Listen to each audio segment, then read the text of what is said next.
Hello. Today we will continue to play some more Vintage Story. We will see how long we go for. So it's been a while, actually, since I last have to actually log into my YouTube account, apparently, to see the chat. So I'm gonna do that quickly. That's how long it's been.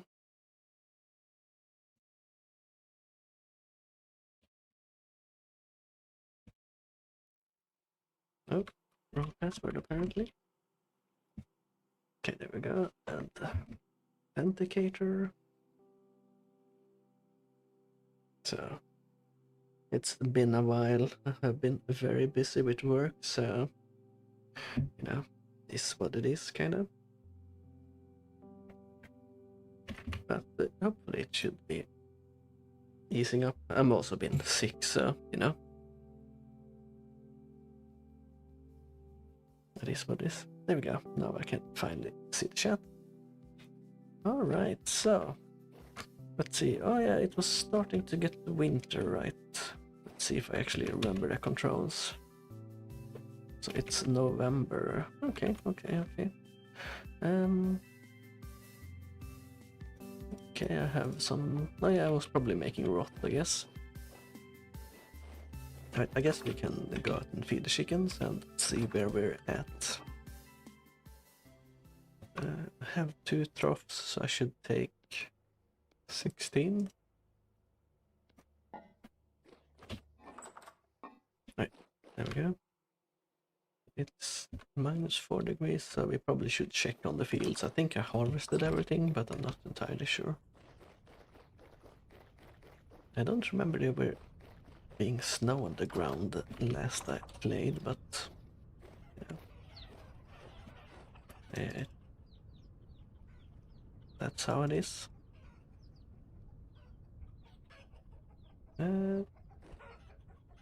Second generation.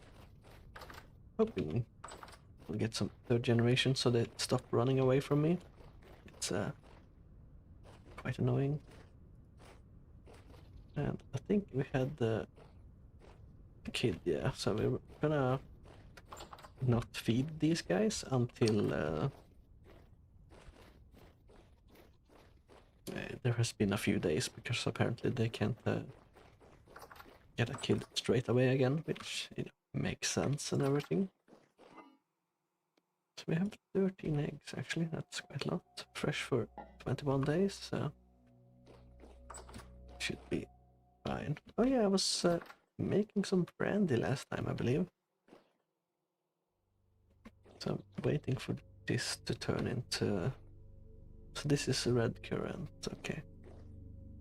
Let's grab it. Okay, so I'm probably waiting for the wine to be made so I can turn that into what's it called? Into brandy or something like that. Not sure if it's worth making brandy compared to like just keeping it as wine. Sure, it lasts forever, I guess. That might be the appeal, but... Okay, so it's actually done. So... Can I remove coal that's not burnt? No. Can I break it and get coal back? No. So I guess I just have to wait for it to cool down a bit.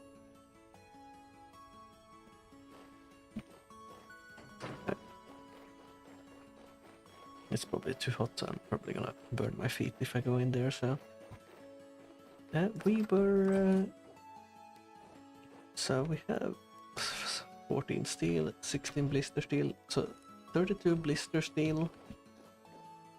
So we might be able to make the armor soon, like the steel armor. And so I think we were making some leather, yeah. I believe we needed some more leather to make something. So I have the body, and I needed the body.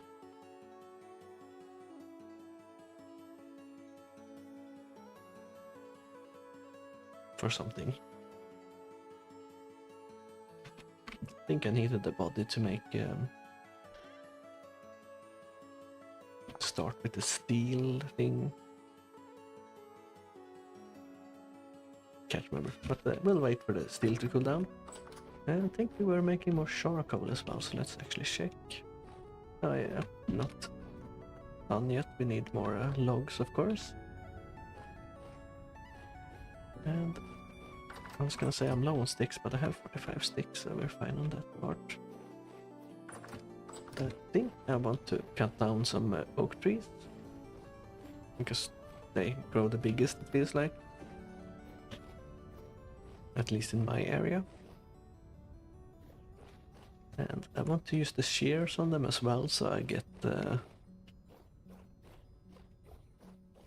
I assume I have a higher chance to get seeds from them, like acorns. So I can replant more oak trees. I think the maple can grow quite big as well, but I don't have any big maple trees.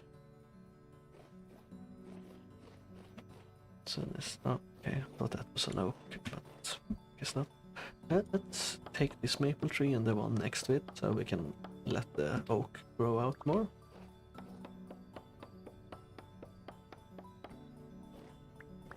The problem with making a lot of charcoal is that it uses a lot of durability on the axe when making firewood, which I think it uses too much durability, like it feels like a bit much. I will probably clear out the area a little bit so trees that we want can grow more. Pine, I prefer pine over birch. I haven't seen any really big birch trees that I remember, so we'll cut down all the birch trees. Might as well do that since we're out here anyway. I think like I made quite a big charcoal pit, so I think we need a very large amount of logs to be able to fill it up. So like I'm assuming this axe that I have won't have enough durability on it, even if it's at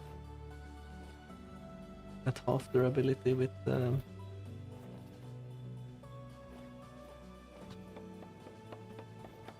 almost a third of the charcoal pit is full or something like that.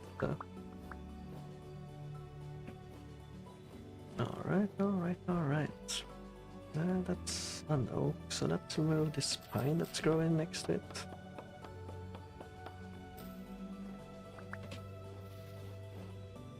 Oak leaves. That's also an oak tree, and that's an oak, so let's remove the maple here.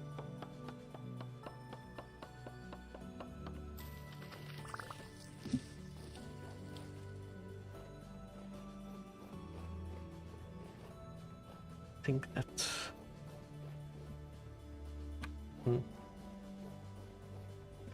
pretty much it, I think.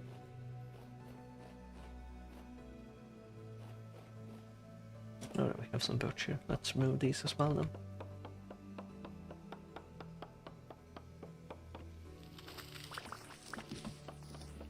They're smaller though, so shouldn't get many logs from them.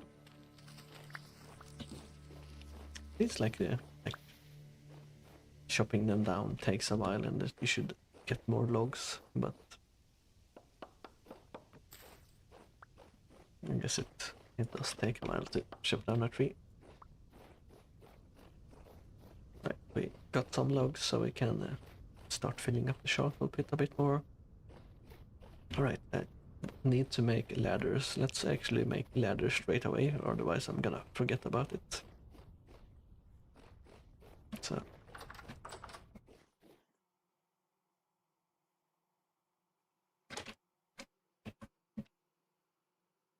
let's do this right now. I'm not gonna make any candles or anything, I just want to burn whatever is in there. And let's put the seed in.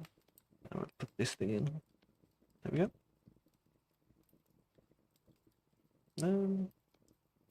Back in as well. There we go. And I think I have enough planks in like my chest up here, but just in case I'll bring this out. Yeah, I have enough maple. So I think it's like this, I believe. Then I'll stick in the middle. And we'll grab a stack. No, almost a stack.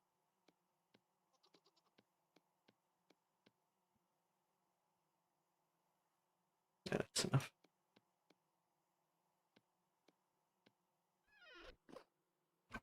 Alright. Let's not forget to eat. And did I have... yeah, I have these lamels. Let's repair our chest piece a little bit. It's... okay. It's actually not as broken as I thought. It's just the icon is over the durability bar. Let's put that saw back. And let's go down here and make some firewood.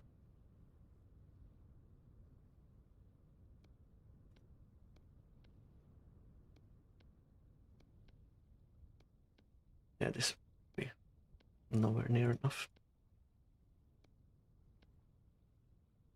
I think 32 is like a pile, a stack, or a block, so to speak.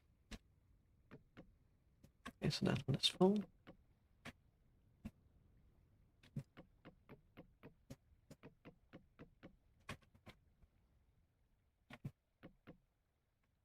That one is full.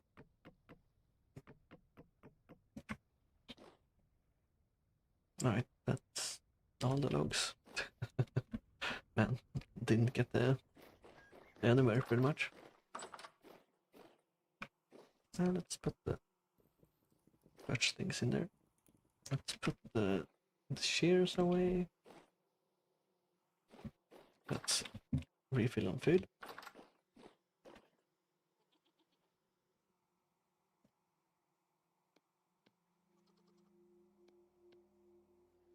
I guess we can make some new food as well. So let's use 12 eggs, I guess. That should be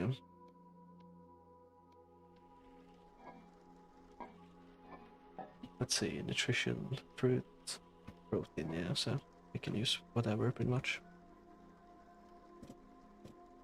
So let's use 6 spelt and 6 onions.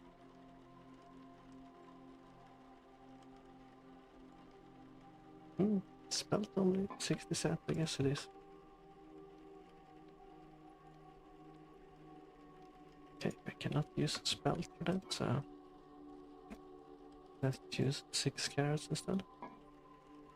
I'm not sure why, but I like to mix the vegetables. Like, it, as far as I'm understanding, it doesn't matter if you do that, but it feels better when I do it. I think 4 peat was enough.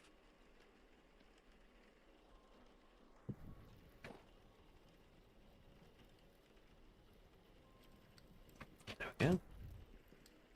I thought it was raining in real life, but it's actually in game, I think.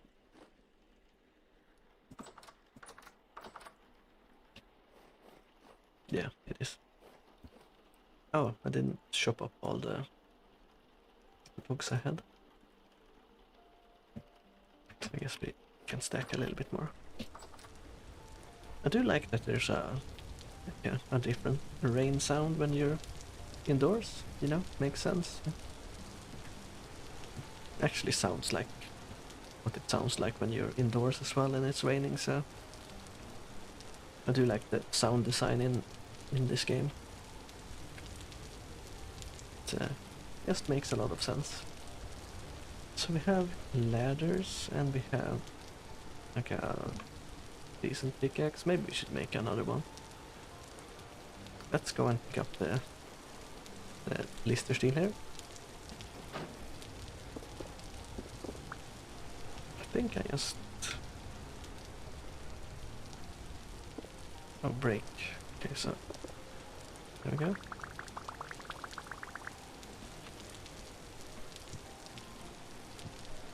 Okay.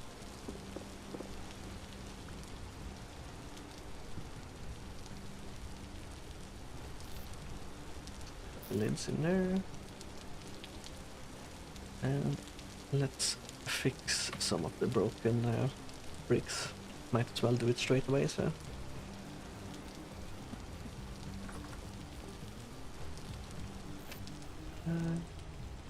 There are refractor bricks there too.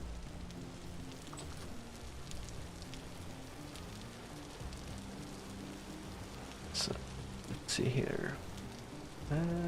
Let's go from the inside, I guess. This one's broken. This one is broken. Okay, oh yeah, this is a normal floor, so that's good. Was that everything?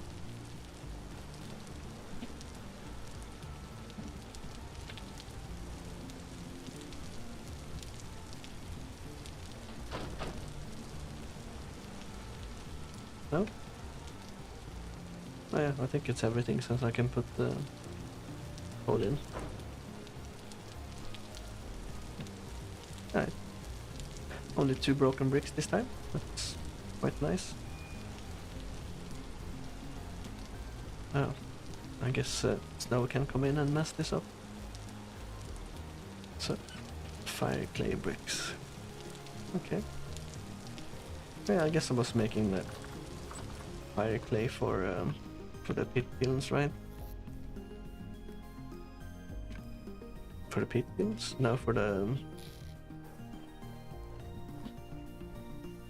what are they called? The bloomeries. The bloomery bases, yeah.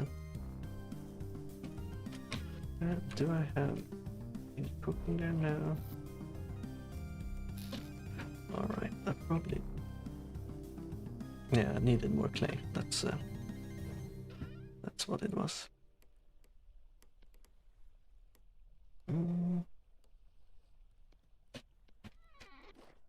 Let's make the... Probably don't need the 2 full ones, but... Let's turn all the blister steel we have into actual steel.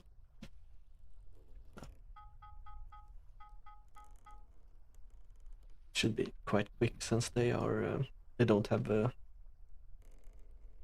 lot of impurities on the bars themselves, so shouldn't be too bad.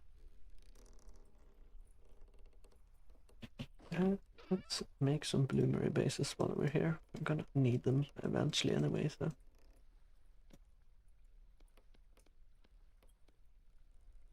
I guess we can make 3 of them.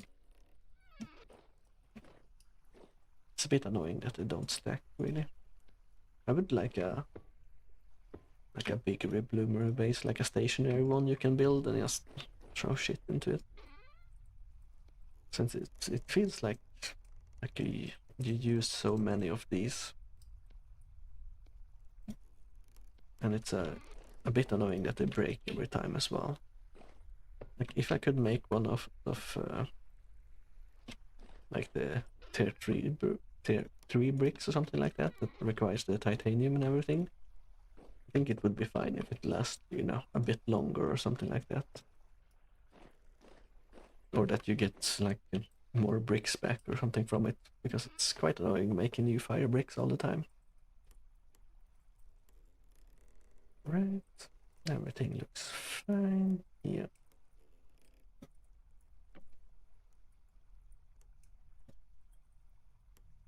Alright, let's not forget to take the wooden tongs, otherwise we will burn our hands. And we're gonna use the hammer mill. As you can see, there's not many impurities on the bricks, so it's quite quick. And let's put the new ones on.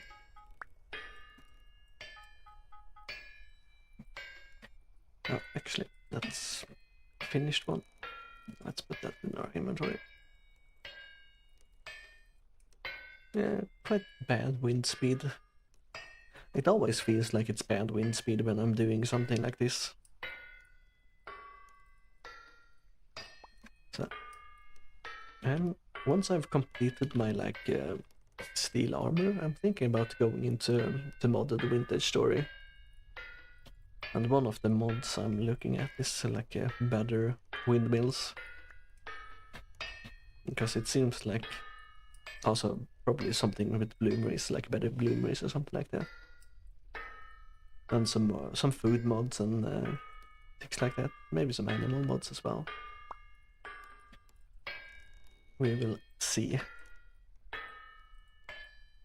But it feels like windmills are such a big part of it, and sure, maybe I built it a bit low to the ground, but making like a 1x1 block tower just to get good wind feels a bit bad, you know?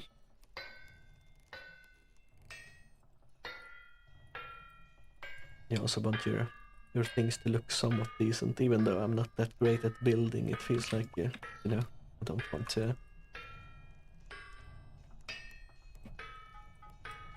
have a like 1x1 dirt blocks just because it's efficient.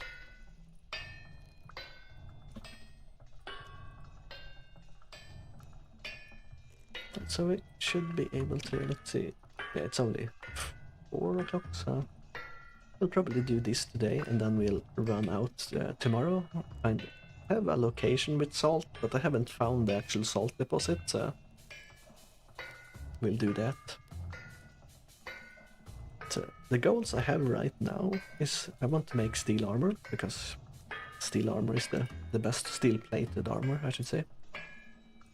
Like steel-plated armor is the best one in the game, from my understanding right now. And I also want to make cheese. Once I've completed those 2 tasks, I might get into modded. But those are the tasks I want to complete in vanilla. I haven't done any of the story, but you can do the story in modded as well, right? So.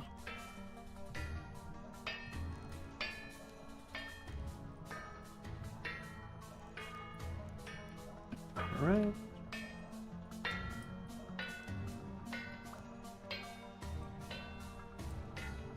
I was thinking maybe I should help out, but I think I need to.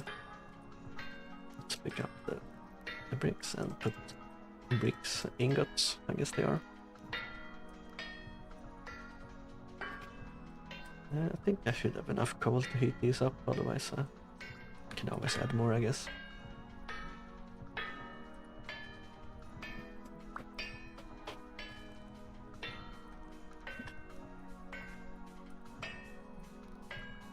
Also, I think when I start a new world, like a new modded world, I will probably go further south, I think, so winters aren't so bad. Right now I'm also playing at the default seasons, so, you know, seasons have a certain length and everything. And I might up the limit a bit, so, you know, the summers are longer and the winters are also longer. Feels like it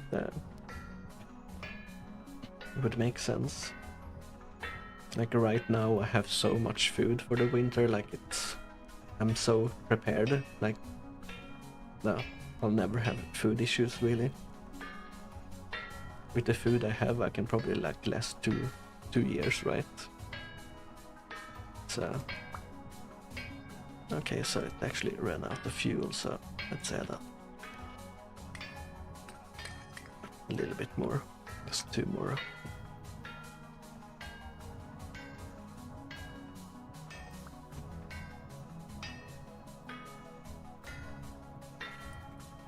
Right, gonna go.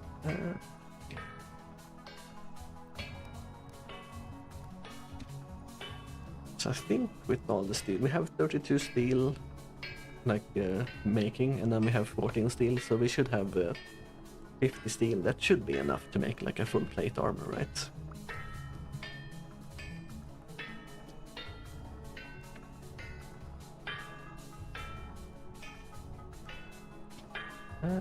So let's make a new axe and a new pickaxe as well. Like we're gonna break the axe, making firewood in the future, so.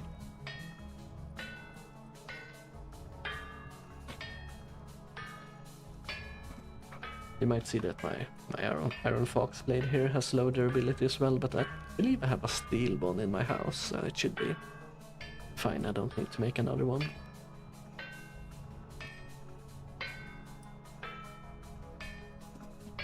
Alright, that's all the steel. Oh no, I have 8 more blister steel, okay. Yeah. Apparently I'm dumb. Or forgetful. Choose which one you like. Okay, let's grab a hammer as well. I think we need like 1,000 degrees on the steel. We'll probably leave it until it yeah,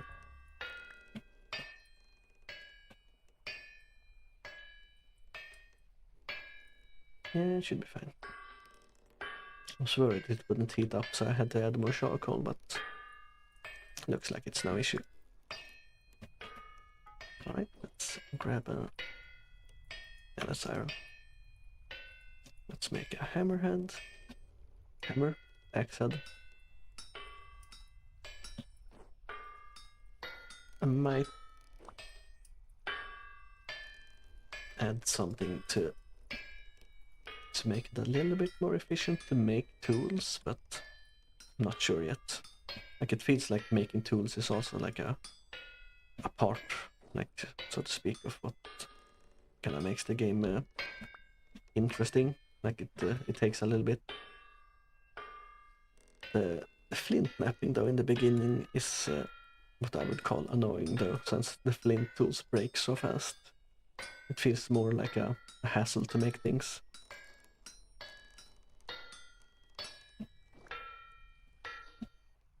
Alright, let's remove the parts we don't want. There we go, that's the axe head done. So let's make the pickaxe. Should be easy enough.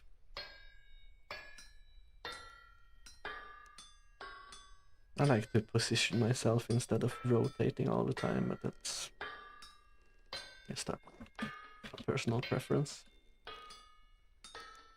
Okay, for some reason also that's something I don't like. Like I can't move this piece. Like why? Like I should be able to move it. It feels like sometimes it's a bit weird with the... let's turn the Hellhammer off. Like sometimes it feels like it's a bit weird with the movement when you're smithing. Like it feels like I should be able to move pretty much all the pieces wherever I want.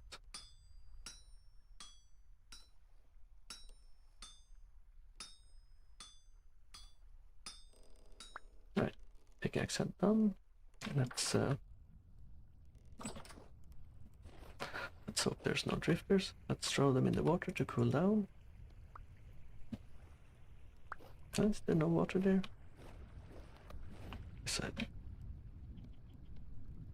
to do this.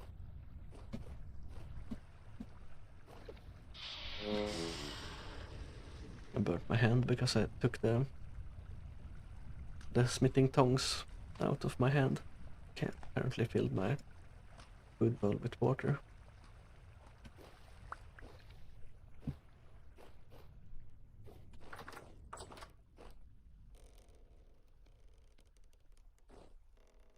Also something I think is a little bit weird, like you have durability on everything, but you don't have durability on the wooden tongs. Like it feels like the wooden tongs, they shouldn't last forever. Like they should break eventually, you know. Let's actually take the wooden tongs again. I want to stack these without dropping them to the floor.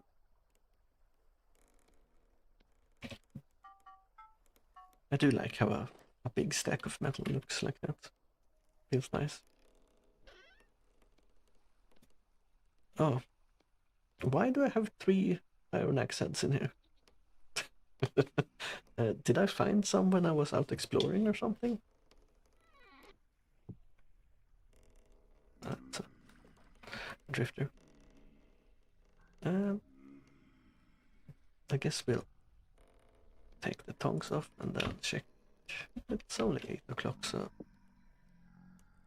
let's actually check what we need for steel. I do like that I have this survival handbook where you can actually look things up in game.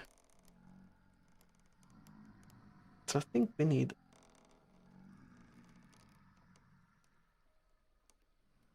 plate armor steel.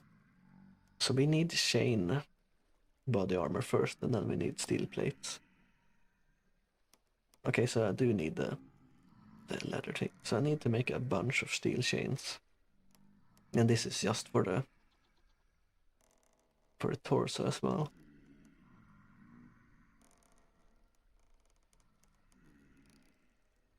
So 1, 2, 3, 4, 5, 6, 7, 8, 9. So 11 just for that. And those are so they're 2.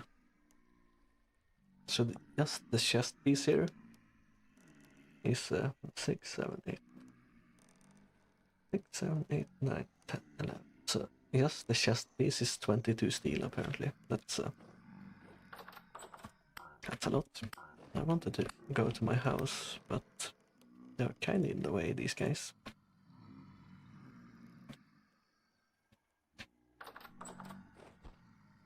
So let's slap them a bit. I was gonna say let's hope now they go away, but more of them keeps coming all the time.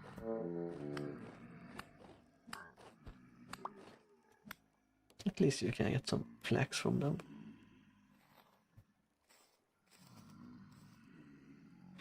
Maybe I should add a second door. Like above the... I guess I can go up the tower and... or windmill, I guess I should call it. So I guess we can go up the windmill and drop down the side. We might take some fall damage, but it should be fine. There's a ton of them. Alright, let's go to the house and let's put away the flax. And let's sleep for now. I should not have the lantern in my hand, because that drains more food apparently.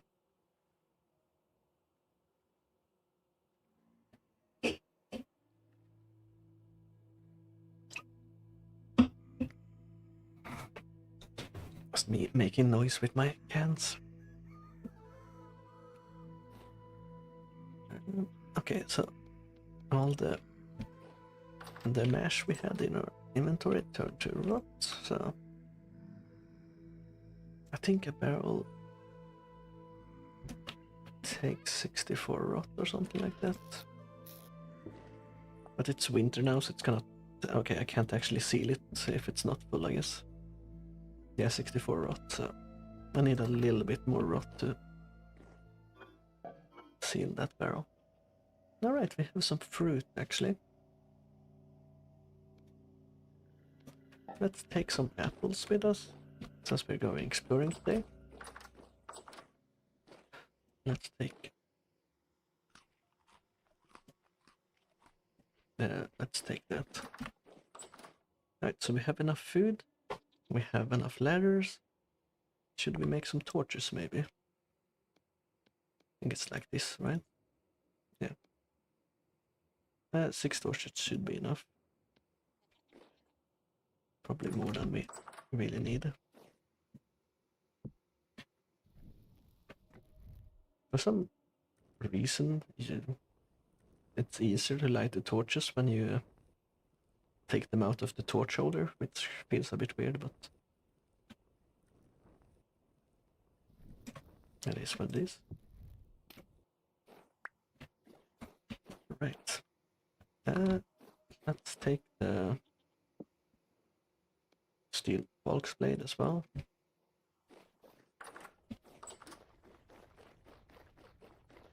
I was thinking maybe I should feed the chickens, but I'm gonna skip that.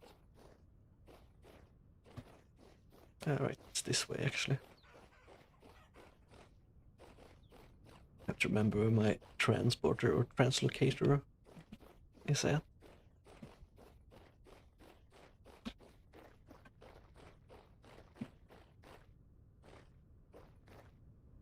Is it over here, I think? I do have it marked, so, you know, worst case scenario, I'll find it anyway, but...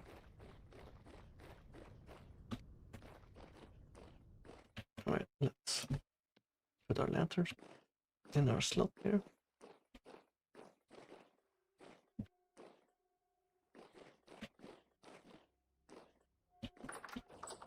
And let's take the translocator. I do like the noise the translocator makes. Let's see here. I think I have this one marked. Let's not mark that one.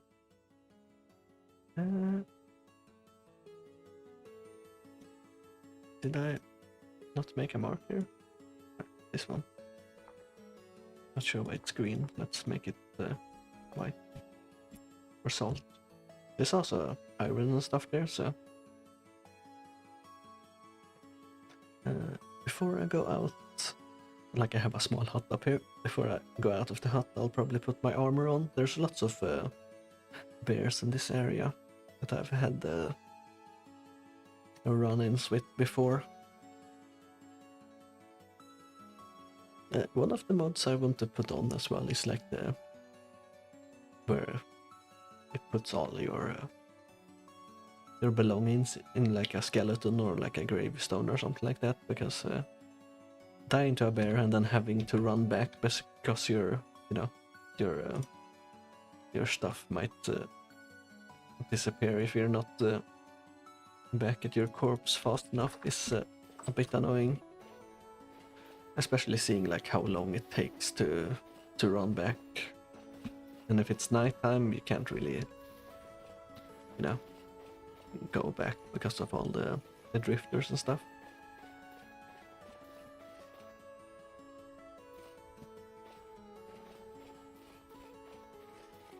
So let's make our way. It's a short journey, but it shouldn't take too long.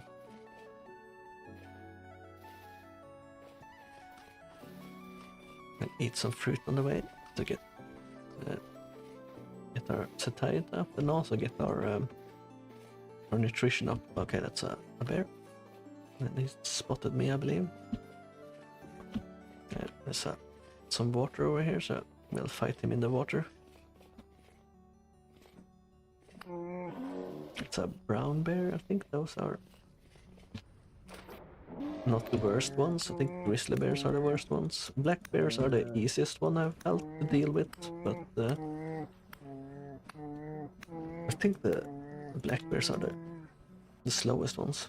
So we got lucky there where it kind of got stuck underneath us and couldn't hurt us, so worked out quite well.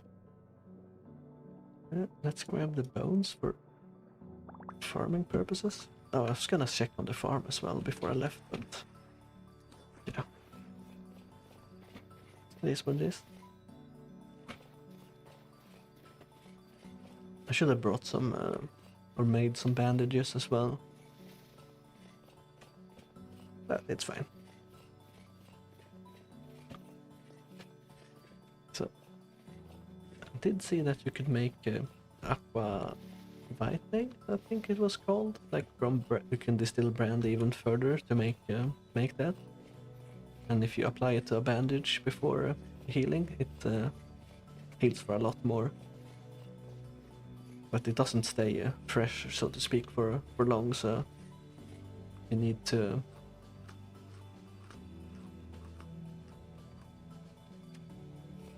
use it straight away when you put it on, pretty much. So you can't put it on like beforehand. If I remember correctly. Might as well harvest some stuff on the way. We can always throw some things away when we eventually find what we want in the mine anyway, so.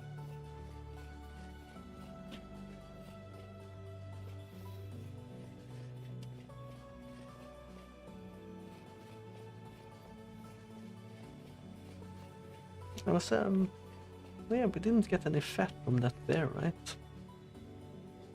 Which is also quite weird. Like, sure, it might have had, it's also torch. It might have been low body fat or whatever, or it says something when you hover over them. But I would think you would get at least one, right? But I guess it is the start of the winter, so no, if it's the start or early winter, they should be quite fat, right? Since they bulk up before winter.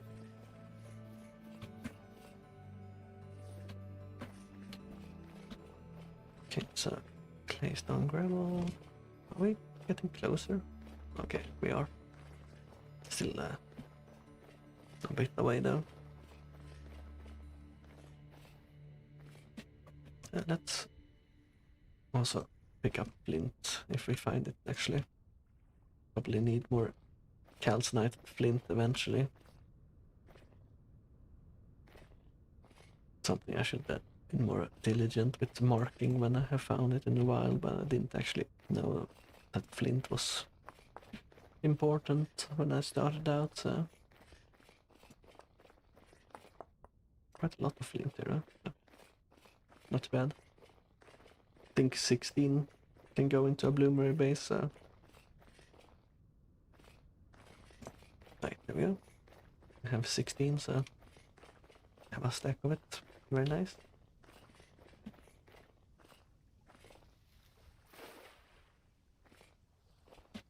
Is that another brown bear? Yeah. Okay, so apparently I want to fight the bears in too deep water. I probably should have a spear as well. Well, let's grab some fruit and run our way back, I guess.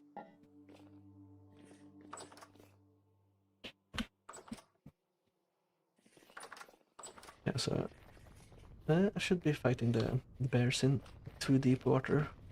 Thought it was fine with 1 deep water, but apparently not.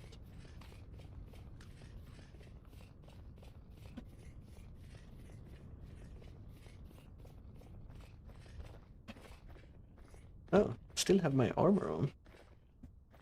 I thought you dropped that. Oh.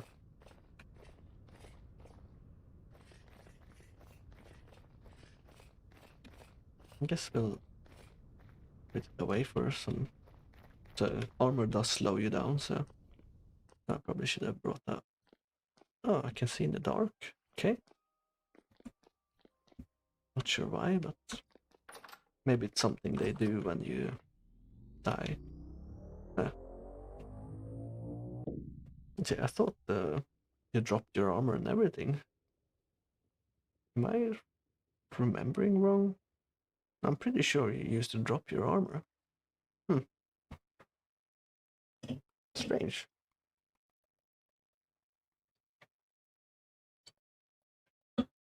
Very strange.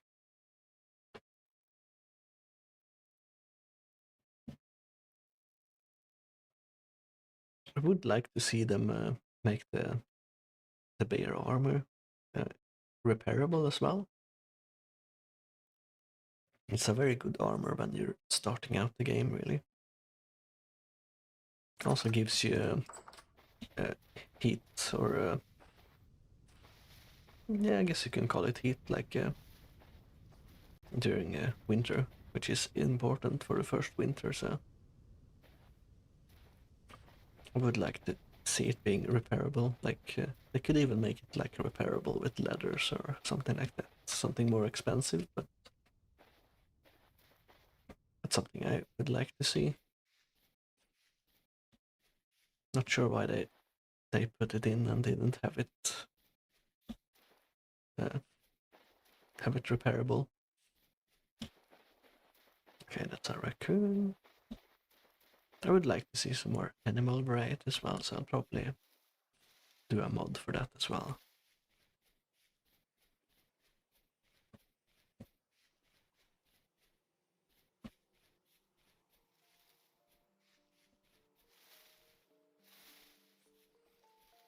I think we should be able to outrun any animals we find, really. I would like to make iron spears and stuff as well. Like it feels a bit weird to me that you can't make an iron spear. Like I think bronze is the highest tier spear you can make. I'm not sure, don't quote me on that, but it feels a bit strange that you can't like make an iron spear. Because you know, it is a weapon that's very common in the world, especially. That's another bear. Let's stick away from that one. Looks like he's chasing some animal or something. Yeah, so this area is bear central, really. I always see them in this area when I'm running towards the mine.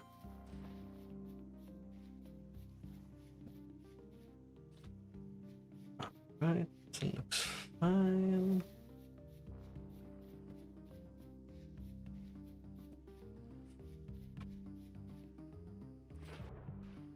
It's good that it's not in the middle of the winter right now, otherwise it would probably be freezing already.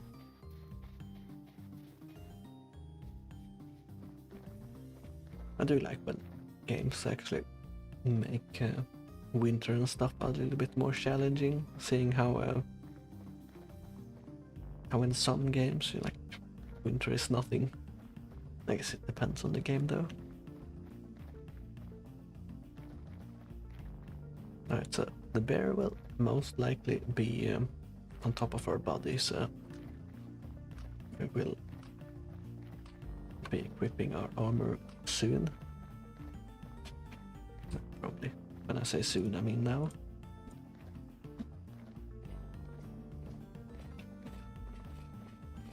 And then we'll run into the water, pick up our gear, and deal with the bear, hopefully. Okay, there it is. Let me get to my gear first, or my items.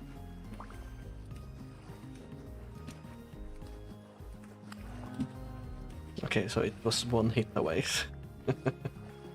That's a little bit annoying, but yeah, it is what it is.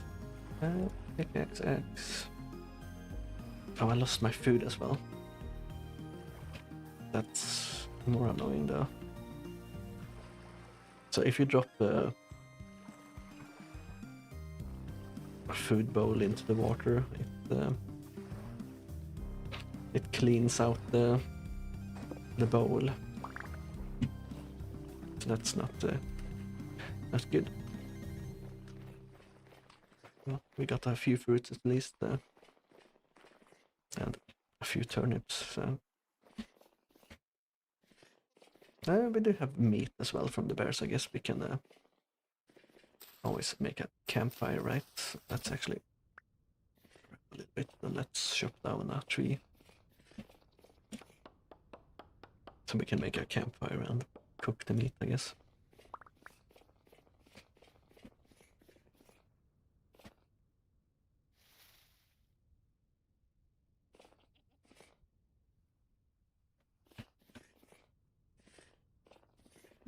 have to be prepared.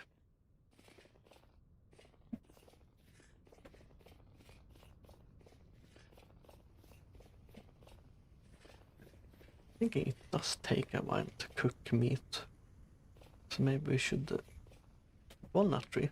Oh, I haven't seen it, or I should say I don't remember seeing walnut trees, but I guess they exist. Let's grab a few logs from that one as well. I wonder if you can actually get walnuts from the trees or not, or if it's just a decoration for now. I think it might be a decoration. I haven't seen anything that uses a walnut so far. So this is the mine. Let's make our campfire here. We need to split logs. And these ones as well.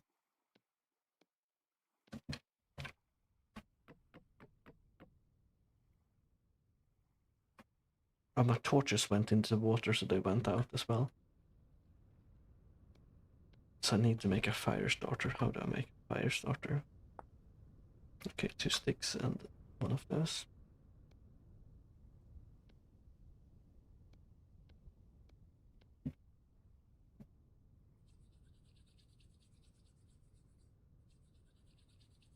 I do dislike the fire starters, they take forever.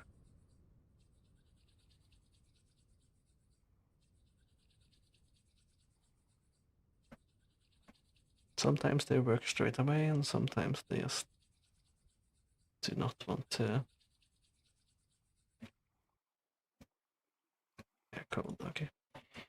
Thought I actually managed to light it up, but no.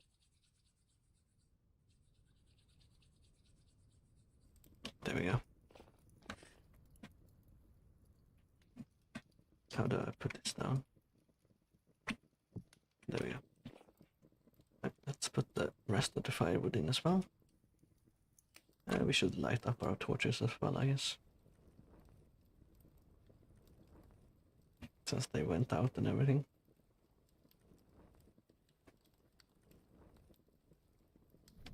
So the area I'm in is a sanity draining one as well, so it's not a great area, to be honest.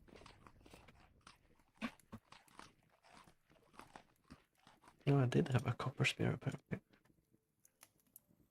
So I should have been using the copper spear, since it has a longer reach than the Fox blade.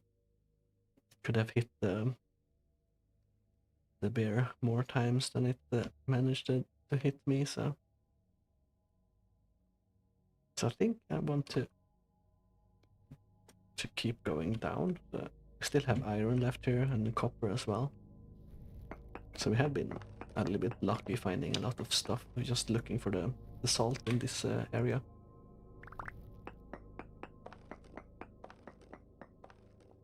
Feels like I'm going quite deep though. Highlight rock, what's that? Okay, I guess that's just a type of rock. So we found even more copper.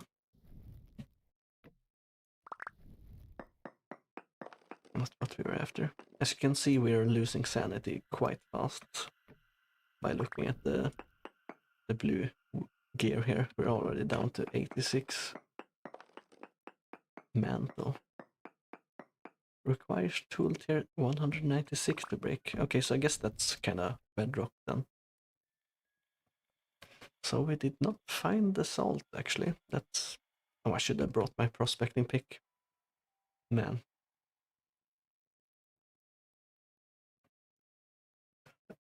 I thought that it would be easier to find the salt. Did hear the clicking of a crawler. Okay, that's the guy. Let's leave him alone.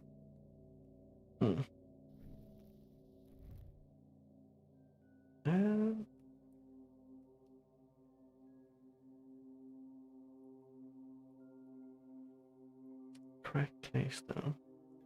I'm not sure what level salt is usually at either. Like maybe I went way too deep.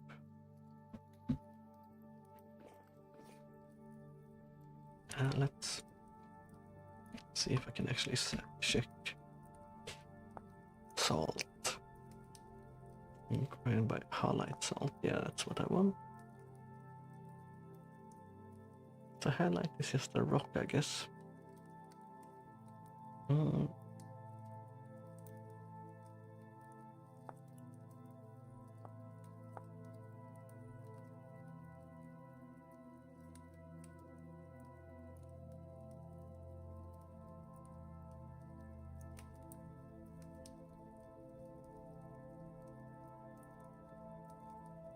Okay.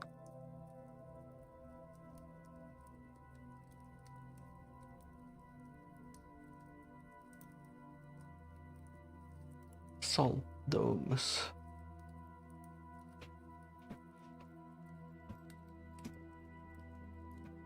But where do those salt domes occur, though?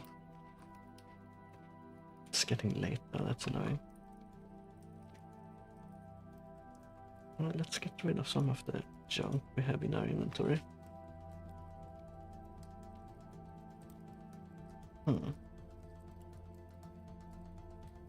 I guess we could mine some more copper, and we do need copper for what's it called? For copper plates, so we can make more lanterns and stuff. So I guess we'll mine copper, and then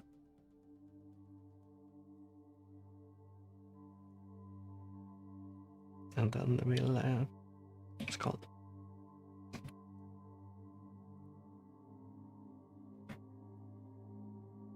I think I mined everything here. Yeah, this is empty. Yeah, there's copper behind it, the ladder dome, but that's fine. Let's just grab the one here.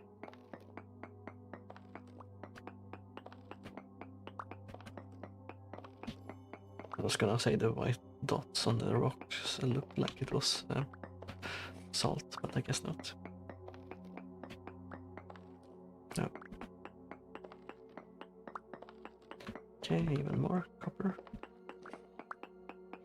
I think the reading here. Let's see if I can actually see the reading or not. Yeah, okay, decent highlight, like it's 45%, so it feels like it should be easy to find, and this was the spot where it was, from what I found, the highest percent. So I thought if I dug down I would, find it very easily, but that does not seem to be the case.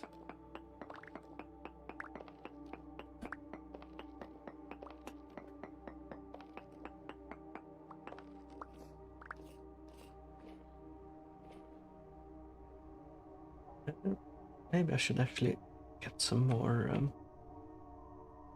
of the iron, since we needed so much for the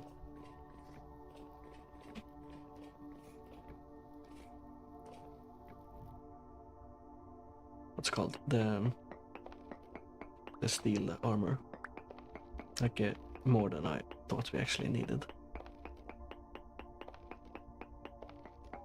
So we did get a bit of copper, and let's get a bit of iron as well then.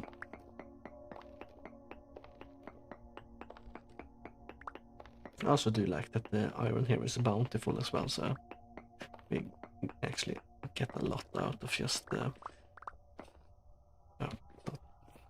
thought this iron nugget here was a drifter in the distance.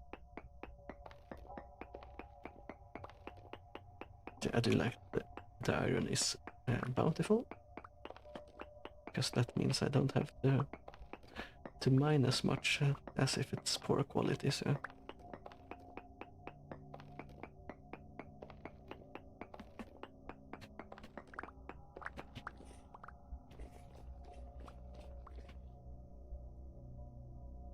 let's just,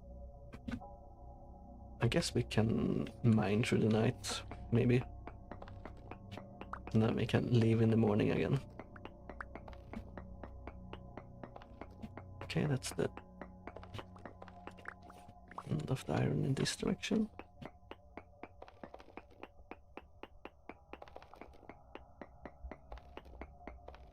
just waiting for a drifter to sneak up behind me and attack me.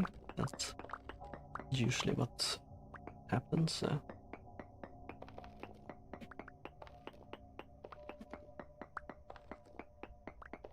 Or I guess we have a limit on how long we can stay as well, seeing as our sanity is draining quite quickly. We'll probably stay until we have like 30% sanity left. It felt like at somewhere near that we started to have issues with our vision and stuff like that, so somewhere around there.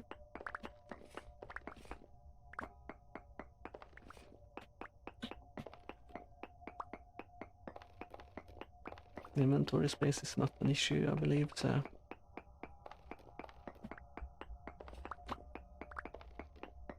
we do have things we can throw out after all.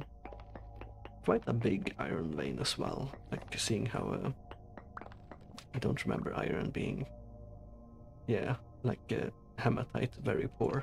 Like, feels like it shouldn't be that much iron in here, but that's actually quite a lot.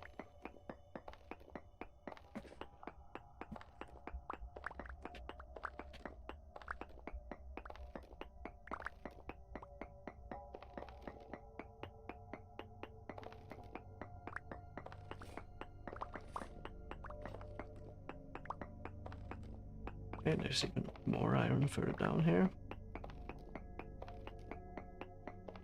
Just covering it so I can see where the iron is at. So when I come back in the future, I just know it's here.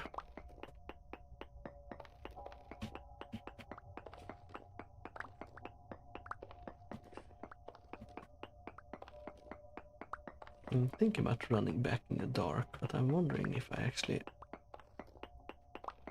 I guess it depends on how many drifters spawn.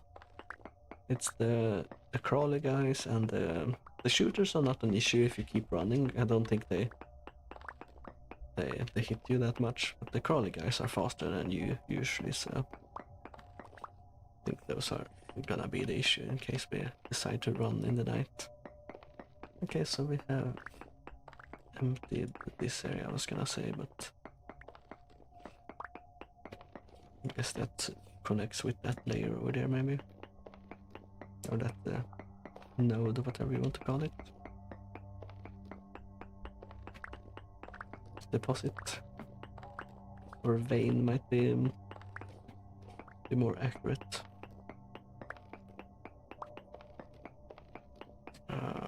Right, okay, no. I was gonna say that's the end of this side, but no. Sorry, that's the end of this side.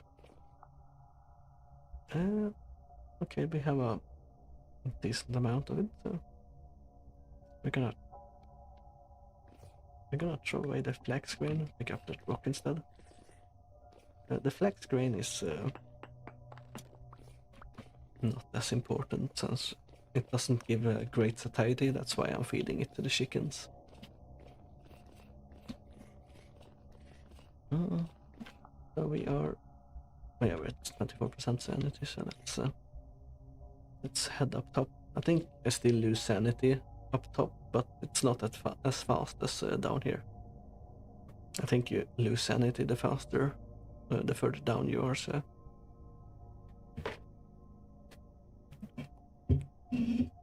There's also areas in the overworld where you lose sanity, so... I did build my first base in a sanity draining area, which was quite bad.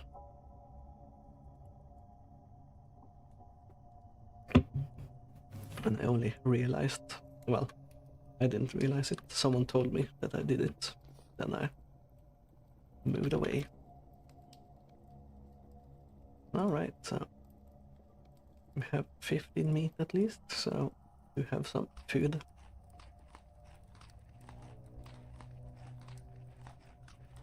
I think I do have a bed, and there's a translocator here where I have my bed, but I marked the underground ruins, so I'm not sure where the entrance is, if it's worth like trying to find the entrance to the ruins here. It's probably down there or something like that. Assuming there's a path down. As I went back up again. Just have to... rift activity is calm though, so we can run back. Let's just run back then. No, I do have more food, so I kinda want to see where the highlight is really. Let's actually... Let's stand here for a little bit, and I'm gonna Google, like, highlight. Let's see here. Actually, let's not do that. Can't be asked. It did say it was supposed to be like somewhere close to the ground, I believe. But I'm not sure. It did say dried out the desert it could spawn in as well, but this is not a desert, like a gravel desert. I thought I did a really good job at pinpointing it. I think I can stand here since it's calm. So 47% there, and then it's dropping by to 40 there, 43 there. And there's pretty much no highlight over here. It's dropping to 28%, so I think I'm in the right spot. But I really should have brought my prospecting pick with me, really. So it might be the case where I missed it by like a block or something annoying like that. Actually, we'll run back in the dark here. And we're not gonna come out straight away, like back out here. But I will take my prospecting pick in my inventory, so I have a higher chance to find it when I come back.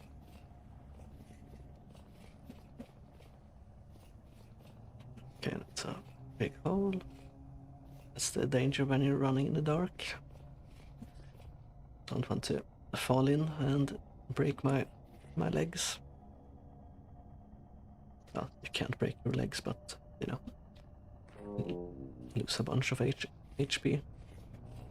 I will keep my armor on though, since this is bear territory, and I don't want to run into one of those. Also the danger of running in the dark, you suddenly find a cliff in front of you and can't get out.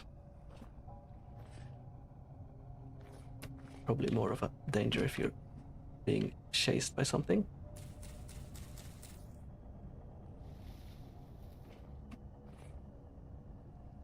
But seeing how the rift activity is calm, it shouldn't be an issue. We might, I think you can actually like walk into an area, like different areas have different rift activities at different times, so we might walk into an area that has a high rift activity. But we should be fine. Worst case scenario, we can always bury ourselves underground or something like that.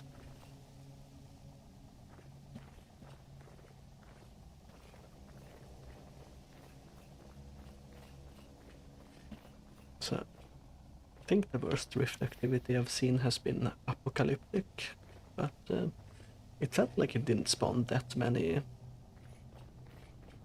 drifters really, but maybe I just got lucky as well.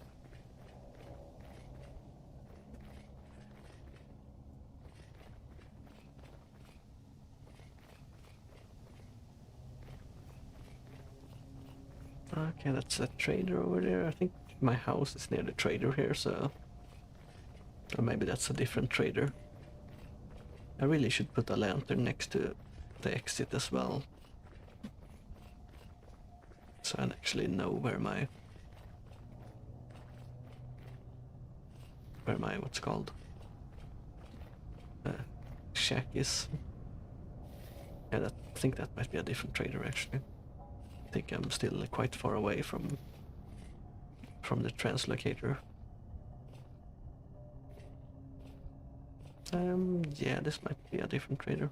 You can always stop in and see what he has.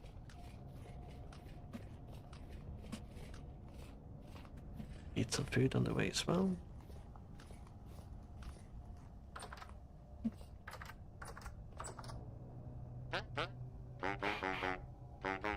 Let's see what he has. So he's a treasure hunter, so he doesn't really have anything that great. Scroll. So I think the scrolls and certain books and things like that are like lore books, like stories of what happened to the world or something like that. I do know that treasure hunter that's near my house actually has a quest that you can pick up, so you can find some ruins or something like that. Maybe I should actually do that. And but I would like my steel armor before that. Since I'm assuming I'm gonna run into the bad guys, like nightmare drifters or something like that. Like even with my bronze armor, the nightmare drifters two-shot me, so I'm assuming I want pretty much the best armor you can get.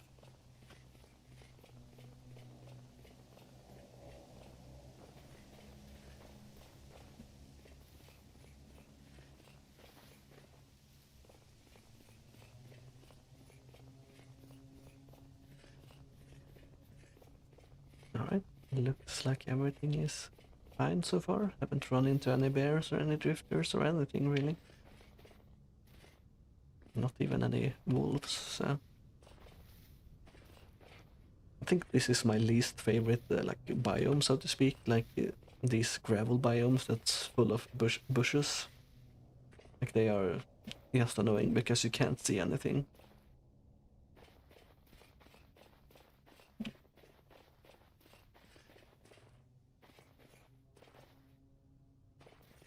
Okay, that's just a small hole there.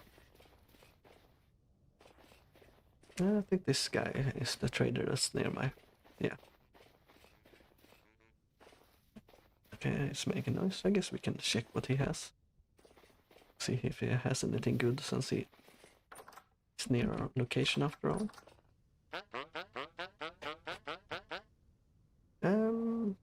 No, he's also a treasure hunter. I guess paintings are nice if you're looking for something to decorate with.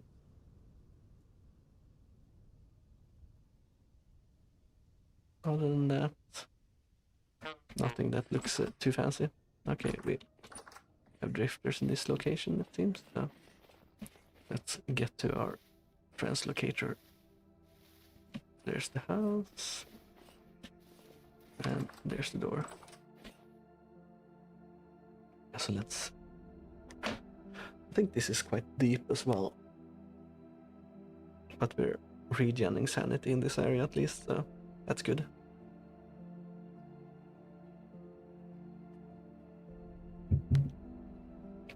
Yeah. This ladder pretty much feels like it goes on forever. So this is also like an area with the bad drifters. So I want to explore it, but I can't because I will get two shots. So all right, we are... I was gonna say back at base, but we're close to base. So I thought the first time I played, I thought those transfer locators, like if you found one of them, you couldn't teleport anywhere. Like you had to find at least two of them, and you could choose your destination. But it just connects to another translocator randomly. That guy scared me for some reason. So you can't really choose where to go, which, you know, that's a deep drifter, so nothing too bad. Nice. Crawling up towards me. Okay. They usually run away after a hit or two, but then they sneak back up on you, so... Right, we're back on the gravel, so we should be faster than him. Right, we can de-equip our armor right now. put our bear armor back on while we're listening to the drifter making weird noises outside. Let's empty out our food bowls here and get some actual food. There we go. It's kind of in the middle of the night, but let's sleep anyway.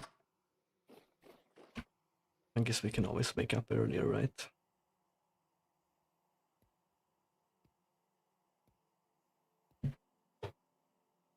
But seeing how it's winter, it doesn't really matter. It's still like dark earlier. But the 11 should be enough. Let's get up. There we go. Let's put our stones away first. Granite, gravel, oak, log. Is this for... yeah, peridot stone. I did have a chest for it. Or a box for it. So the boxes can actually hold a lot of stacked materials, but way more than chests can. So like this one has... I think I've used some... actually, yeah. This one has 916 low fertility soil. Like that would fill up a chest really, so it's quite nice to have those barrels just for one thing. And you find these aged crates out in the world anyway, so they are nice. I guess I have some fat and some hides. So the fat I'm gonna put down here. I'm not sure why, but I have my fat in that location. Is that not... alright, I need to treat it first. So let's throw the bear hides in our lime water here. I think that should be enough, yeah. We seal them up. And we should really be making another batch of tannin here as well. So we fill the barrel up with water. And let's see, this is strong tannin, so we're gonna make weak tannin. I guess we need to make weak tannin first anyway. So weak tannin you make with oak logs, like in real world back in the days. I think they just used the oak bark to make tannin. So feels like a waste to put the whole logs in there, but that's how the game works. Let's put our seeds away, and then we'll start sorting out our inventory. Oh, I do have a lot of hematite already, so probably didn't need to mine all that hematite. So this is pre-crushed hematite. You crush it with a hammer, but I still have a chest here with 995 nuggets, so I do have way more hematite than I actually need. Borax. Copper. How much copper do I have? Okay, I have 500 copper nuggets, but I still have room in that chest, so let's crush it. I always have 2 hammers as well, because if you're doing stuff like this and you accidentally break your hammer, you don't have a hammer to smith things with, and then you have to like cast a new bronze hammer, and then with the bronze hammer you have to smith an iron hammer, and you know, it's just a hassle. So I do like to have a backup hammer at all times.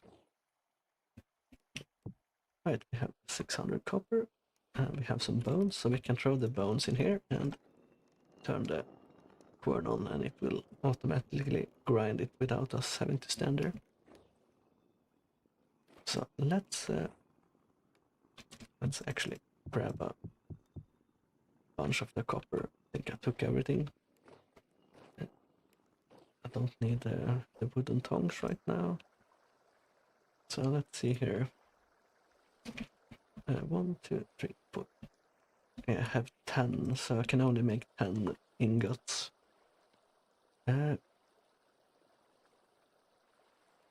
100 units is 1 copper, 1 bar, I believe, or is it 200 units? I think it's 100 units, so we want 1,000 units, so we don't like fill it up and waste it. So let's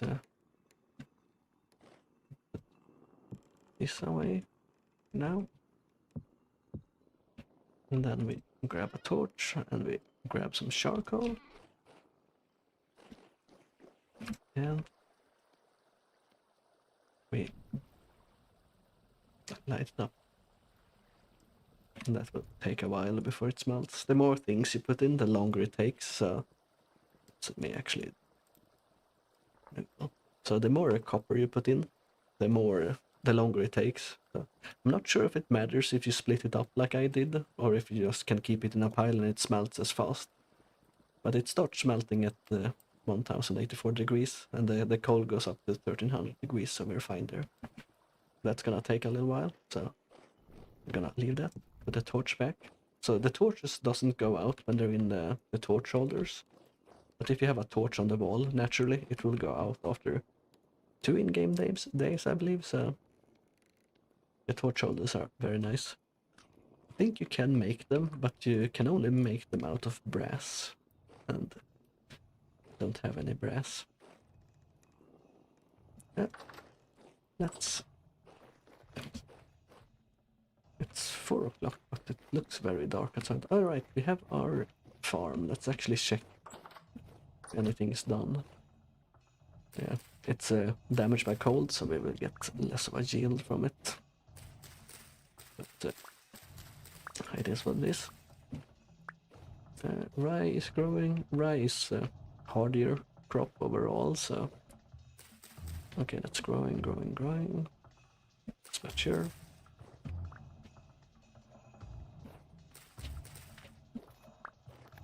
I guess it's receiving less water now as well, since we... the ice is frozen, or the water is frozen, so to speak. So let's actually...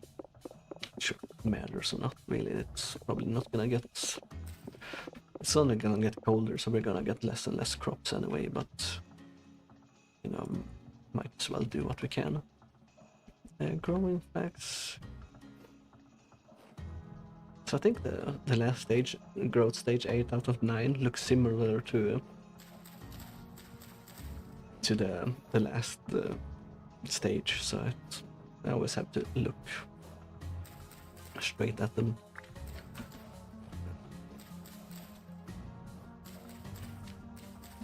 As you can see here, I have a fence around my farms as well.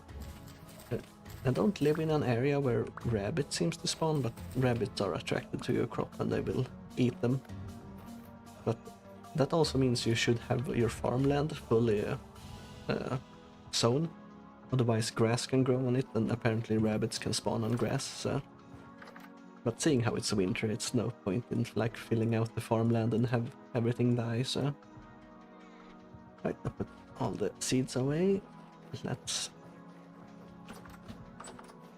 put the crops away, even though it's not much of them.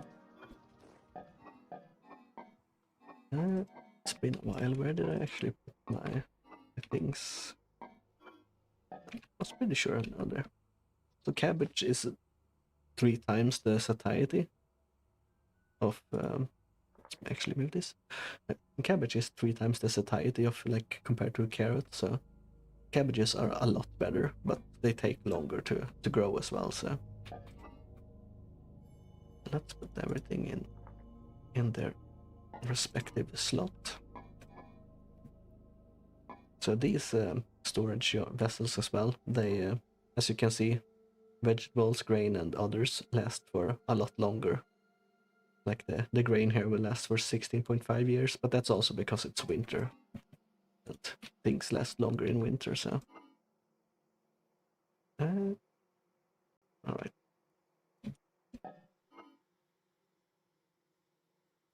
So I think what people do, like if they find a good location, like a high mountain or something like that, sometimes they put a cellar there, and then their food lasts pretty much forever. But you know, it's fine. That's why I have my my cooking area here down in the basement, because it counts as a basement, and that means that the food turns bad a lot slower as well. So let's put our flex fibers away, and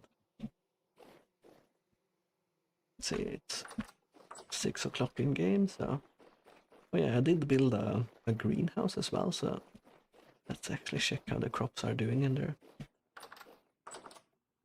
Okay, they're almost done actually. The turnips are done. As you can see, this soil looks different. That's because it's terra preta, and terra preta is the best soil in the game from what I know. Yeah, it's 5 degrees warmer in here, +5 from the greenhouse, as you can see on the tooltip. So you can keep growing stuff during winter. Some of the things in there was stunted though, but that's fine. Like if you grow the hardiest crops, it will be fine. So it's almost done. I think we'll just stay here and wait for it to be done. And you need to have the wooden tongs in your hand here as well, otherwise you will burn your hands. You can't have it in your hotbar. But as you can see, when I'm having my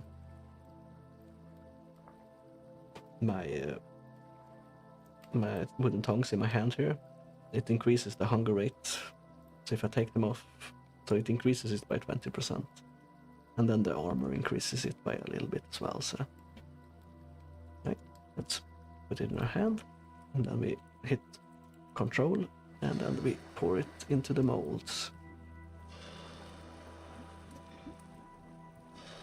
And then we have to wait for it to cool down.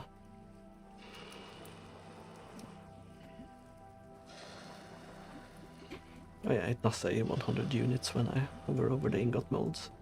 I really should have made like 20 ingot molds or something like that, but the clay napping, it takes a little while, so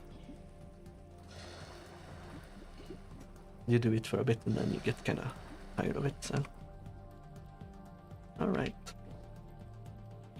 let's take the rest of the charcoal out so we don't waste it. No point in burning charcoal just for the hell of it.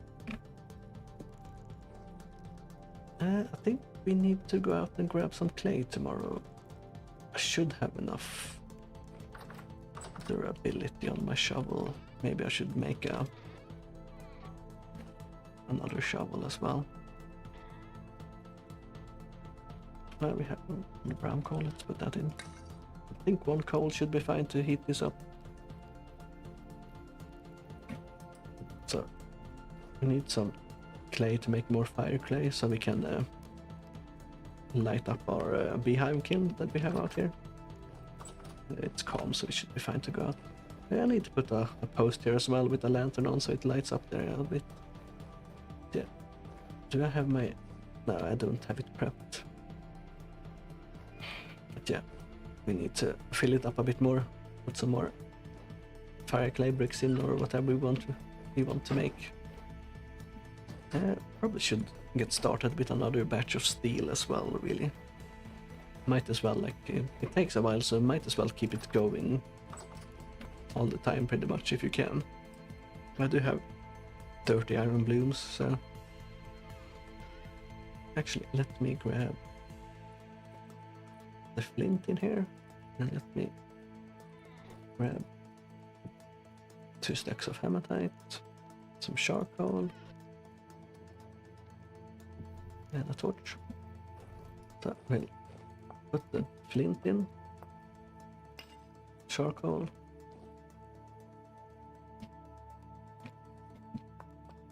put hematite in. I think it takes 120 hematite, so that should be 5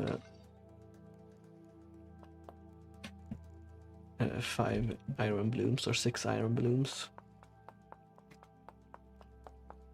And then you have to hit the iron blooms to...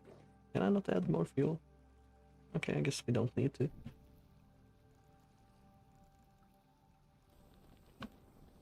Then we have to light them up. And these take a while, but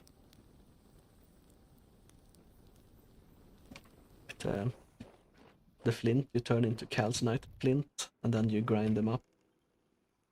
And then you... Okay, I should have the iron tongs in my hand, otherwise I drop the iron like that. And let's make a shovel.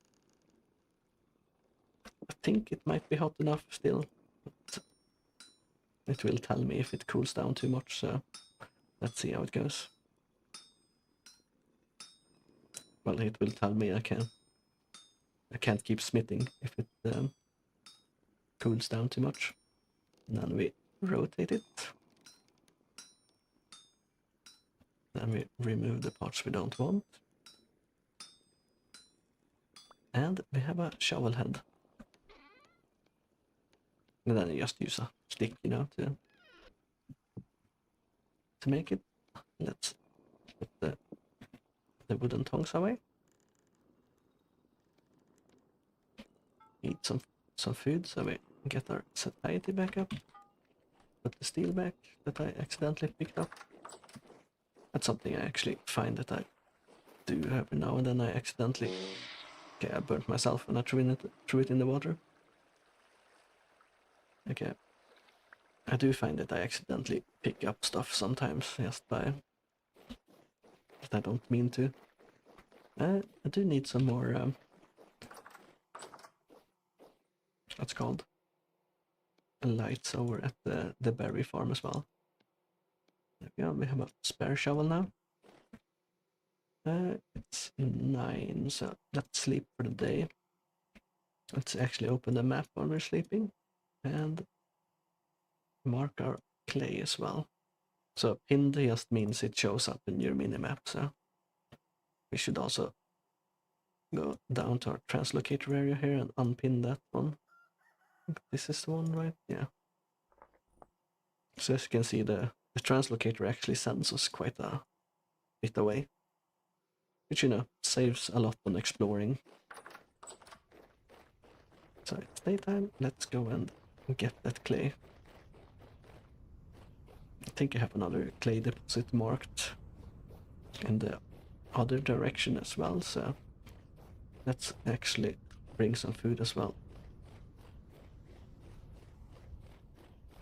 That's the most important thing when you're going out, so you don't starve to death.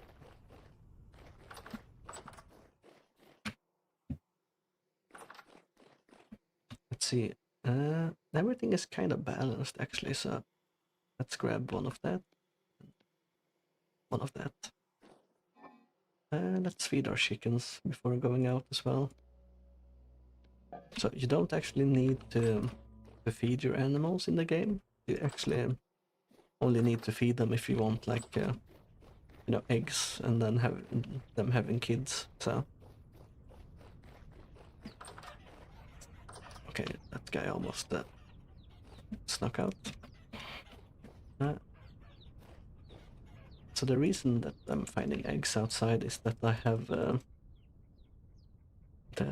hen boxes are full, but I keep feeding them food because they lay eggs anyway. But I need to feed them, otherwise they won't lay on the eggs. So, and I'll probably do a culling in the spring and get rid of some of the Generation 2 ones that are in favor of Generation 3. So from my understanding, the higher generation you get on them, the less afraid they become of you. And Generation 1 always runs away from you and stuff like that. Okay, I have some goats next to my chicken pen there. And Generation 1, like Generation 0, like the wild ones, you can't milk at all to make cheese. So you need at least one generation to be able to milk them. So that's also a reason to get a generation up. But yeah, it takes chickens are, from what I've noticed, very easy to keep and very easy to breed them and multiply them. The goats are a bit tougher since they take longer to have kids and everything, right? But like a chicken, I think in the game at least, can lay 3 eggs. And where's my knife? I've lost my knife. Okay. I was gonna pick up the resin from the tree there. Okay, actually it's in my inventory. It's just me being blind. So I'm gonna pick up the resin from the tree here. I don't need it right now, but when you need it, you need a bit of it feels like, so I might as well pick it up when I'm seeing it when I'm just running to locations.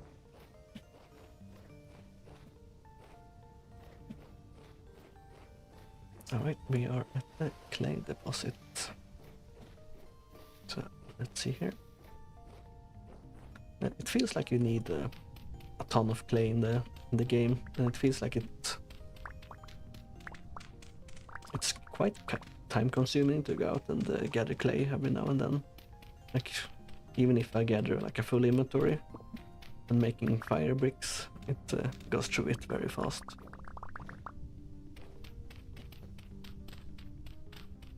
But at least clay is easy to find, and it's not like one blocks give you one clay. Like it gives you like between 4 and 6, I would like to say.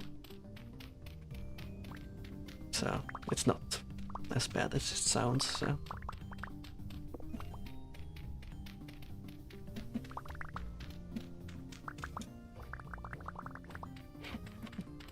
Alright, I should do this as well. So I'm gonna split up everything in my inventory like this.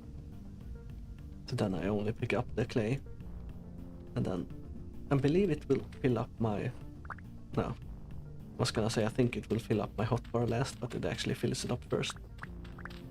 I was gonna say I think I can fill up my inventory, and then when it starts filling my hotbar I know I'm getting close to having a full inventory. But that's not how that works apparently.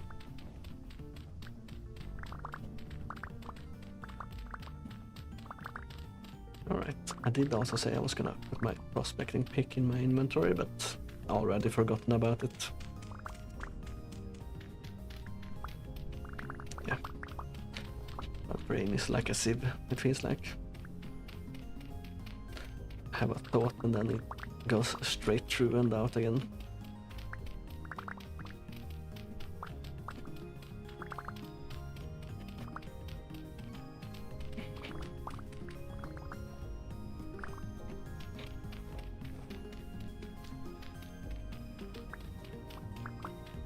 So it's getting to winter time. I'm close enough now that I can run home if I get close. Or if I get cold, but when out exploring in the winter I recommend to carry stuff that you can start a fire everywhere or anywhere, since you never know when you get cold. Even with like fur clothing and everything, it feels like you get cold quite quickly. Sometimes, especially if you, I think I'm not gonna say I'm sure. I think if you fall into the water, you get cold even faster. I think that's a system in the game at least.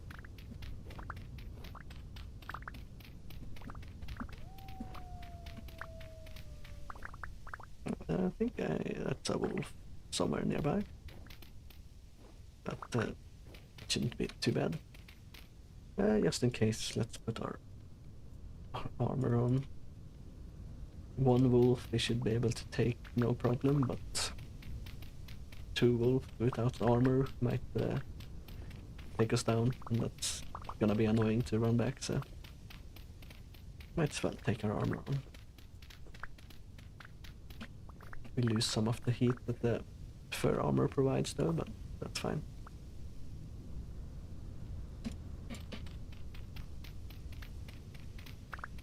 I think we have almost emptied out this clay deposit. Like it's, as you can see, it's been a big one though, but I think all clay deposits are kind of big, so not pretty much emptied it out, so maybe I should remove this location after I fill my inventory here. Okay, I think my inventory is actually... it's full now. I don't want to throw anything away, so let's start going back home. as you can see here as well, like I have 0.3 servings left of this one, so even if you eat like a whole bowl of something, it only eats what you can actually fill up on satiety-wise, so that's also what I like, that you don't like shove the whole bowl in your face, even though you have like 1 bar of satiety down. So it saves on food as well, so it's nice.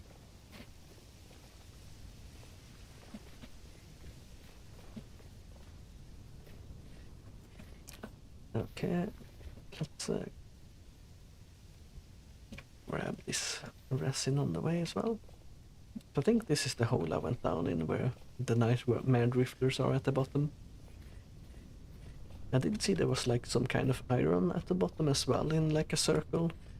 And I have seen there are meteoric iron in the game, so I'm assuming that's meteoric iron. I never got a chance to look too closely to it before I got ambushed, so... Parsnips.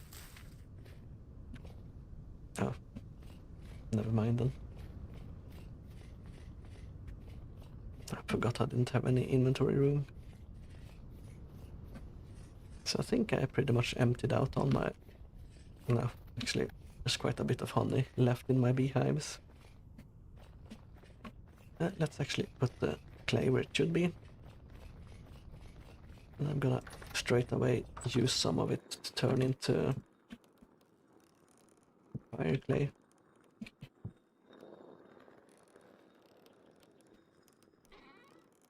So I think you can... I think fire clay was something you found in the wild before, but they have changed it. Okay, actually that's bone meal and not actually fire clay. Not sure why I thought that was calcinated flint.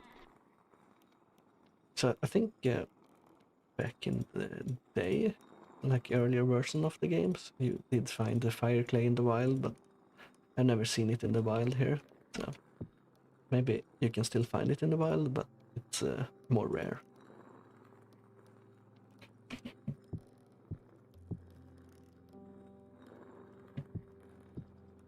I think that should be all of that, so the bloomery things are done here. Let's grab the calcinated flint. Okay, the calcinated flint is still hot apparently. So, you don't burn your hands if you don't like take it in, like hover over it, but I can move it like this, even though it's still hot, so something that's interesting. Alright, we have some more. We have 12 more iron blues.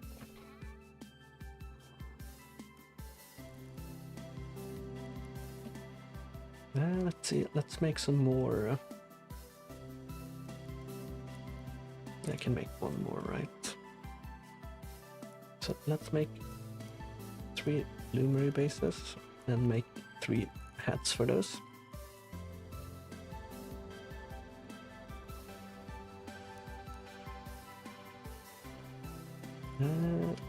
Right. And we'll probably make another batch of iron, right? I got some... I would like to see the bloomery bases that actually didn't break as easily. I think in real world, but they don't break them, but they pull like they have like a hatch and then they pull the materials out or whatever. But it's not the real world. Okay, that's that. And then we grab charcoal. I think I might actually have to get the charcoal kiln going soon.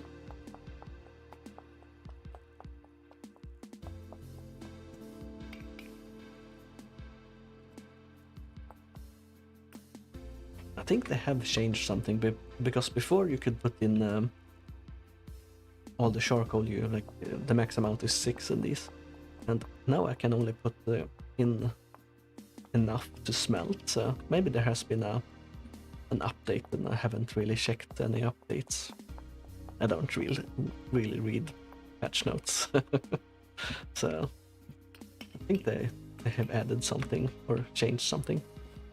Right, that's all of that. Let's light them up. The most fuel effective thing here would be like to know when these are done and then turn them into iron bars straight away. But I'm not a very efficient person when I'm playing. Let's actually de-equip our armor as well. Having armor on also makes us hungrier, so the heavier the armor, the hungrier you get, so. And also you move slower as well, so. Let's take the fire clay and turn it into bricks. Not sure why I split it up like that, but... Okay, that's a lot less bricks than I thought we would get. So I still need to stack them up in the kiln and fire them though. Yeah, this is like why I would like to be able to use refractory bricks or something like that for the bloomery. Like it would make sense, it feels like. I think the calcinite flint is done, so let's turn that thing off, and I guess we grab 2 more stacks of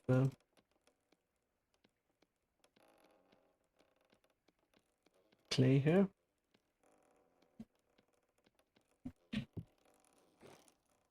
And we turn those into bricks as well.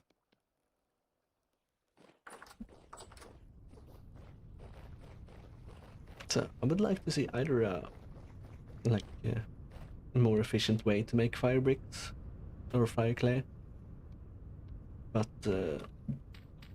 either like you can make more calcinated flint easier somehow, or you could what's it called?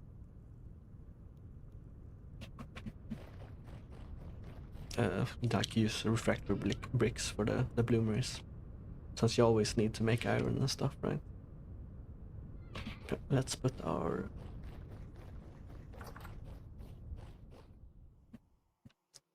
I think I have my resin in here, so I have 9 resin, so I think that's more than enough for quite a while going forward.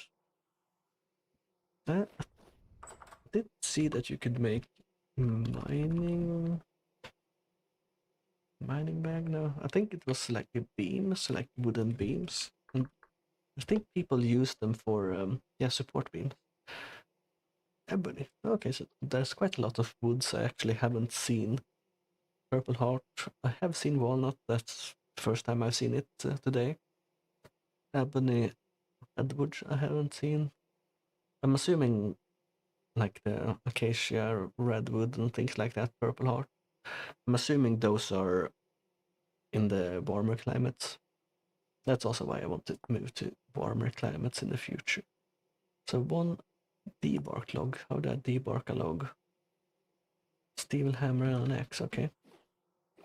So I guess we'll. I'm using pine, so let's actually go out and chop down some pines then. Let's grab the saw as well. We can see if we can do some decoration. I don't have a hammer in here, so let's go and grab a hammer from our smithy here.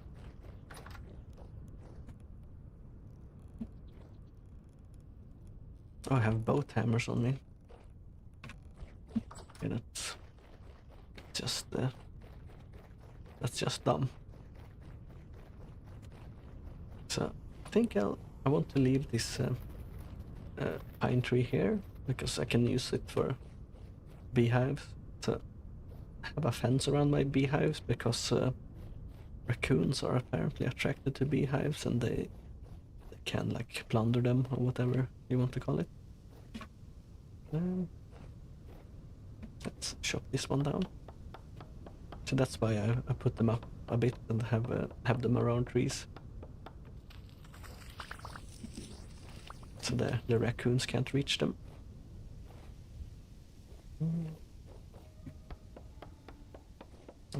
That's a rift opening next to me. And that's an oak actually, I don't want to chop that down. Not sure why I started to chop that one. Actually, did it? Yeah, this one had pine on it. I'm not sure if they have changed it, but trees you plant yourself can't have pine. Okay, that's a drifter. Can't have pine on them, so that's why I don't want to chop down. Or trees that you plant yourself, like pine trees, they can't have the resin on them. That's why I didn't want to chop down the tree with resin there. So let's take this tree. Actually, I should check this side first. Okay. I think it can be under leaves, but I'm right next to a pine forest. I don't think I really need to care that much about it, to be honest, but still nice to check. So I'm keeping an eye out in the left direction here, because did see the shiver ran away, or I think they're called shivers, and they do sneak up on me every now and then, so well, so it's high rift activity actually, so probably gonna be a lot of drifters tonight. I'm a bit annoyed with my windmill. It looks alright, but it doesn't look right at the same time. Like, I have chiseled the base a bit so it looks better, but if I start chiseling the top, since it will remove the bark on the side, and that will make it look very different. So I think it's alright, but it doesn't look right at the same time, so to speak. Right, so let's. I think it was axe, hammer, and then logs, and that makes debarked pine logs. So let's make 16 of them. And then we make with a saw, then we can make support beams. Right, so that should be enough support beams.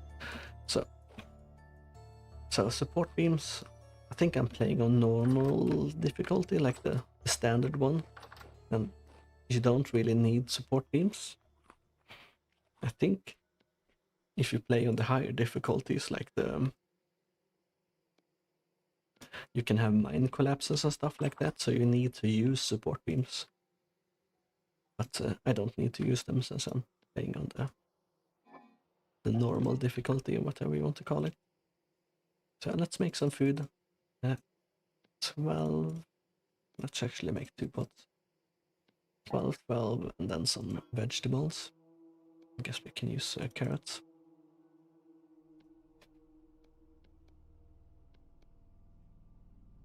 I'm not sure why I do it like that. I can just put it in right and then put the excess back, instead of spending time splitting it. Let's grab some peat. And 4 peat should be enough to cook it. 4 peat in each. Put the peat back. And then we light it up. I do like having a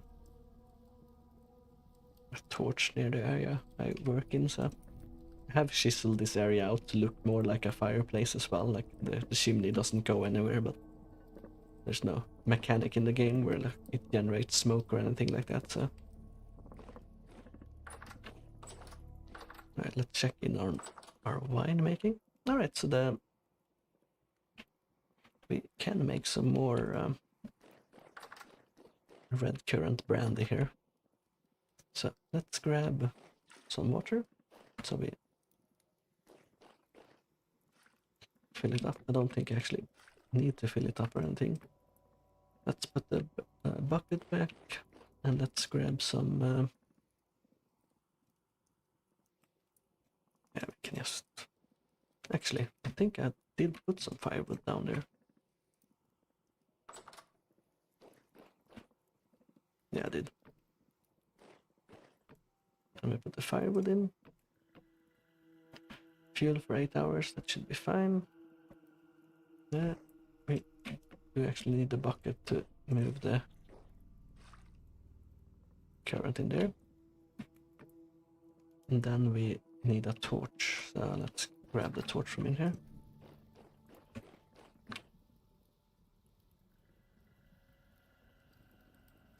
And then it starts making brandy. So I think it's like a very low conversion. I think like 10 liters of red currant wine makes 1 liter of brandy, so not a lot, but you know, not too bad, not too bad. I think the water here is made for cooling, so it heats up, goes through the pipe here, and then it cools down here, and then it drips into the bucket. I think, not actually sure how they make it in real life, but that's how it works here anyway. So this one is pretty much sealed with a hatch. And then you heat it up, and it goes up, down, and then it turns from steam or like you know, vapor into actual liquid, and then you get brandy.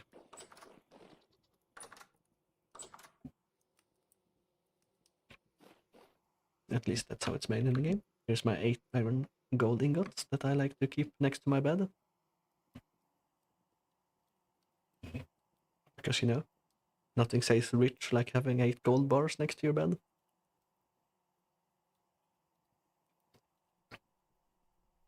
I think I have been, apparently from what I understand, I've been lucky finding that much gold as well. Like, you don't usually find much gold. This is not something I like. It only happens with the distillery. It feels like when you sleep, the fuel burns out in the under the boiler, but okay, it actually works, I think. So never mind. Don't listen to what I said. But it feels like it doesn't process all the brandy into, or the wine into the brandy. It might just be me though. Alright, we have 2 soaked bear hides here. I think I have to scrape them. Yeah, scraped hides. So you get 3 huge hides per bear hide, which is quite nice. So let's put the hides in here. That's 1 too many, I guess. Yeah, each huge hide takes 10 liters of tannin, so we seal the barrel up, and that's gonna take 3 days. So we put the hide back here. We have 15 more leather. Okay, that's actually, those are not tanned yet actually. Do I have any that's tanned? No. So it actually took me forever to find the lime. Like, I went out exploring for very, very long before I actually found it. I'm waiting for it to get a little bit lighter before I go out, so I can actually see more what I'm doing, as I'm gonna be decorating. I also don't want to be ambushed by any drifters sneaking up on me. Let's check our levels here.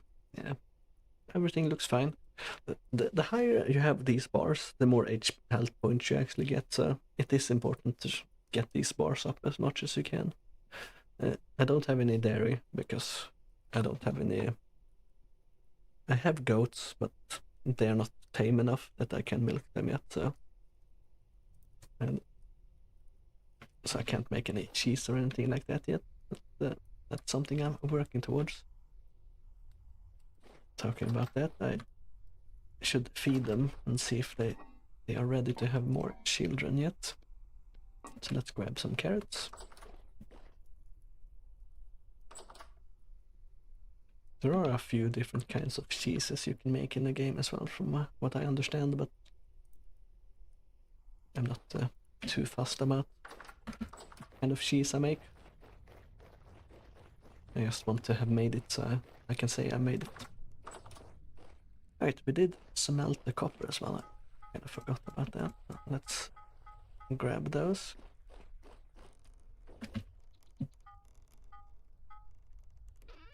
And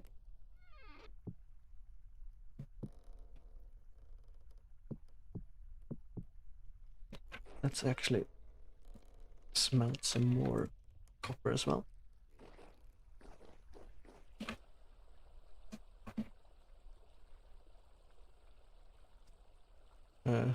Actually, no. I did for a moment forget that I can only make well, I can make more bars at the same time, but I can't really pour them out, so point in making too many at the same time.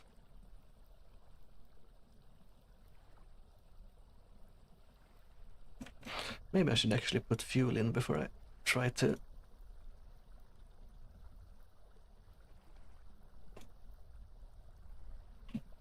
light it up. That would make sense. I do know that some people, to save fuel, like use a bit of firewood first to get it up to a certain heat, and then they switch to coal, but just feels like it would be annoying. Alright, so I do like kind of the landscape when it's cold. I'm gonna grab half a stack. Let's grab a whole stack of brown coal from the smeltery chest there. Still, the process of making steel takes a lot of coal, so that's why I had a stash of coal there. Right, let's bring one of the, well, I guess we got feed the goats first.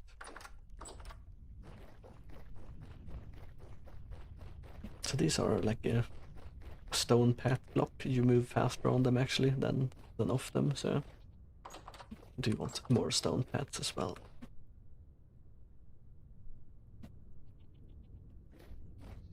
Let's see here. Lactating for 13 days, ready to mate. Okay. So it says I can milk it when I hover over it, but I can't milk it because it's generation 0, and that means it's too wild, so...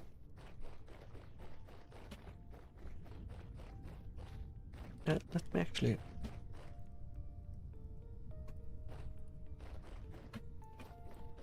thought I heard a rift opening, but it was just the music. I do have some extra logs here, so let's turn that into firewood so it doesn't take spots in my inventory.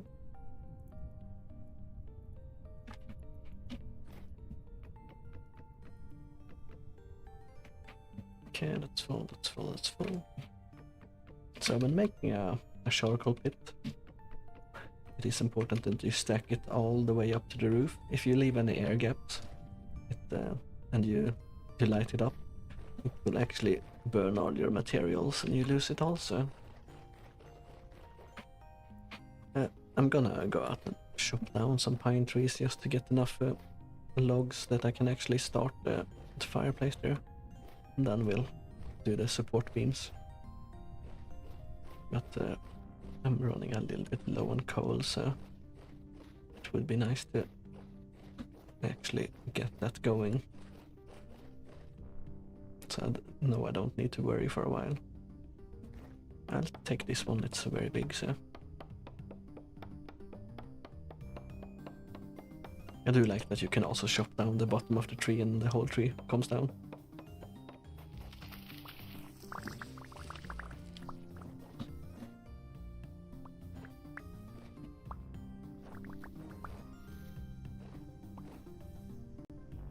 No need to nerd pole up or something like that, so that's very nice. Let's grab this one as well. If I get any pine cones, I'll replant them in the same location, so...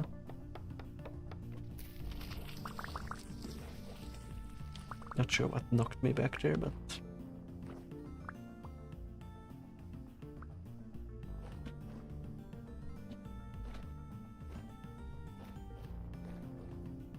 Let's grab this one as well.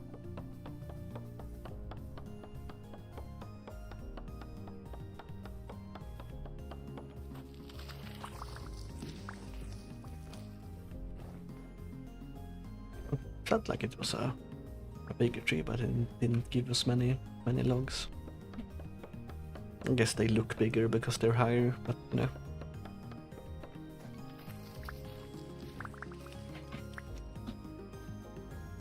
Also nice to get some sticks from it. Sticks are always useful for making tools or making ladders or whatever you're making. So this axe is very low durability. We'll probably break it when we're making a firewood, so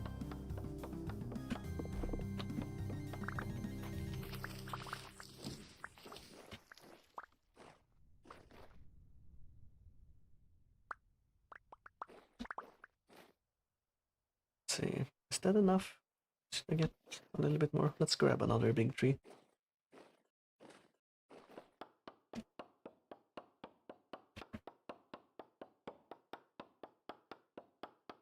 As you can see, the snow is piling up. So, from what I've read, if it piles up too far, like animals can actually escape their pens and stuff like that. So, it's a bit annoying, but I haven't seen it happen so far. Okay, so actually, I ran out of room here. Okay, let's throw away the stones. We don't need stones. Not sure why I had those in my inventory. Oh, it's probably I accidentally broke one of these boulders. Probably gave me a few stones.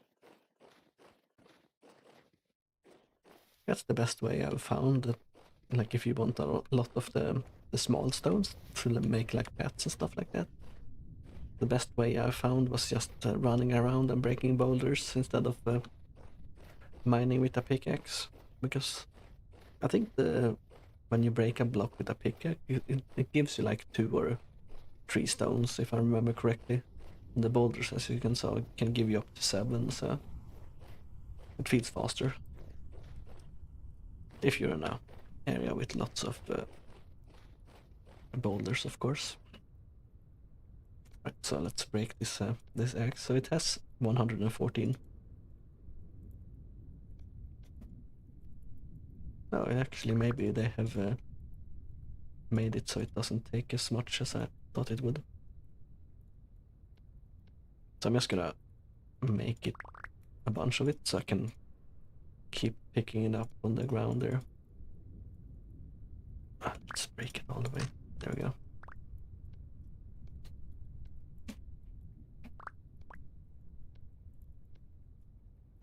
And let's move the spear one over so I can stack it up.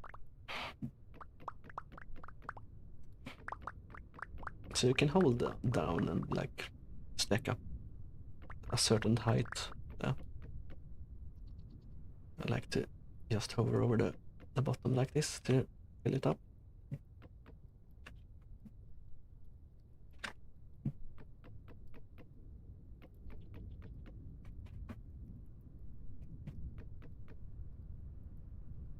Yeah, so it felt like we shoved down a lot of trees, right? We had our inventory full of logs, but maybe we need to go out and get even more.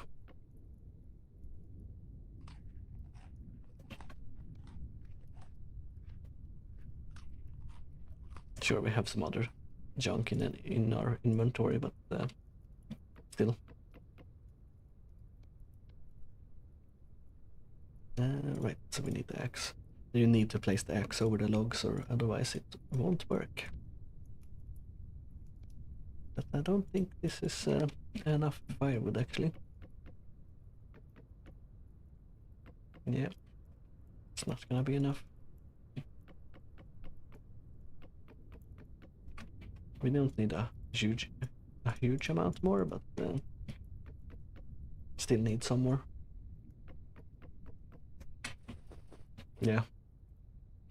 Let's actually go out and finish it so we can seal this up and light it up and let it go. I didn't get any more pine cones that I can plant on the way, so let's grab the big one up here. Yeah, I do like oak trees best for getting a lot of logs. When they are fully grown, they have a huge amount of logs they drop, so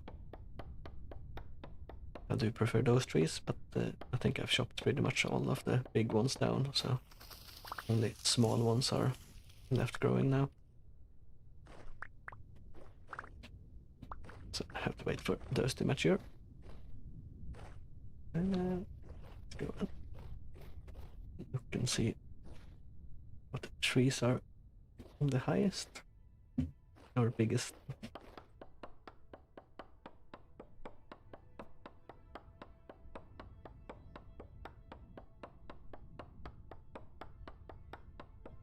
So I think you get 4 or 5 wood per log. Okay, the snow pushed us off there.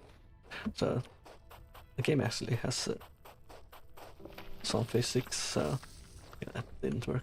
So like gravel, if I dig below, like here, it will slide down and everything. But the snow can also push you off like it did, which is kinda annoying. But it's also part of the game, which some of it makes sense and some of it doesn't make sense, it feels like. Let's grab this one.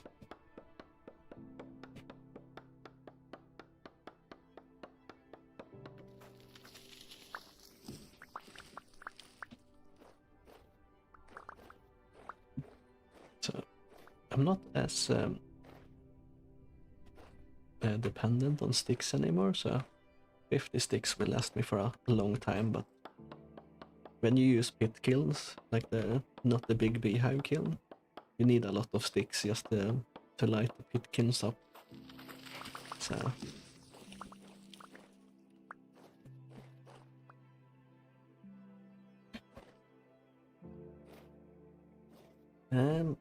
might have enough wood, but just in case, let's grab a little bit more. I don't want to go back there and then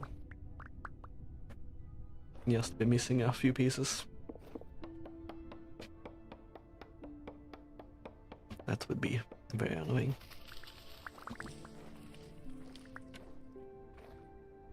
I guess, you know, I could always make the charcoal pit smaller as well, but it feels good to make a big charcoal pit at the same time, because then I know I have enough charcoal for a while and I don't need to go out and chop down so many trees. But I guess I've been using a lot of charcoal since I've been making steel.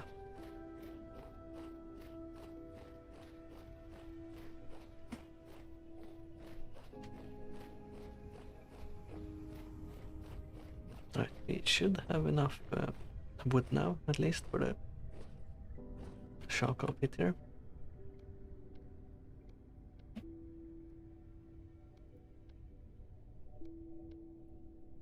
Let's start with that. I think that should be enough, maybe.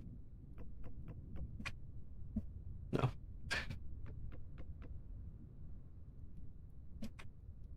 Okay, that stack is full.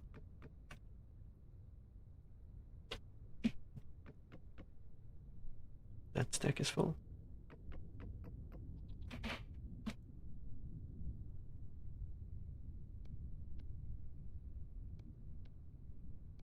So turn this all into plywood, and that should hopefully be enough.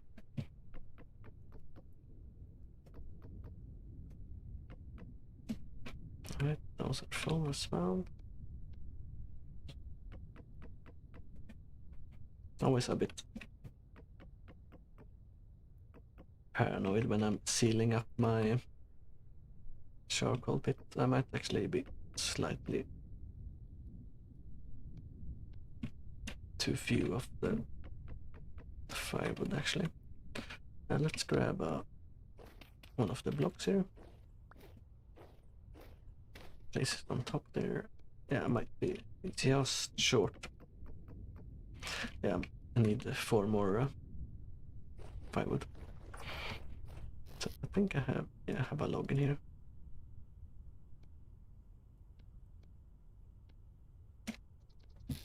And I have a log in here.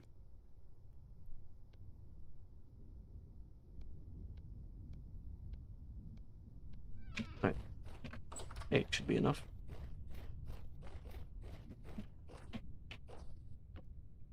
Alright, so actually I needed 6, so it's full now. So now what we do is I'm gonna take these dirt blocks and I close it off like that and dig up this piece here. It's not raining, so I don't really need to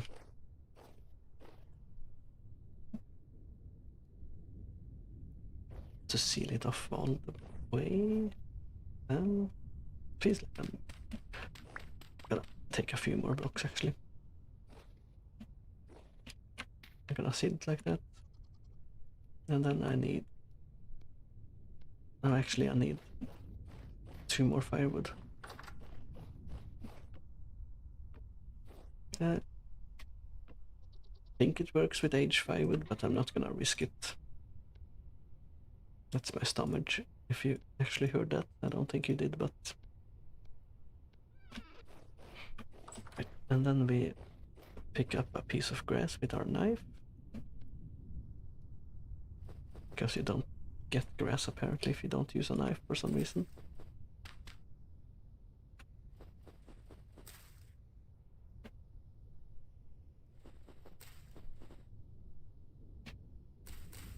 There we go. 1 piece of grass to start a fireplace. Put the grass there, then you put 4 firewood. So now that's counts as a fireplace. Wait, I didn't need the other dirt. I was remembering wrong. So what I do now is that I light this fireplace on fire, and then I cover it up. And now, in a moment, we should see smoke coming from the ground here, like in a little bit. And then we know we actually succeeded in making the charcoal pit. If we hear like fire burning effects, then that means we messed it up and things will be burning in there, which would not be good. Let's put the dirt I took from this area back.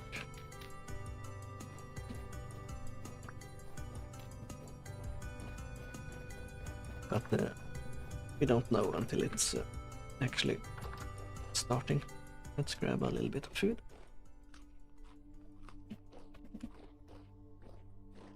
I usually keep 2 bowls with me, like of food, but you can pick up the whole cooking pot and actually have those servings with you, but...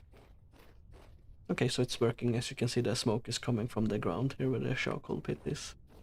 So that means we succeeded and didn't fail, so now we just leave it for a while and then it will turn into charcoal.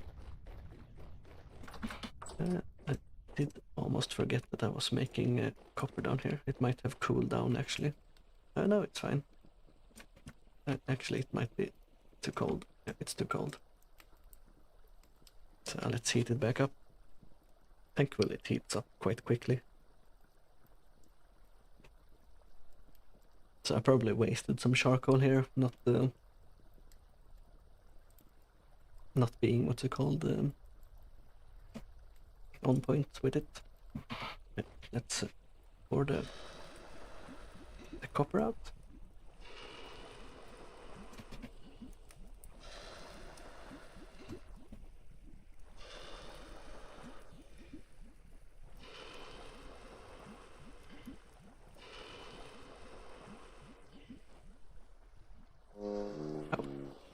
So if you stand too close, you burn your feet as well, so I did get too close there. Alright. Let's those pouring out. And let's put the stick back there. And these are done as well, so we have a bit more iron blooms in here. And let's put the fire bricks away.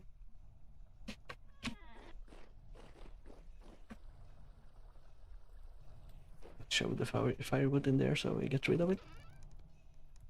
So we have 60 iron blooms. That's more than enough to be able to make some what is called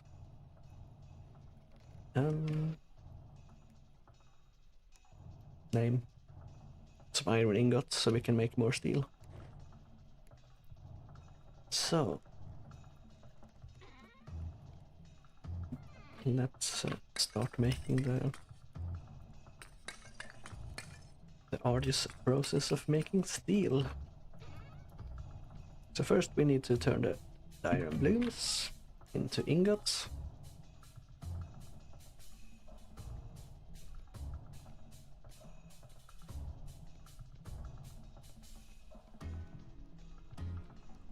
And then we need to start the steel process out there, but first we need a bunch of iron. I think it's 16 iron is like a full steel kiln, so we need to heat these up, and then we will use the halve hammer and also a bit of the manual hammering to help the halve hammer out. Right, so let's see how this works.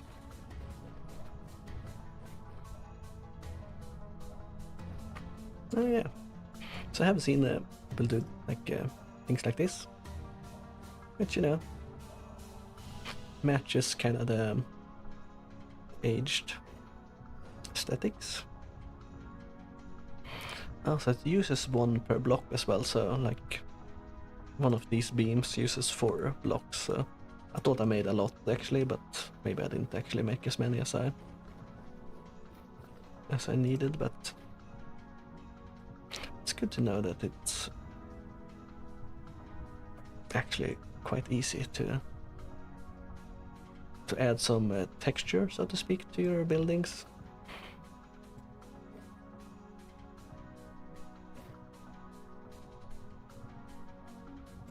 In a perfect world here, I would bring these all the way up, or like, I guess we could do like a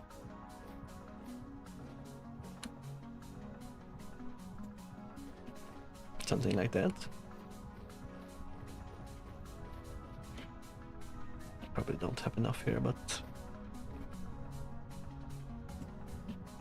yeah, 9 beams. Okay, that's not what I wanted.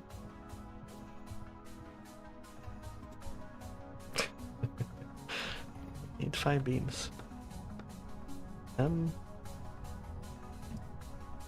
Okay, so can't seem to pick it up. Okay, let's. Can I shop? Oh, there we go. I guess you need to find the right block, or where it starts, so to speak. So I guess we need to make some more of those, but no. It's good to know that you can use those to decorate like that. But yeah, that's gonna be a lot of pine logs as well, like debarked and everything. Right, let's equip the wooden tongs. Let's not burn our hands.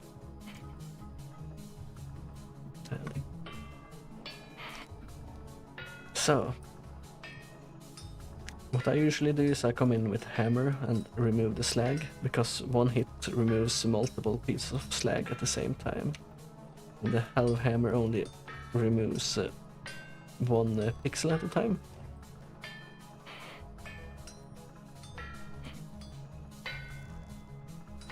But I also think my setup isn't optimal here. Like, I think I have enough power that I could somehow like do a gear shift to speed this up, but I'm not sure exactly how to do that. but right now it's going slower than it usually does, so I think the wind speed is a little bit low as well, so...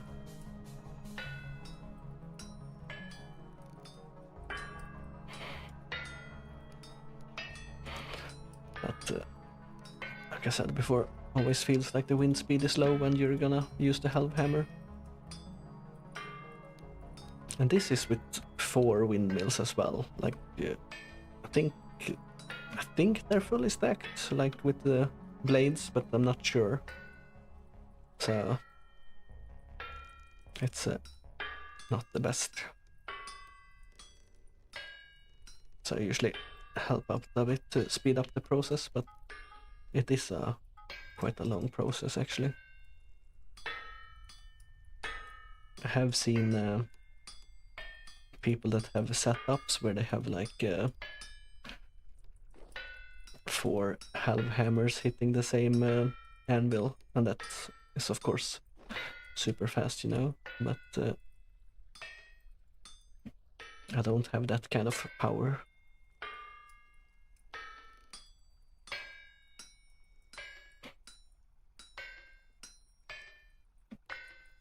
It suddenly started blowing more, I guess, since it sped up a little bit.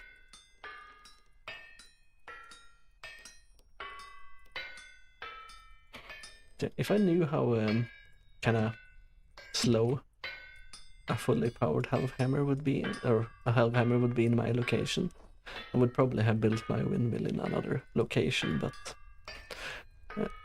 since it was the first time I'm playing the game, I didn't really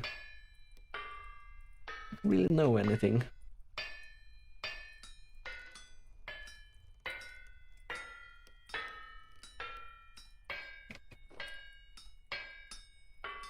And also would have made the building a bit different as well. But you know, it is what it is. I would probably have built it on top of a mountain.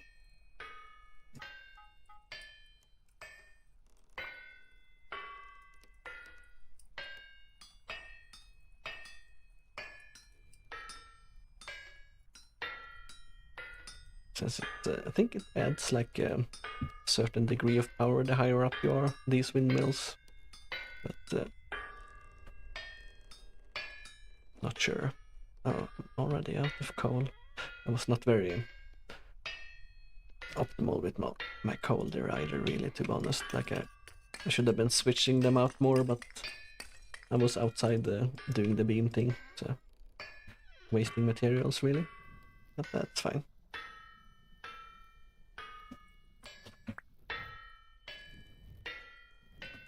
It happens, it happens.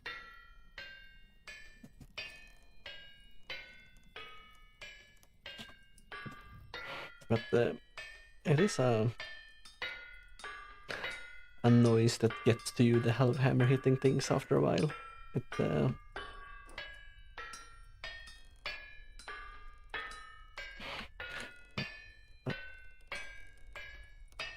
at least it's helping out quite a bit. Makes the process of making iron a lot faster, so can't complain. Or can't complain too much, I should say.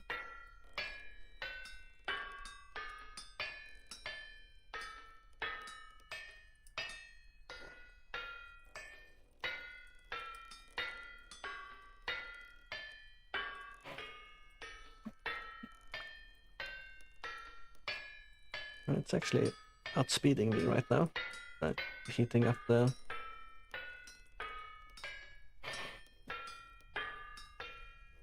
iron blooms. But that's a good thing, actually. Let's grab 3 of these, so 3 back. Okay, it might not be outspeeding me, unless I get 3 at the same time, so...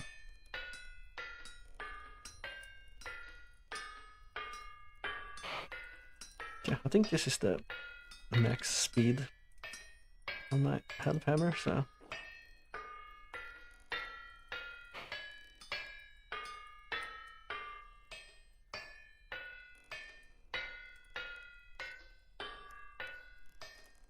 Hmm?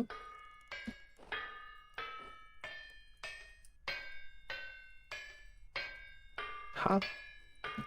Did it disappear? What's going on?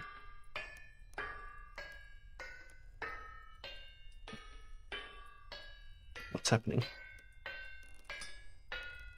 Did it bug out somehow?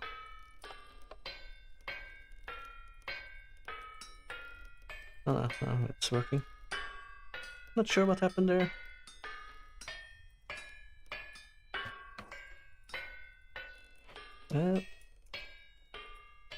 Not sure why I can't see this one. Like, I guess I'll put this one in the chest for now. You can't put them in the chest even though they're hot, so.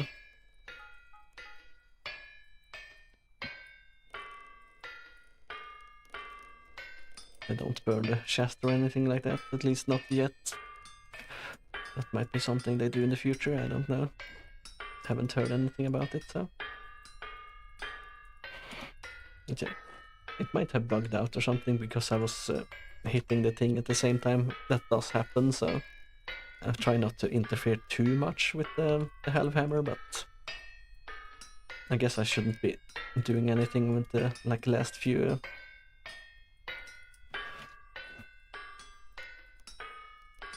things, whatever you want to call them.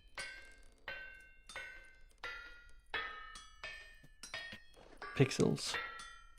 Because it might bug out the Hellhammer.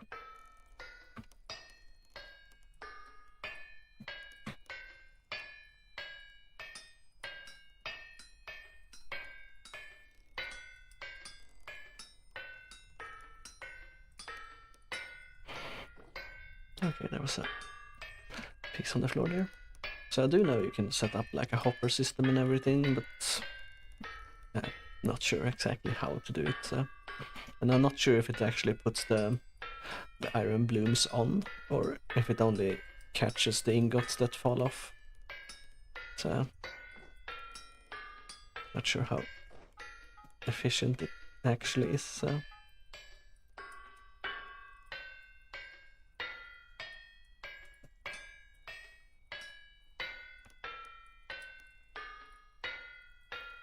Okay, I thought it bugged out again, but doesn't seem like it.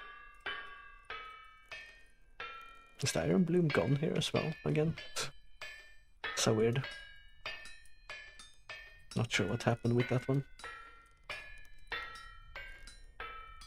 But keep it in the chest for now. I might have accidentally made a hole in the middle there, but that's fine. I might have removed like one too many pixels as well. Like, as you can see, each iron bloom have a certain amount of pixels, like of iron and slag and stuff like that. And if you remove too many pixels of iron, you probably can't complete like you can't complete the ingot, so to speak. So that might have been what happened. Let's add a little bit more coal. Still have a lot of iron blooms to go through, so.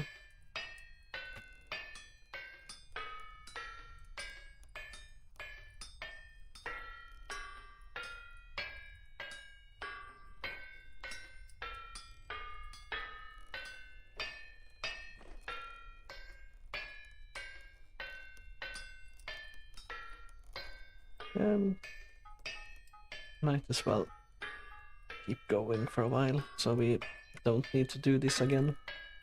But yeah, does take a while. I think I would like something that speeds it up, but I guess better windmills, like the mod I spoke about before, would speed this up since you get more power, and then you can have 2 Hellhammers or 3 Hellhammers hitting the same anvil. So that might actually be the good way to speed it up, so to speak. But right now the wind is actually good, so I don't think we will add any more coal. We'll do what we can with what we have right now, in case the wind dies down again. We don't want to spend a long time hammering everything manually, so.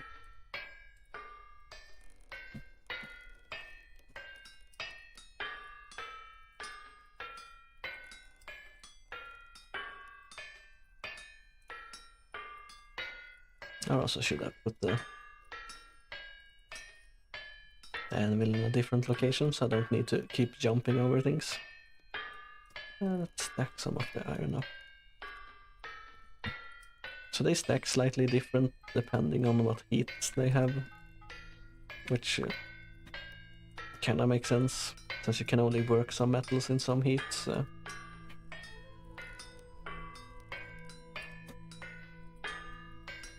Like if you want to make a tool straight away, it's quite useful, but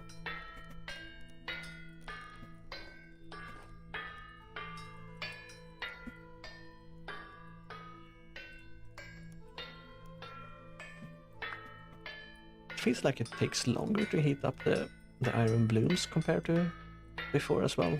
Maybe I'm just misremembering a ton of things, but it feels like some things have changed. But you know.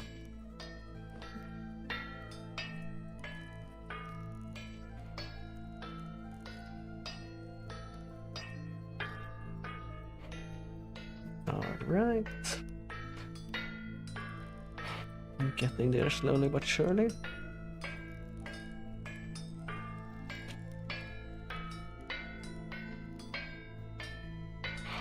Okay, I did remove one piece too many there. I think I was trying to hit the same piece then. The half hammer was trying to hit. I did say we were not gonna add any more coal, but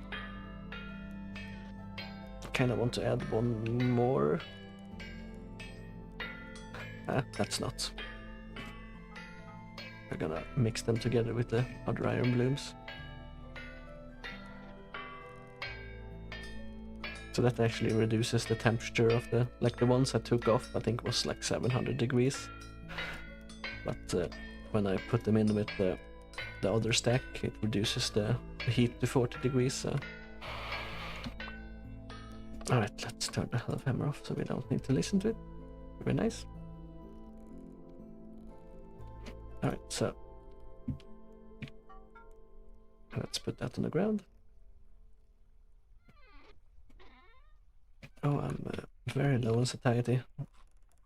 So when you get too low on satiety, you actually start taking damage, so. Good thing I caught that. Okay, so the other iron bloom is gone. I think it's stacked up with the other ones, so. But it was a partially worked iron bloom, so. Yeah, not sure what happened there. But it's not here anymore, for sure. Well, it's in the middle of the night. Rift activity is calm, but let's put this thing back, actually.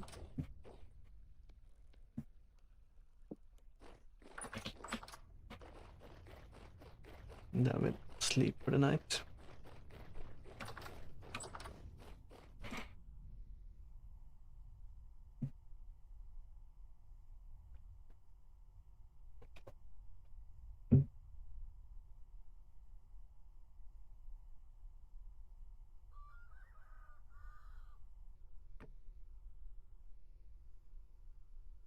Alright. So we have 16 iron ingots on us. Is this still going, or can I open it up yet? I don't think I can open it up yet.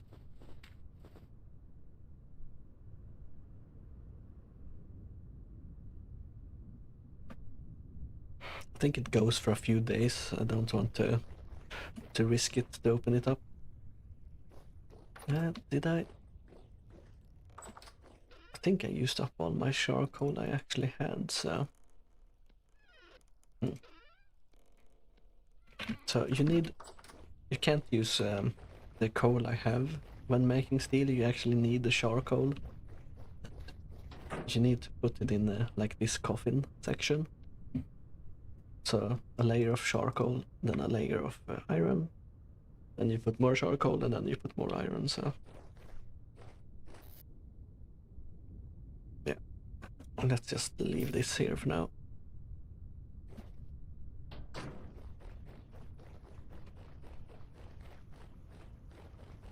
So let's actually go out and throw these pine trees down. And then I guess we can chop down a few more pine trees for decoration's sake.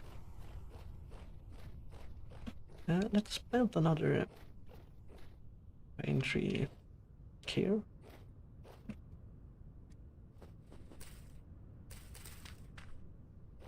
In case we want another place to have a beehive.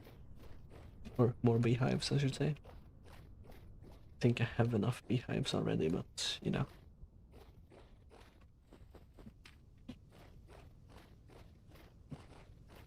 Always good to have more.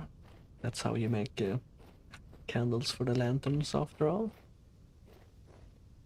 Right, so let's actually thin this section out. As you can see, there's some mushroom growing on logs as well. So there are certain trees that have a lot of mushrooms on them, and some you can eat, some you take damage if you eat. There are some very bad ones that straight up die pretty much when you're eating, since they give you so much HP damage. Right. Alright, that's the mushroom. Let's take this tree as well.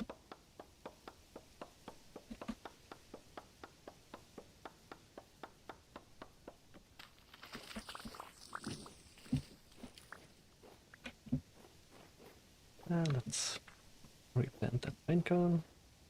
Oh, this is a big one. Let's take this one.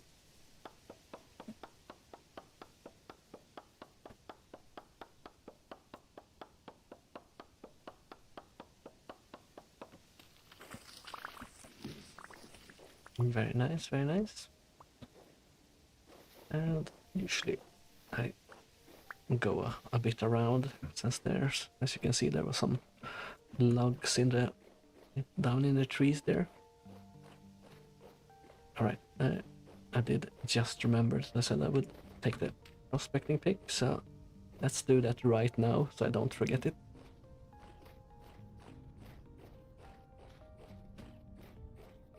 Otherwise I'm gonna forget about it straight away.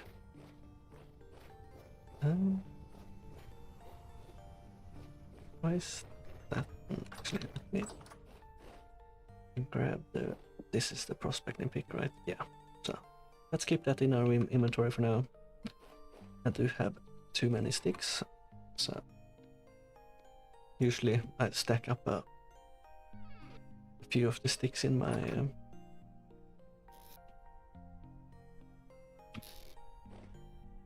in a spare chest, because when making ladders and stuff like that, it's always good to have some. So I needed a hammer. I have the hammer on me actually. So hammer, axe, and then logs to debark them. So let's just debark all the pine logs there. Then we went back, then we grab the... I already had the saw in my inventory. And let's turn them all into these support beams. Now we can put the saw back.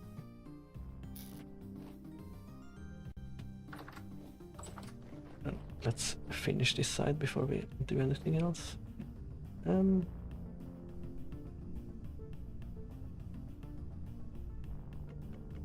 Okay, so that removes the whole beams, so I place the whole beam as one, I guess. And all the way to the other side. So the reason I redid it, because I was gonna say because those things stuck out, and it still does, but I guess you won't see it if you're not looking too closely. Let's actually grab some food first, since we are getting low on satiety again.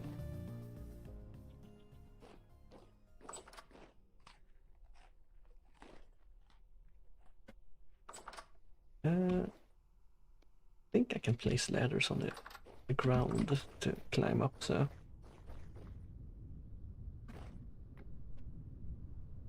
not sure how that works, but it does. Now the question is, How should I do this?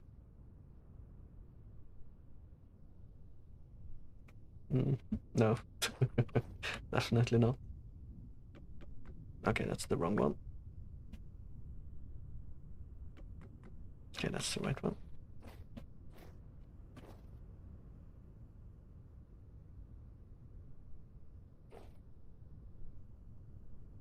I think I messed this one up as well, so... Yeah, I did.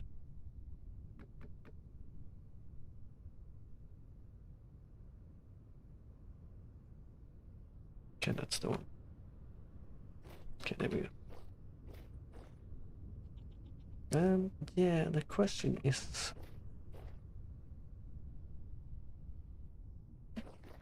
I kind of want to hide this as well, but it's not thick enough to do that. So I guess I need to chisel a block for that, so let's do it. Can I cancel how I do that? Okay, just punching cancels it. But is it best to just do another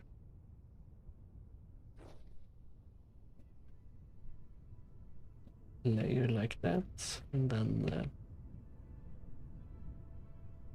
do like the inside?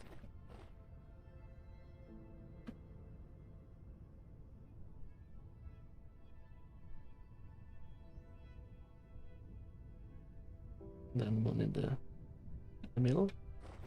It looks kind of empty down here. Like, I guess I should have connected this. Okay, that's not how I wanted. That's not what I wanted to do either. I guess I should have connected it down like that.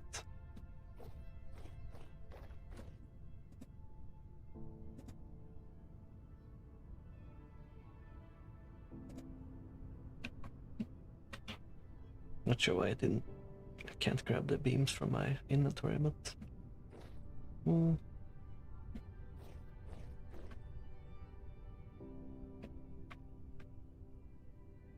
So this, you can't really see the bottom there, so I think that's fine, actually.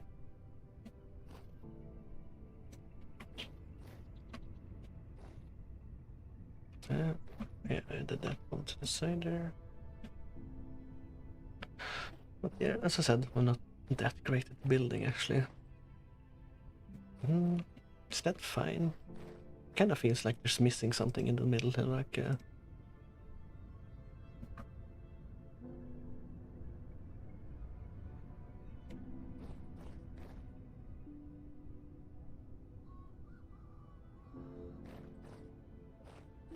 Not sure why it hides some and some doesn't hide. Like...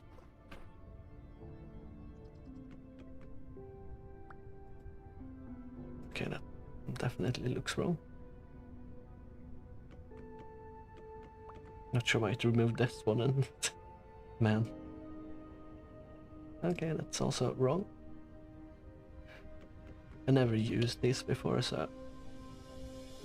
It's probably just a thing of getting used to them. Okay, so I guess it depends on which block I start on, actually. So... I guess it started this one on the bottom block there. No?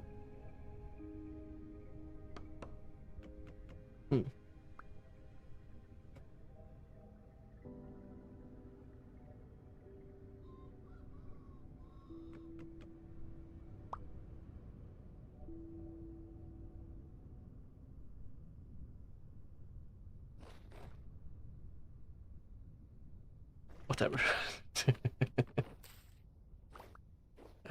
I don't understand why it hides some parts of it and not some other parts of it. So let's just mirror it on this side, so it looks the same at least.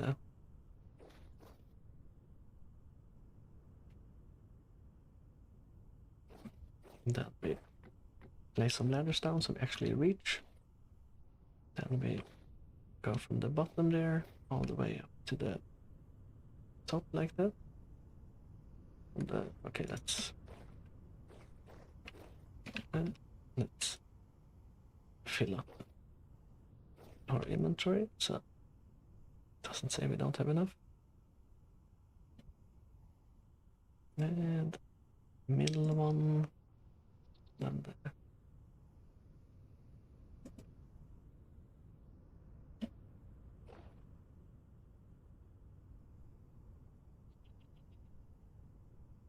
okay, that one is wrong.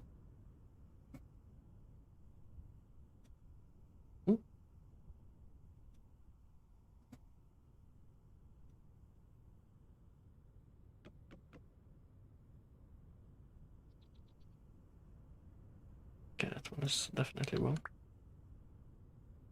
That one is also wrong. Why did it remove that one and not this one? It's a little bit weird. It feels like it's a bit buggy sometimes. It just might be me not understanding how it works though, so... But now I can't place anything there.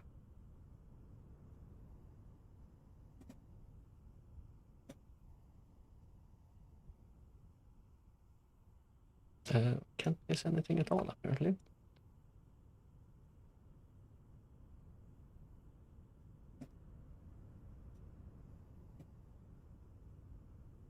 Hmm.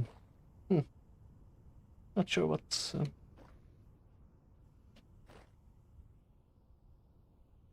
I can't place down anything, so... Not sure what's going on.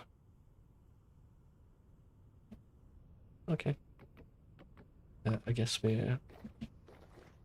are not doing that all of a sudden. The apple trees have gone dormant. So some of the fruit trees in this game need to like enter a period of dormancy to be able to have fruit next year. So it's nice to see that the trees are working, I guess. So let's put the hammer back. Copper should have cooled down. Don't look at my wonky roof. I couldn't get the... like I tried, there are certain different types of blocks here, but I couldn't get them to line up. I tried all the different ones that I had, but I couldn't like fix it so it didn't leave any gaps, which really annoyed me, but I'm sure there's some kind of fix for that as well, so...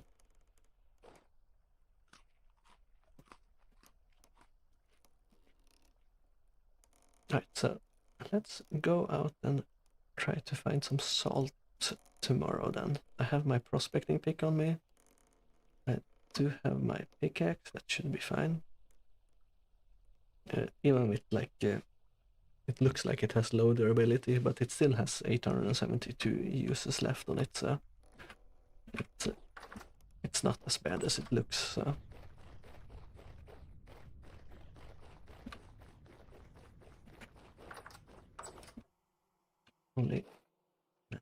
Only 5 o'clock in game, but it's already very dark outside. I guess we'll put our support beams away for now. I have enough room in here, so let's put them in there.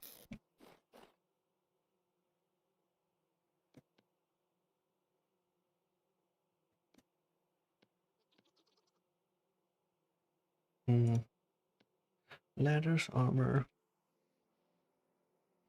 I think we got everything we need for the expedition tomorrow, or what you want to call it. 6 servings there. I guess we can make few very nutritious meals, so it fills up our satiety a lot. So let's use 4 of those, and let's use 8 cabbages. That should be a lot of satiety.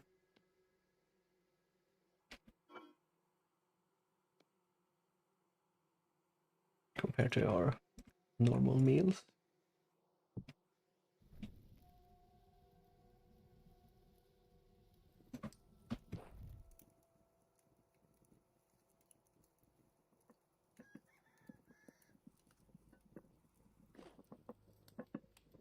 I do like the noise this makes.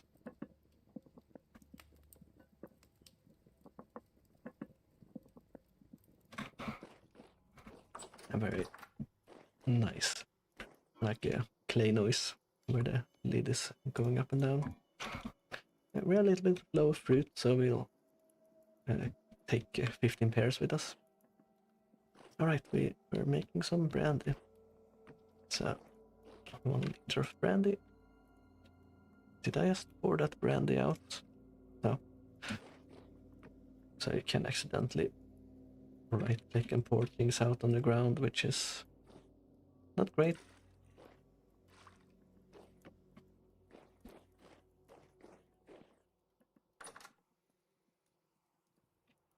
I did forget I have 5 down here. I won't light this up now, since I'll be going to bed soon, and that uses the fuel. I do like that the texture also changes depending on what you put in and everything, so that is nice.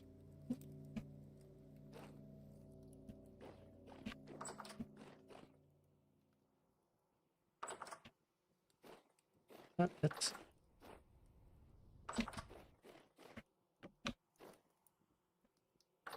not sure how this works. I can try to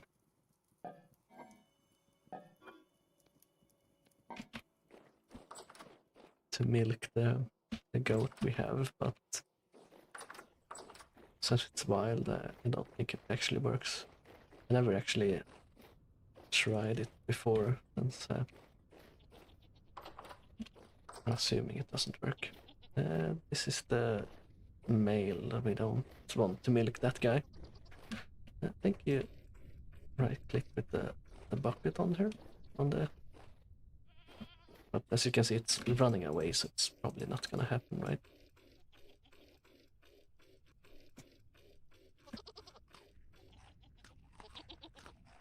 Okay, it says too stressed to be milked, so I guess that's partially as well because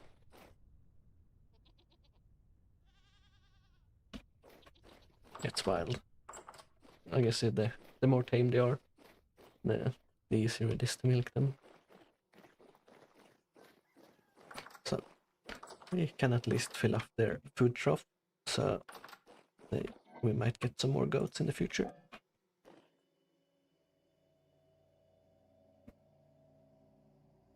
Oh yeah, that's a lot of sat on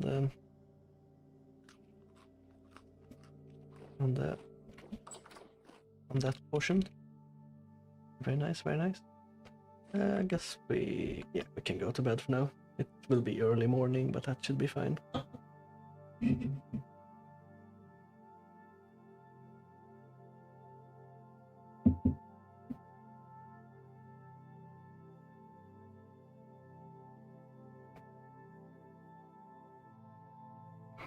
Alright. We did some food. I kind of want to... Okay. We did manage to empty that one out, so we have 2 portions of good food. Don't want the bucket with me. Let's leave the bucket behind. I have ladders. I have prospecting pick. First, I'm gonna go to the bathroom, so I'll be right back.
Alright, I am back.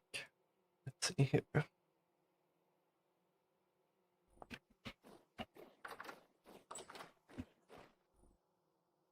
There we go.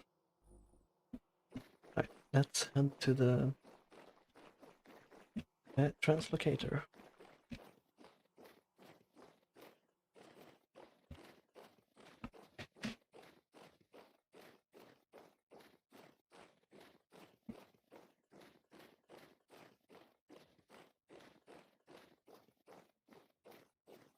I do like the crunching noise that you make in the snow.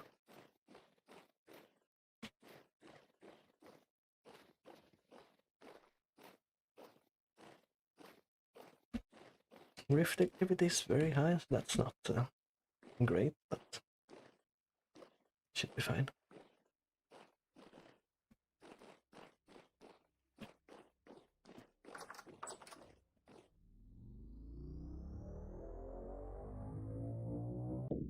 Boom. And let's start our climb. I should remove my gravestone here and mark our salt location. Let's move the prospecting pick into our hotbar as well.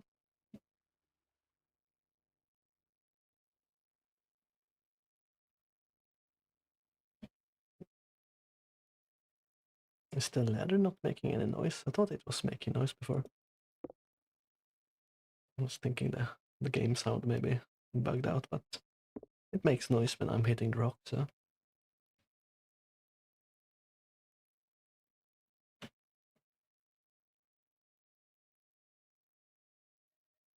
Alright, and as before, let's put our armor on. Let me run into bears and everything. And especially in these bushy landscapes, you can't really see anywhere. So it's easy for them to sneak up on you.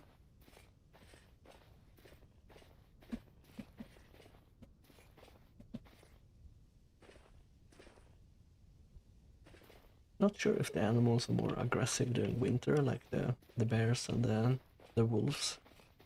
As you know, food is scarcer and they attack you easier or something like that. Not sure if that's actually a thing they have programmed in the game. But it feels like it, at least. That's what I've been, at least with the wolves, what I felt during the winter. Usually during summer, if you run into one and you turn away, they usually don't. Some run away and some chase you and stuff like that. It's a bit different, but it might just be random. But it felt like during the winter months they are more likely to attack. Also, when the music started there, I looked behind me because I thought something was sneaking up on me. With the drum noise or whatever it is.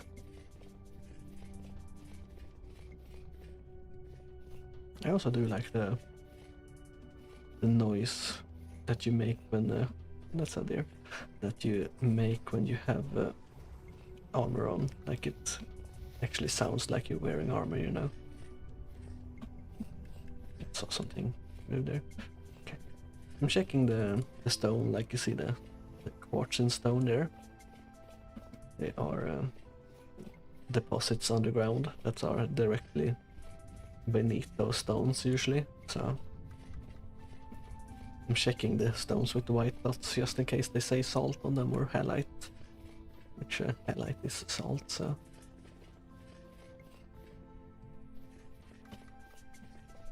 Rift popping up all over the place, but it should be no issue really.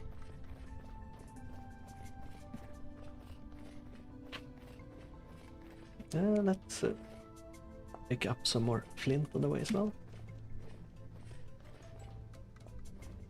in case we need to make more calcinated flint for some more fire clay.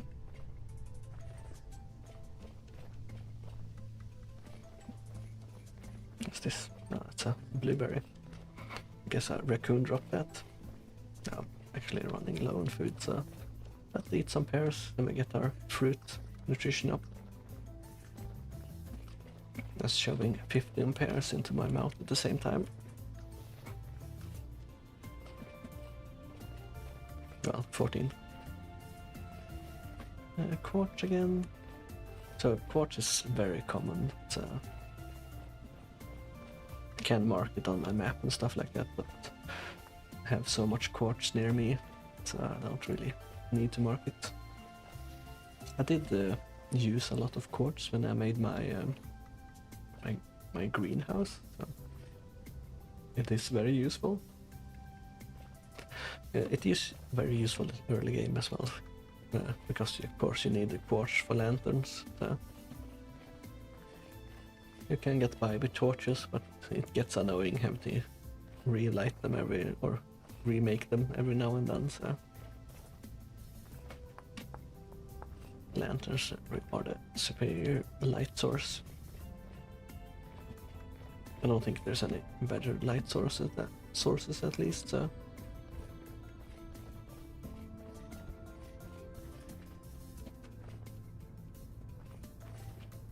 I usually always look down in the canyons before I go down them, just in case there's a bear or something like that at the bottom waiting for me. So don't jump into a hole and it's hard to get out. There's some raccoons.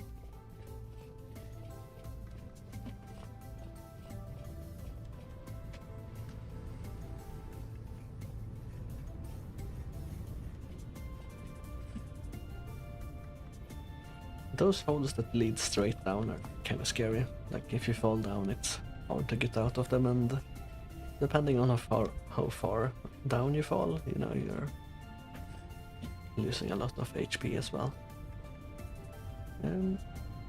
So let's go down here and let's use our prospecting pick. We can change mode, long range mode. It shows you what's in a chunk pretty much. In short range, shows you what's I think it's within 6 blocks or something like that. So as you can see, I have dug like small trenches here before checking what's nearby. So, but we're gonna keep doing that between intervals and see if we can find that salt or not. And it says in the log, no ore nearby. Medium copper. We don't really care about copper right now. We want salt.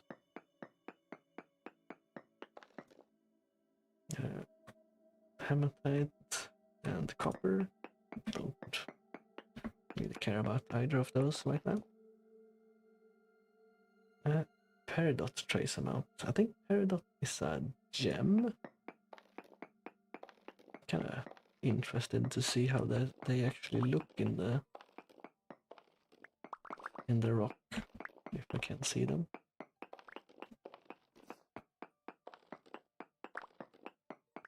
But I'm just wasting my time as well.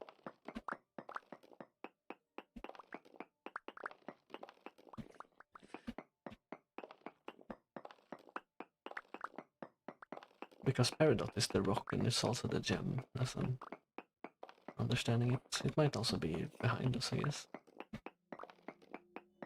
I'll just dig a little bit and see now. It might be below us as well, so if it's trace amounts as well, like it might be a very small chance to find it, so probably a waste of time trying to find it. Native copper, large amount. That's not surprising. Large amount of copper again, and this is the bottom. So I guess we need to dig another hole to find the salt, maybe. Why am I going up so slowly?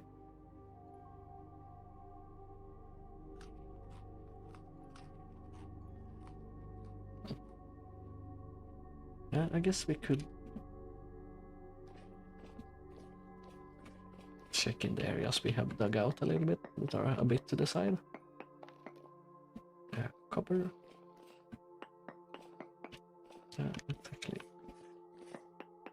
go down.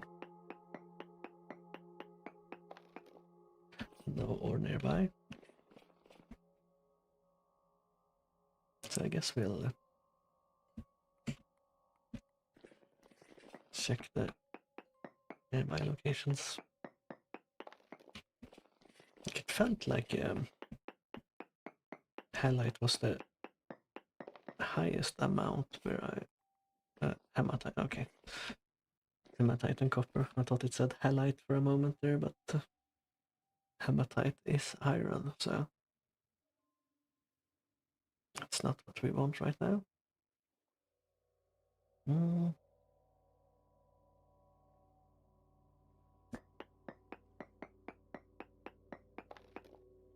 No ore nearby.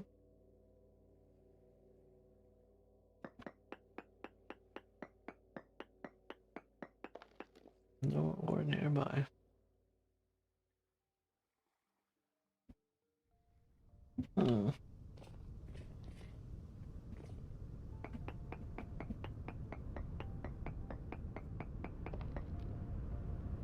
Flint, small amounts, so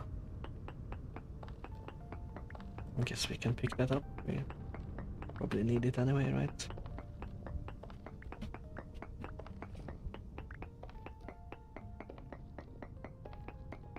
So you can find flint on the ground, and you can find it in the small veins like this, I guess. Or deposits. I'm not sure if it's... I guess some ores you say veins, and some things you say deposits. I'm not sure how it works exactly. So let's switch to long range mode and actually double check that I'm not hallucinating finding salt in this area. So you have to spread it out by a certain amount. Yeah, decent halite, 50.6. Not sure why it brings this up when I'm clicking that thing, but let's actually see if we can find anything higher than 50 then. Let's this mountain nearby, we can actually have checked that already. So that's 50, so that goes down, and that goes down. So let's check here, I guess. I guess this is the... okay, that's a boat one. That guy shoots, so... okay, that's another one down there as well. I should have brought some blocks with me, actually. But they can't get up here, so I guess we can do our prospecting thing here.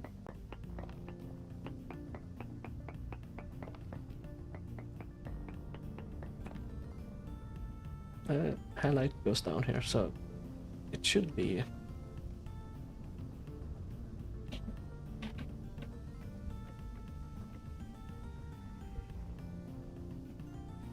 like, this is the biggest concentration, so it should be around here. But let's see where my hole actually is. It's here, so...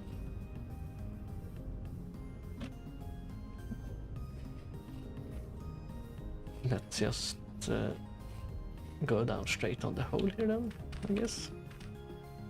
So let's start using ladders.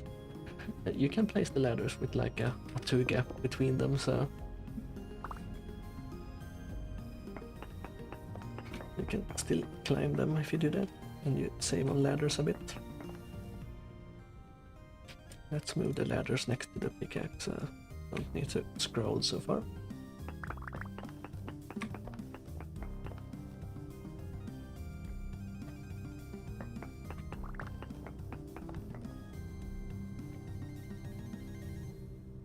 Okay, still scrolling the wrong way, apparently.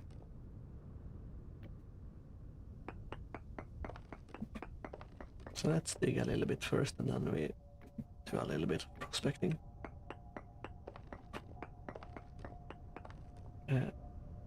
Not sure it spawns like deep or not. I don't think it does, but again, not sure.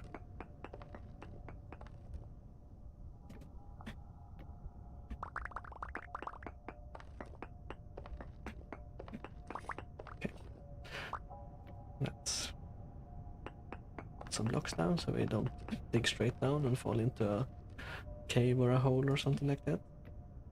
That would be bad.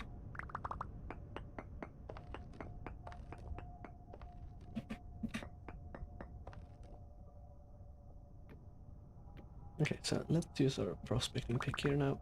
Let's do short range mode.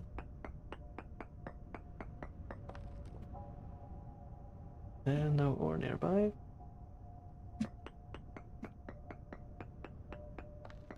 No ore nearby.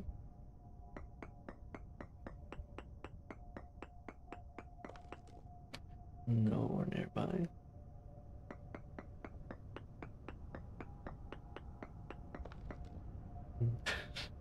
Man.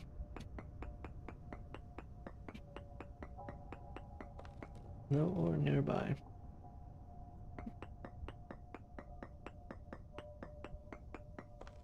No ore nearby.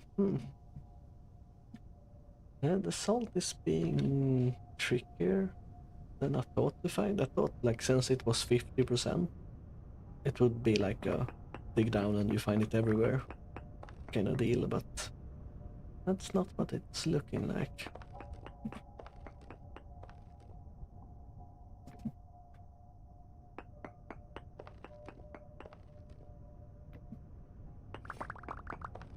Okay, don't want to do that.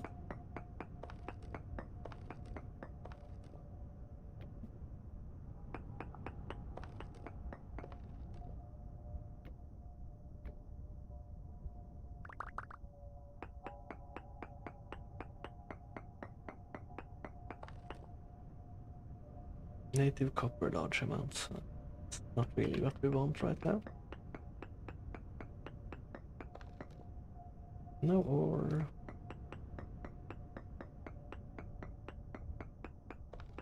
No ore. Might actually have to Google halite. Halite vintage story.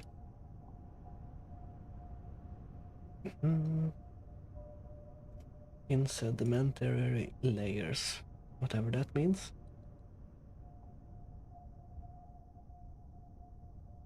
Bauxite, chalk, shirt, claystone, limestone, sandstone, shale are apparently sedimentary. Igneous stone is so it shouldn't be in peridot then. It should only be in claystone. So if I go to peridot, it's too deep apparently. Okay.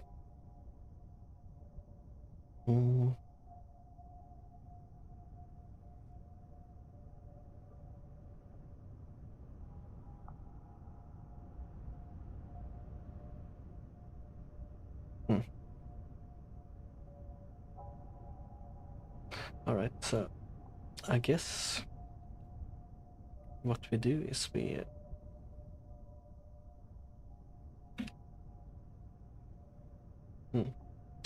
don't know what we do.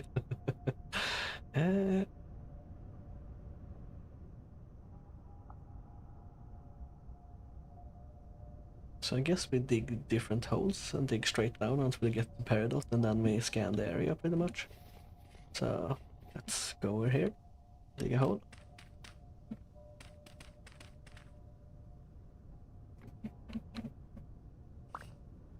Should have brought more ladders, but I was a bit too sure that it would be easier to find when I had my prospecting pickaxe, really.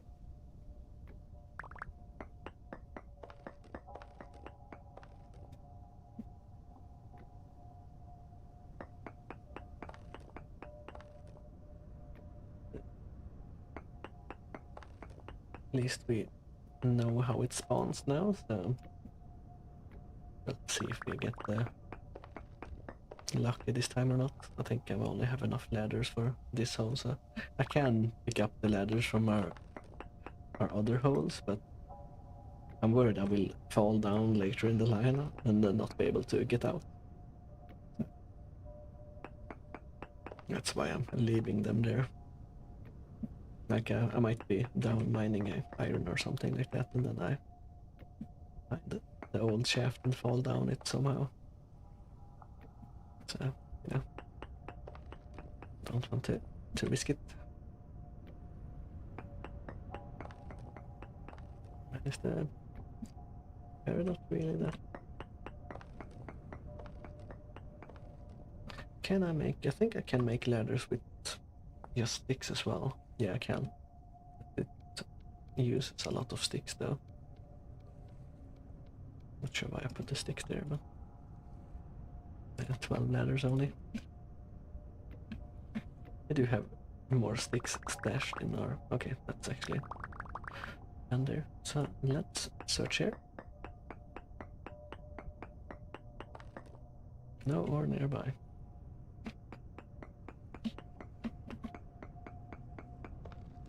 Actually, I should have my OBS up. There we go. Not sure why I actually put that down.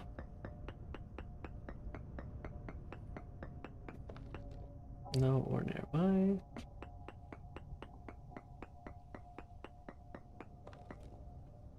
No ore nearby.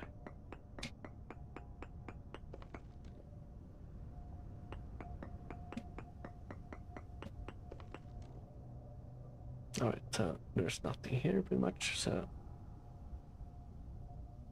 I guess we can dig one more hole. Let's actually do it like that so we know where we have been digging. So we kinda not get too close to the other holes. I think like here should be fine. So I think the prospecting pick searches in like 6 like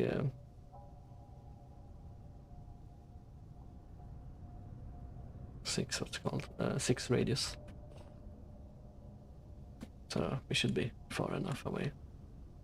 Actually, we are quite low on sanity, so we probably have to leave. So when you get too low on sanity, the really bad nightmare drifter, or like the really bad drifters, can spawn on top of you, and you need to use a temporal gear to be able to get rid of the sanity or insanity. So it's bad to go too insane in this game. Not sure why I put that one. Okay, I did not take any damage apparently. Do I have enough ladders to get out? No.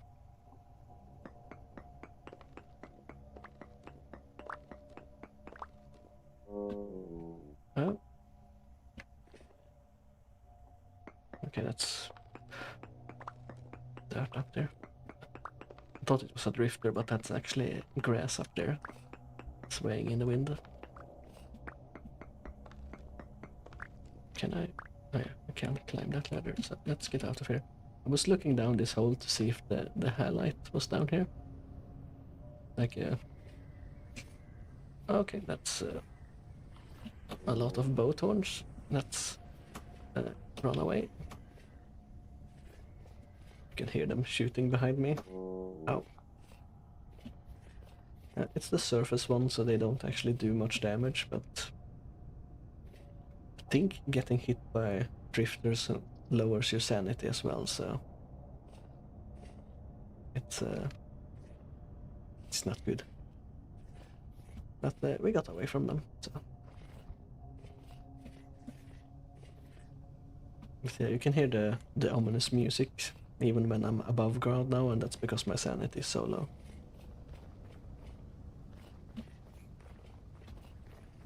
I think if your sanity gets to 0, you have to use a temporal gear to restore your sanity, because like being in a good area doesn't help.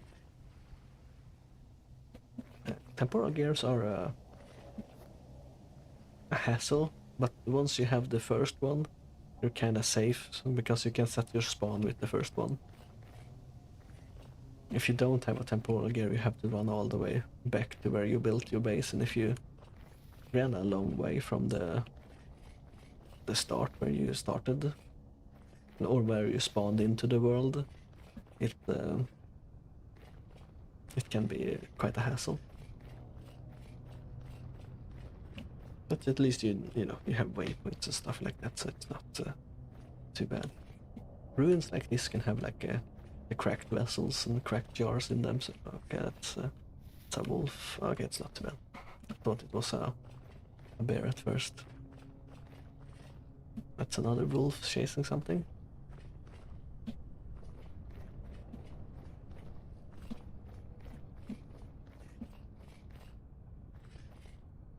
Right, so we did not find salt this time either. I'm not sure why, but my salt adventures have been very... I'm not sure if I could call them unlucky, but I haven't found any salt at all, like in all my exploration. Which it felt like I should have found, but you know, if you're not lucky enough, that's just what it is. It's not too late. So I think all the traders pretty much have a bed in their caravan that you can sleep in, so if it was like 9 o'clock I would have slept in his bed. They don't actually go to bed themselves as far as I know, so...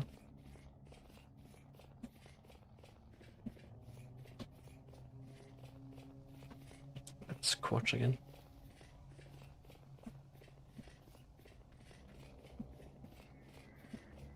Okay, that's more drifters. So when you hear them make that noise, they are already gonna shoot. That's when you duck behind the trees and stuff like that, so they hit the tree instead.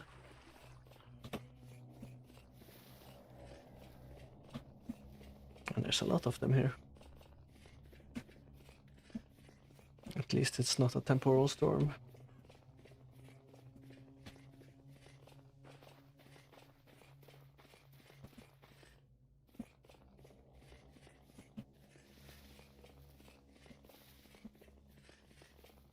Yeah, the boat horns are not dangerous they're dangerous in groups because if you get close to one, you know, they walk away because they're a ranged unit, so to speak. So if you get close to one, they try to get distance from you. So if you're fighting one, they're very easy to deal with because you just get close to them and they will start running away. They might do a melee attack, but it's not that dangerous. And but if they're in a group, one of them, or if you get towards them, they will run scatter in different directions, and they will still shoot at you, you know. But you can make them shoot each other as well if you use them as shields for each other. So let's. Okay, they're starting to shoot already. That's okay. Have to stand still. So for some reason I have to stand still on this ladder to eat. Other ladders I can eat when descending or going up, but not this one.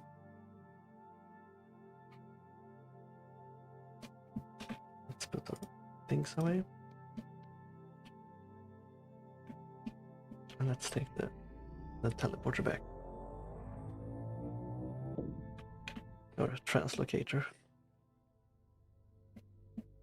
So you need 3 temporal gears and some of the gears you find when you usually discover them to repair them to be able to use them. 3 temporal gears it feels like it's quite a lot at the beginning, but after a few temporal storms where you can deal with the small drifters that are more dangerous, it's not that bad because they have a higher chance to drop gears, like the double-headed drifters and things like that. So But the small ones are quite easy to deal with if you just hit them and then move back, hit them, move back. They also get the knockback easier, so what I usually do is I open the door to let one of them in, and then I close the door, so I only have one at a time.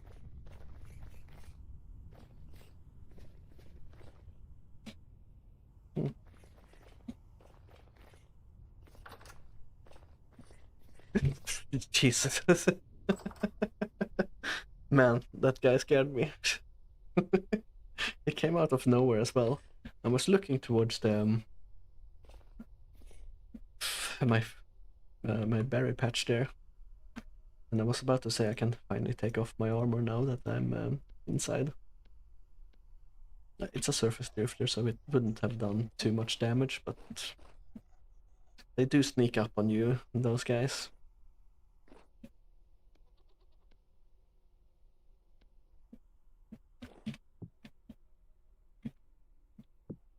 Right. Some claystone. Let's grab some not some peridot. Let's put the peridots down there. Let's grab some granite stones here, and we will turn that into stone pads. Yeah. So we use up and get some more room in our chests. So a dirt pad or a stone pad uses 6 stones and 1 dirt. No, 4 stones and 1 dirt. So you can use those if you have a ton of small rocks you want to get rid of, since the stone paths are always useful when you're building around your base and stuff, since you move faster on them. Like, I should have a path made to my translocator so I move faster, but I don't. Oh.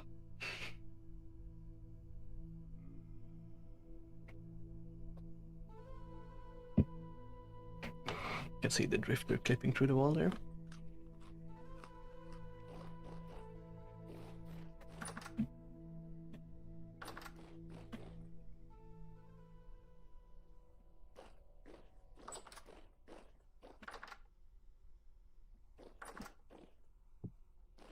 Let's turn the still on.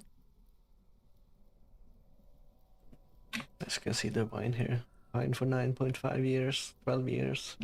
So wine lasts a long time, but if you drink too much of it, you get the drunk effect. So it is an alright way to store like berries, but it's not what I would call a good way. There's the... Oh, that's not the drifter I thought about. It's camouflage with snow as well. Was... Okay, that's what I heard. Heard it charge up and I was wondering where it was, but they're a bit camouflaged right now. Okay, I hear the shiver as well. Right, should be able to.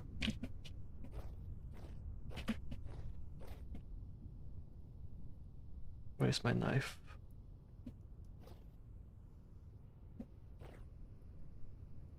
There it is. Knife kinda blends in with other tools, it looks like it's something else.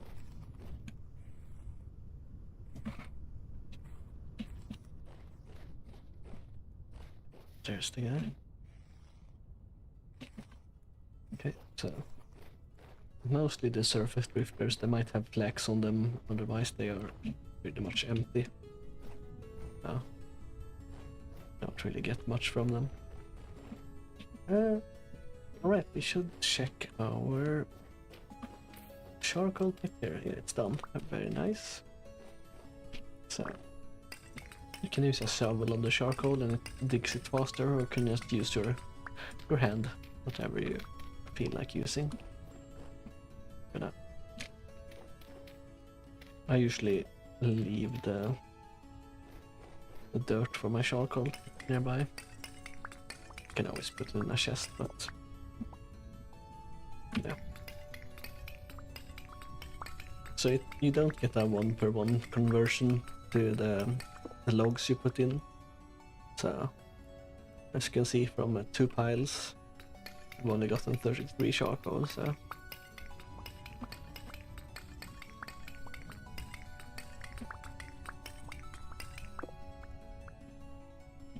that should be enough to get the steel started.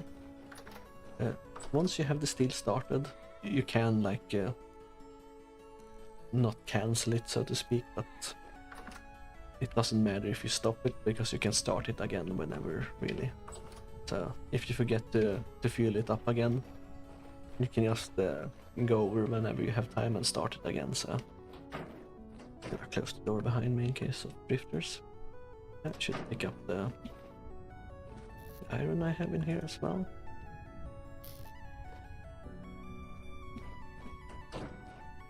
Okay, so put the charcoal in, put the ingots in, ingots, charcoal, ingots, charcoal, and I should have brought the lids with me. So it's pretty much a coffin that you, like a steel coffin that you make, and it says when it's ready, as you can see on the base here, ready to be fired. Ignite a pile of coal below each stone half coffin. So put that away for now.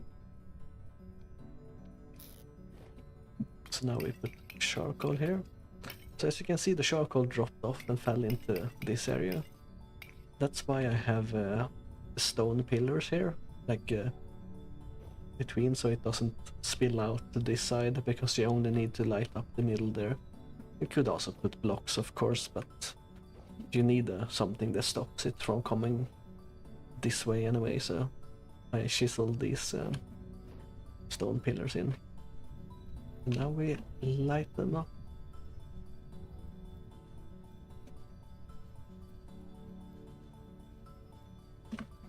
And it uses a lot of coal, this thing to make them, so. And as you can see now, receiving heat, and then it says the percentage of how done it is. It's quite a neat system for making coal. A bit of a coal for making steel. It's also a bit of a hassle, but you know, it's fine. So I guess we can start making steel plates for our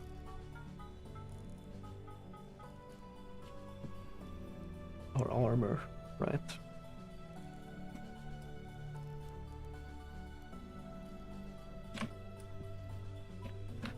So we're gonna need a lot of steel plates, a ton of them. So steel chain.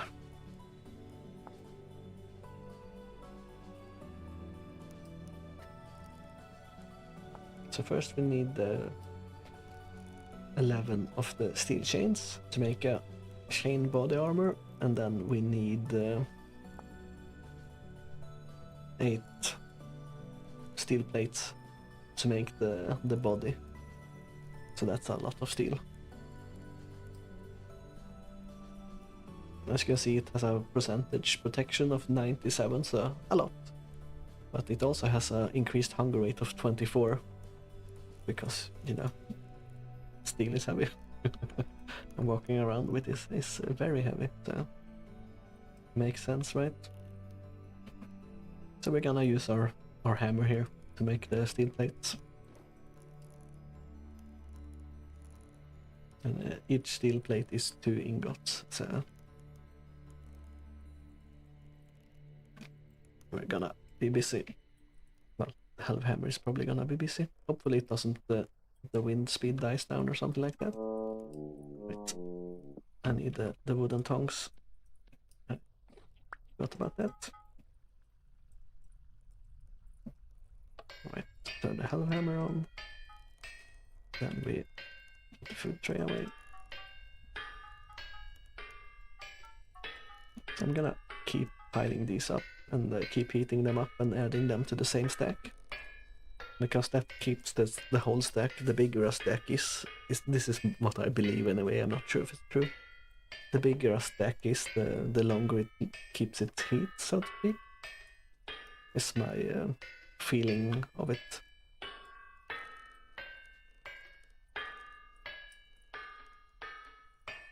As you can see, it's quite quick when the hellhammer is doing it just on its own, so doing it by hand, it's a very long process.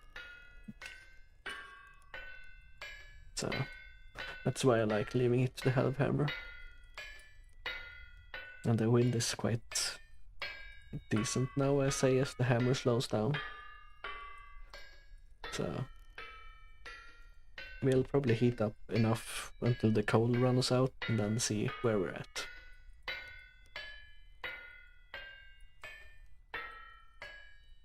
But yeah, I don't want to make steel plates on my own, like hammering them out, because that takes forever. So a hellhammer as soon as you can is my recommendation. Preferably to, if you're playing modded, use like a modded like a mod for better windmills or something like that. That's definitely what I'm gonna do in the future. But first, I want good armor.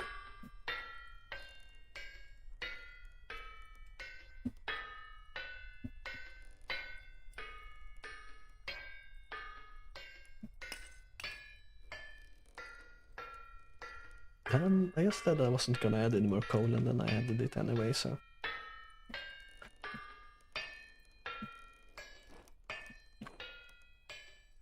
So, let's not add any more now.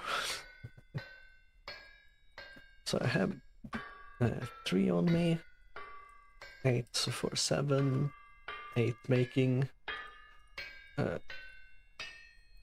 2 more. So yeah, that should be enough for the chest piece to make like the chain chest piece. But then I need a ton more plates for the plate armor. So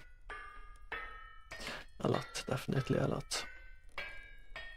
I would like to me, it would make sense if you could make like a steel plate mold, like I have all these molds here, right, for the lamels and the axe head early game. So to me, it would make more sense if you could for ingot molds, like or molds of plates, so to speak, like cast plates. That would make sense to me.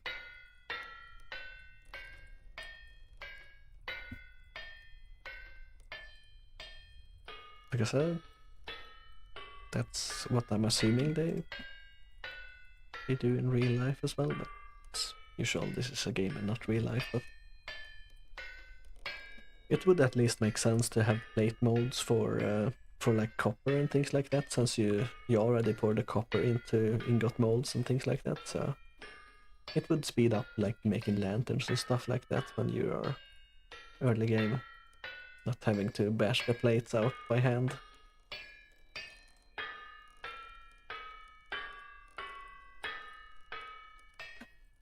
So I have dropped from 1.2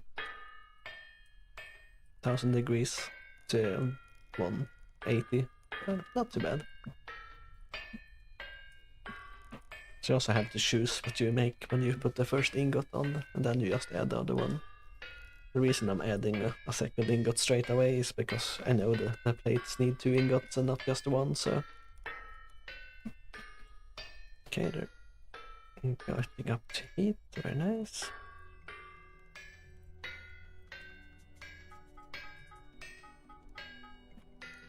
Let's add them to... Okay, I guess there's a limit to the stack size. And the wind died down all of a sudden, so I guess we're gonna have to help out maybe.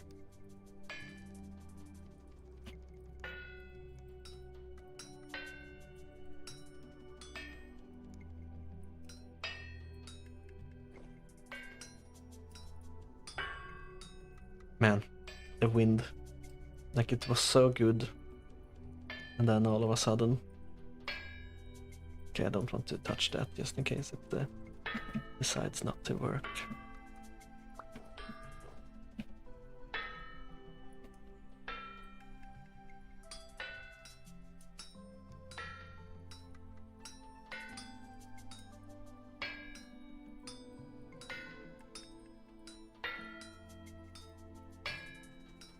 So, you can do like heavy strikes to move pieces further, but I don't want to do it too much just in case.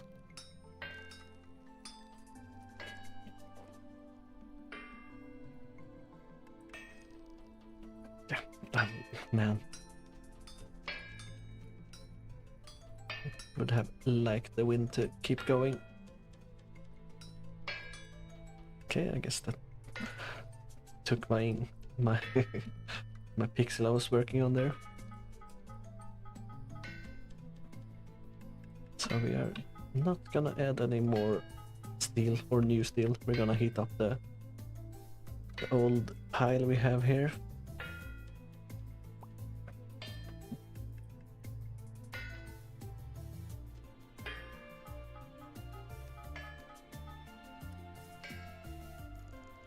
Okay, that's the fuel out.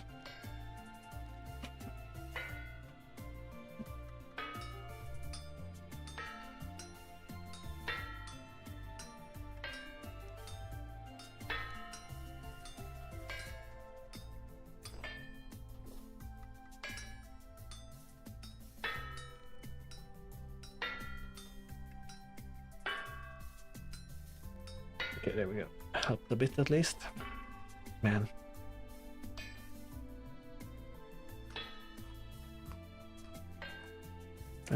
I would like the wind to pick up again, please. That's also the part you don't know when it's gonna be windy or not. It's like that's why you want this higher up as well. So I'll wait for this one to fix and then I can go up and show you. Like it says a power conversion, I think, on the windmill, so it's actually cooling down quite quickly. I don't like that.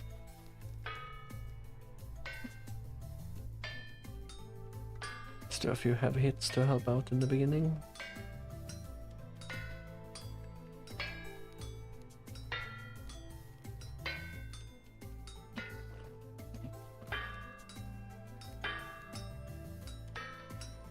Right, so let's go up here. Let's see if we can see the bonus from height. Yeah, here we go. So wind speed is 20. The output is 100 kilonewtons. It doesn't actually say the bonus from the height. Yeah, 100 kilonewtons should be enough to have the... or 400 since there's 4 windmills. Feels like it should be enough to easily have the helm harem going at a good speed. But maybe I need to do the gear up thing where it goes faster.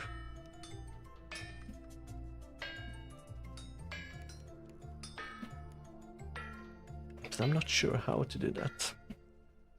Let me actually check. Is it speeding up now? Yeah.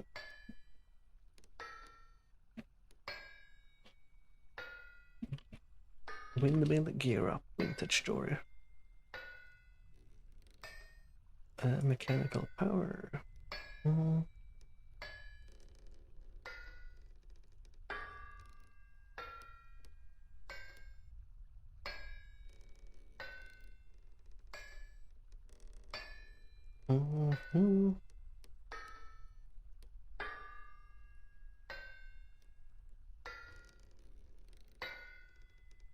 Okay, so it's a bit complicated, so that's not something I can do right now. I probably have to watch a video on how to do it. Alright, that plate is done. I think we're gonna have... Okay, the windmill picked back up. Or windmill, the speed. I think we're gonna have to reheat some of the ingots here.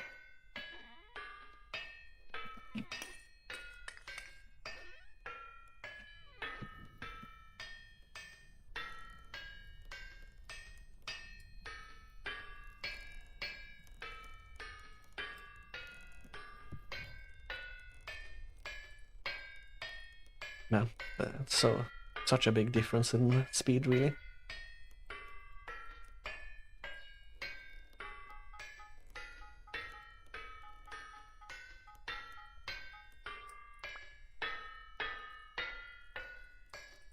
Right, we have them heating up again at least. I'm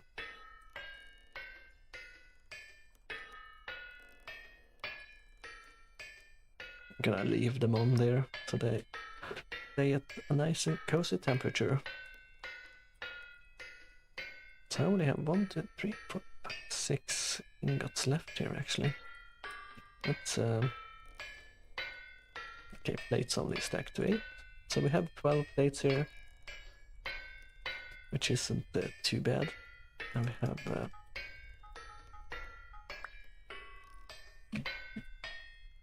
7 more on the go. So the reason I'm making plates instead of making the chainmail out of 2 ingots is I'm assuming I just need to punch the holes in the plates. And that's gonna be a lot quicker than having to move the individual pixels into like a grid pattern with the hammer. I'm gonna heat them up just in case, since I had some extra heat left from the cold air.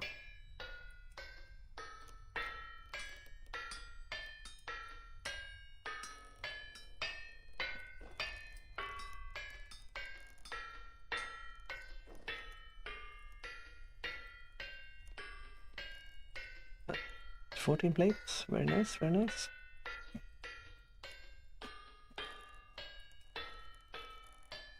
I guess what I could have done while making the plates here, I could have... no, I need an... So, I couldn't have done that. So, I was gonna say I could have done, like, started the chains on the anvil next to the anvil here. But you need an iron anvil to like, work steel. So this is a tin bronze anvil, so I wouldn't have been able to actually work it, so to speak.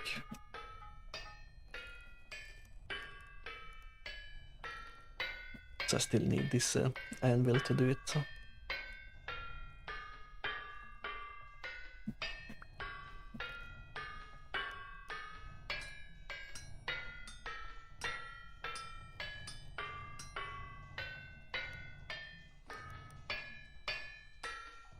I guess it increases the speed a little bit when I do this.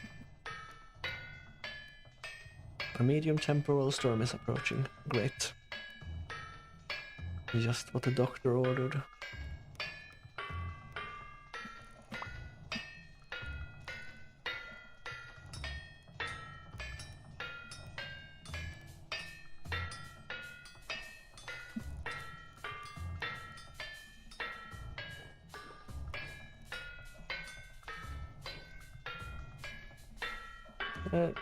They usually take a while to arrive though, so we should be fine.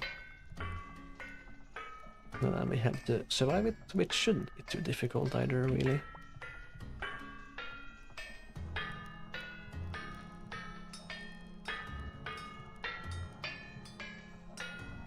Usually I just hole up in home during the temporal storms, since the drifters can two-shot me. So no point in risking everything going outside.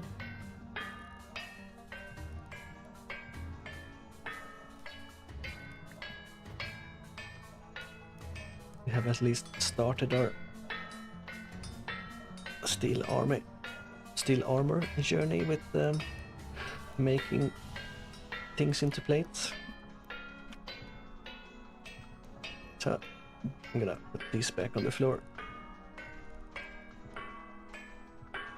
So 16, 21, 22 iron plates. That's not too bad, not too shabby at all. So we'll turn this noise machine off and put the plates in here for now.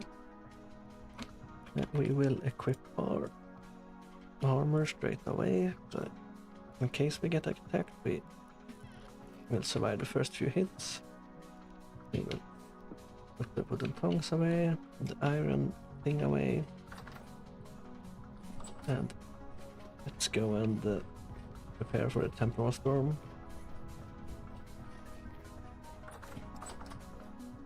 We are most likely gonna break our iron fox blade during the storm, so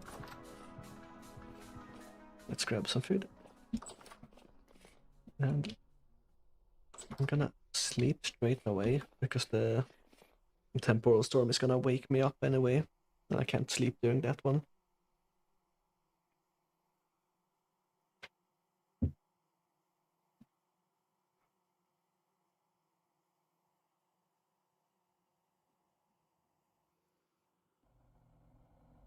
Okay, so temporal storm is here. Let's see if we can see our boy the giraffe in the distance. Can't see him yet, not that way at least. He might be around the back, I guess. Don't stand too close to the door because they can hit you through the door sometimes. So this is one of the badger drifters. It's not the worst one, but oh, I fell into the water there. So it only did 2 hearts of damage with my armor on, so this is not one of the bad ones, but I have a higher chance for all gears. Should be try not to fall into my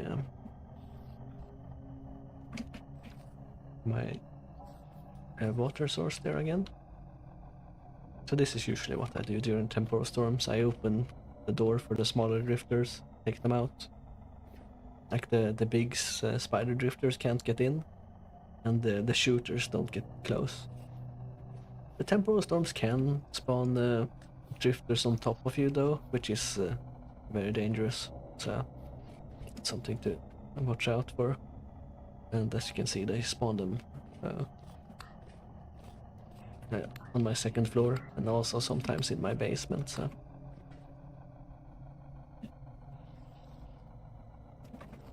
this is something I was disappointed at. I repaired this bed. You can find like the ruin beds and stuff like that in ruins. So I repaired this bed thinking I would be able to sleep on it, but it's only for decoration.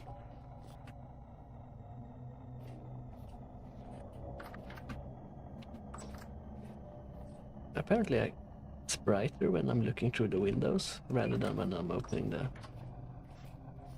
doors. That's one of the drifters shooting at me. I'm trying to see if I can see the... Well, there's a boat horn out there. I'm trying to see if I can see the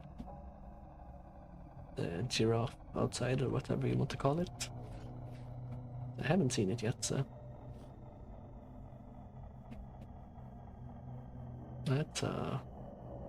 That's a cog. Big cog in the distance there.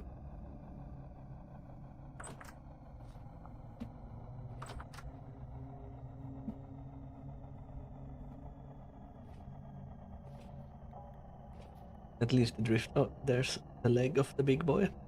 Let's see if we can see it from here. So... That's the big boy. I'm not sure if you can actually attack him, so to speak, if I go outside and run up to him. Like, I'm assuming he's moving quite fast as well, seeing how big he is. But that's one of the... Or, that's the big boy. I'm not sure if there's other bigger creatures or somewhere near that size, but that's one I've seen. So this is one of the worst small drifters. The nightmare ones, they do a lot of damage. But also have a high chance to drop the temporal gears, so...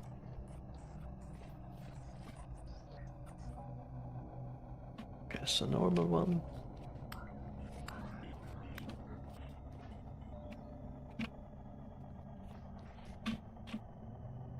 I think I have a... yeah. It's a surface one, so nothing too bad. Yeah, they do spawn near you and in your basement and stuff during these storms, so... nowhere is really safe. Is the big boy coming around? There he is. You can see him in the distance. It's a big guy. The surface one isn't too bad, so I'm just hitting it. But as you can see, it's a very large dude. Not sure if you can actually fight it or not. Haven't tried. So...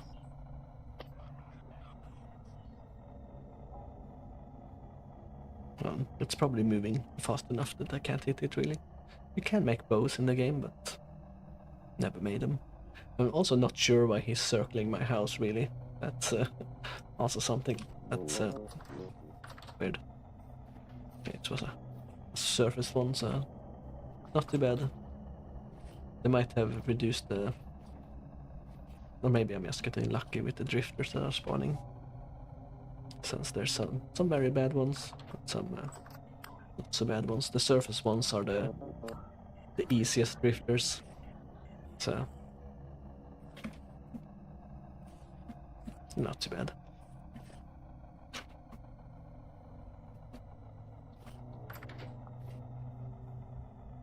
Giraffe boy is gone.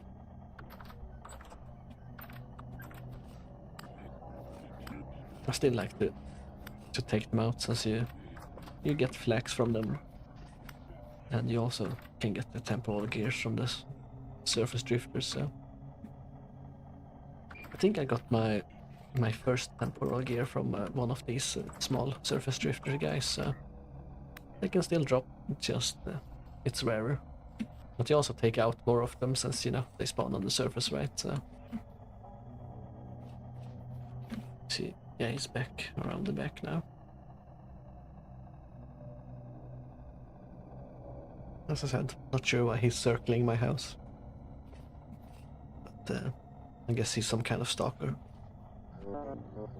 Oh, so we had a guy spawn inside.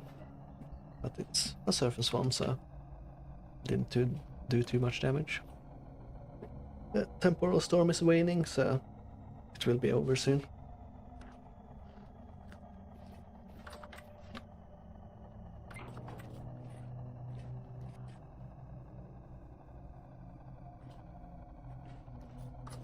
So that's why I slept before the storm arrived, because you can't sleep during it.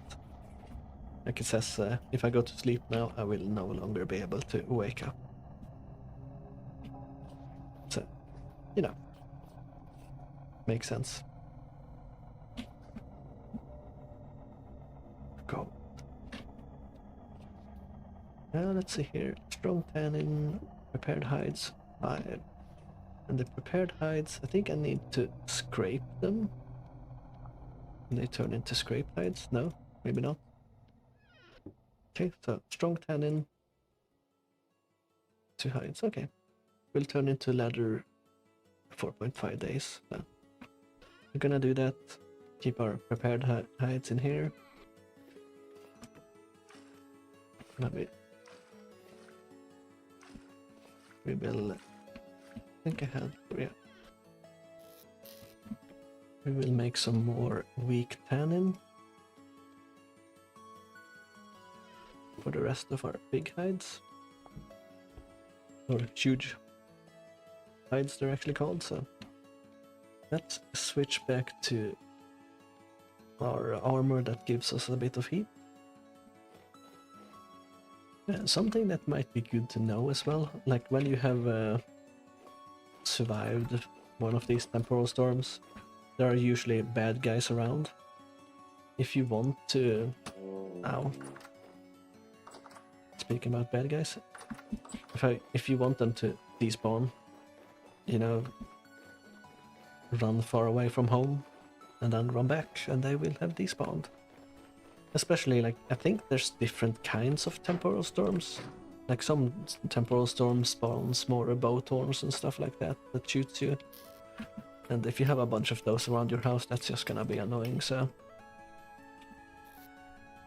what you can do is just run away and then come back after a little bit, and they should have despawned. So, you know, running around and trying to deal with all the boat horns is gonna be a pain. Right, let's actually check our carrots in here. I think they should be done everything pretty much. Yeah. So let's empty our fields. I don't think we will replant anything because it's probably gonna get colder.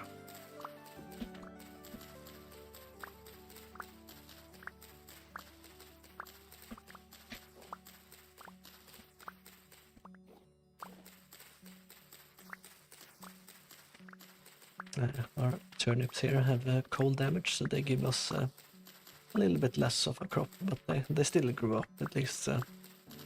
It's the important part. Actually, the onions were not done yet, some of them, but I harvested them anyway.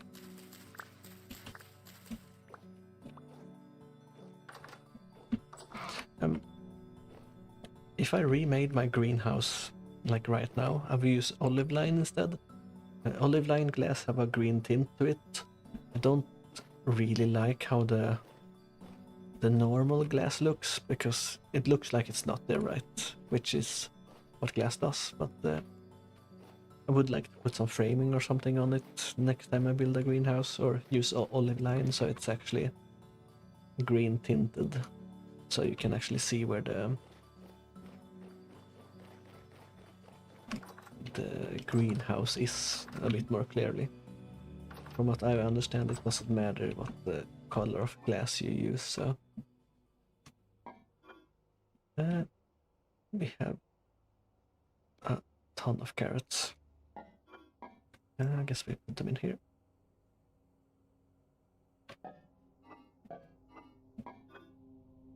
Ton of carrots and a ton of turnips.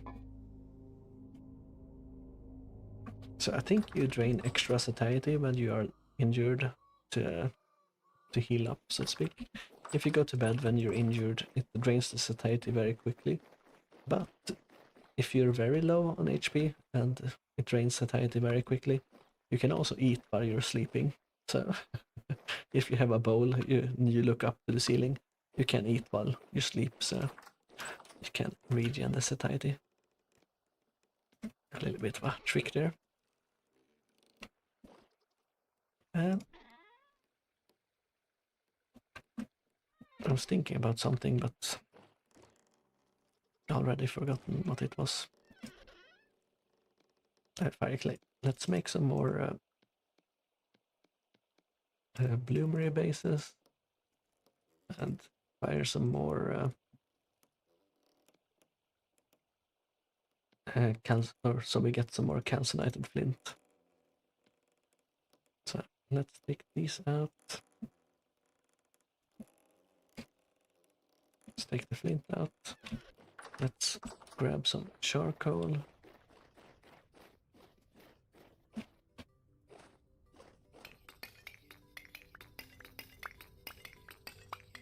So, from what I know, you can only use charcoal in the bloomery things as well, so we will be having that 21, more than enough, so...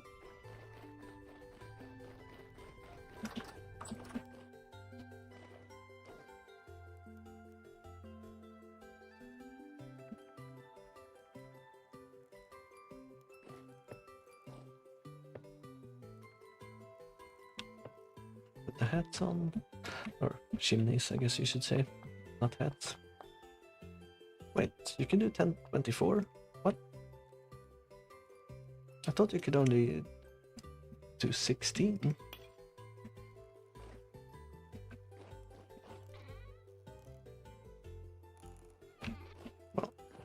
I guess we're doing all of it then. Alright, that's good.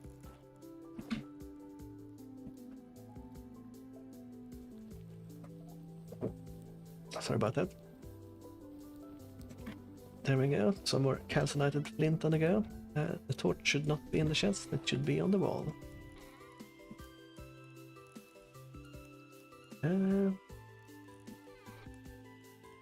Right, let's... So I did make the stone paths for a reason as well. I wanted to... So I've been making my paths 3 wide, so I'm gonna keep making 3 wide. And I'm gonna make a path to the greenhouse here. So we can run a bit faster to the greenhouse. So at first I actually made the greenhouse pretty much twice as big, but it wasn't working. I couldn't really figure out why, but that's because there's a size limit on the greenhouses, so I made it too big. But I eventually managed to figure it out, but it took me a while before I figured out why it didn't work, so don't make your greenhouse too big. Not sure why I'm doing it like that when I can do it like this.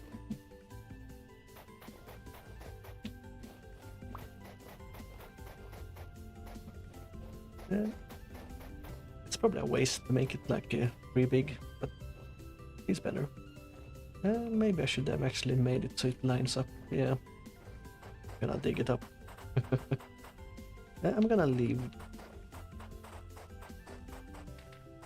those there, I think, and I'm gonna fill this in so it lines up with the path to the bloomery things there.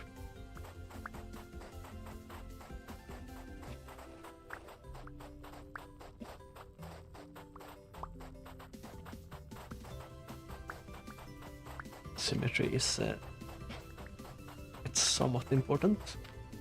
I was gonna say it is important, but I do know that I haven't made my base very symmetrical otherwise, so shouldn't be lying.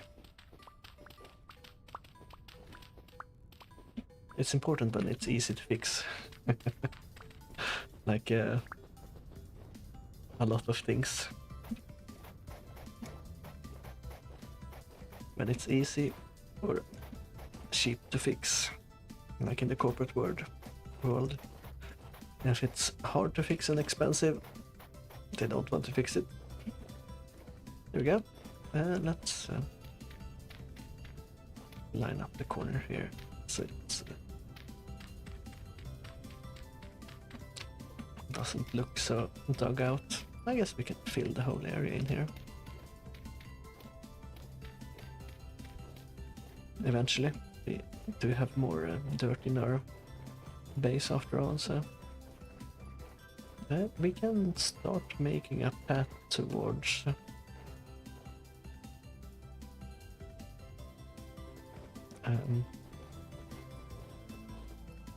what's it called? I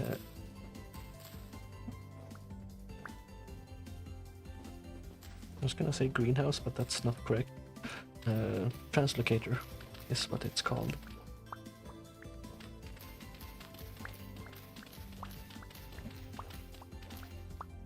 Okay, that's not actually the middle. I thought that was the middle.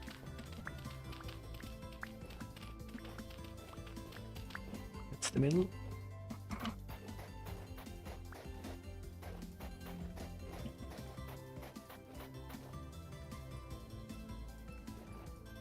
Red currant bushes. Let's put that down somewhere random. I don't want it clogging up my inventory.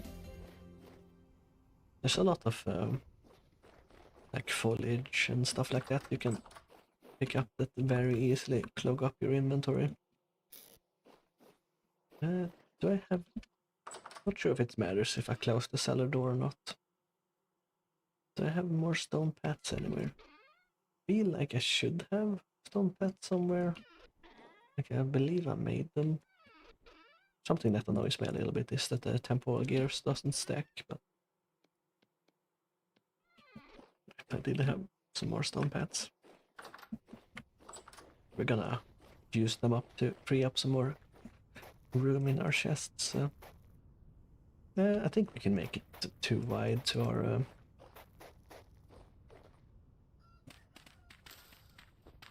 translocator. No need to make it 3 wide all the way. Right?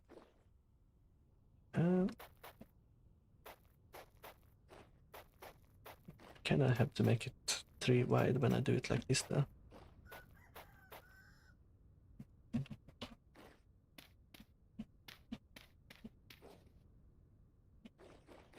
Yeah. It's not 3 wide, so to speak. It's 2 wide diagonally, but it still uses up a lot of blocks. Still a long way to go though. Maybe I should have made it diagonally from the start. That might have looked better. I could have lined up the corner. Yeah.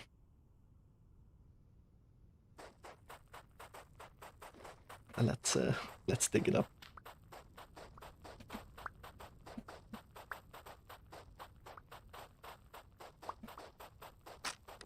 Okay, that's my shovel broken, but I had a spare one in my inventory. I do like that it auto-equips, like when you break something, it auto-equips the next one, so to speak. That's nice, very nice. You know, the first time I saw this game, I thought it was Minecraft, but it's not Minecraft. So that did surprise me. Let's fill it up again. But I guess it's Minecraft inspired.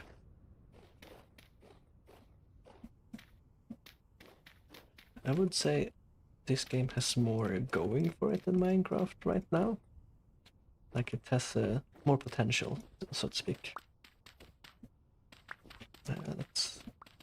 Let's dig out an area and then we can replace it with dirt if we need to. Like Minecraft obviously have more mods and stuff like that, but that's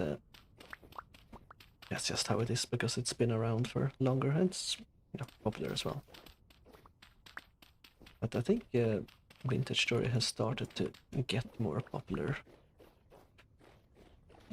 So I do it like this, right? I definitely dug way too much. Not in the direction either, really. I need to dig this up.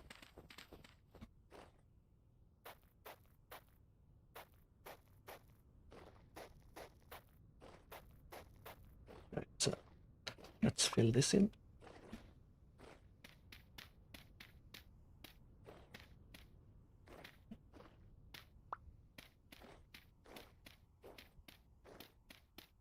And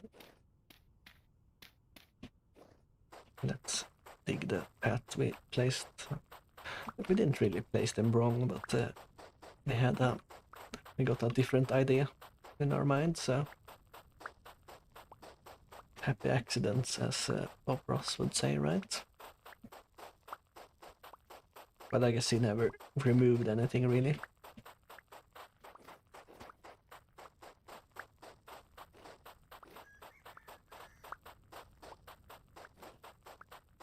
Alright, that's beginning. Let's fill this in with dirt like this. That should be fine. Yeah, good enough.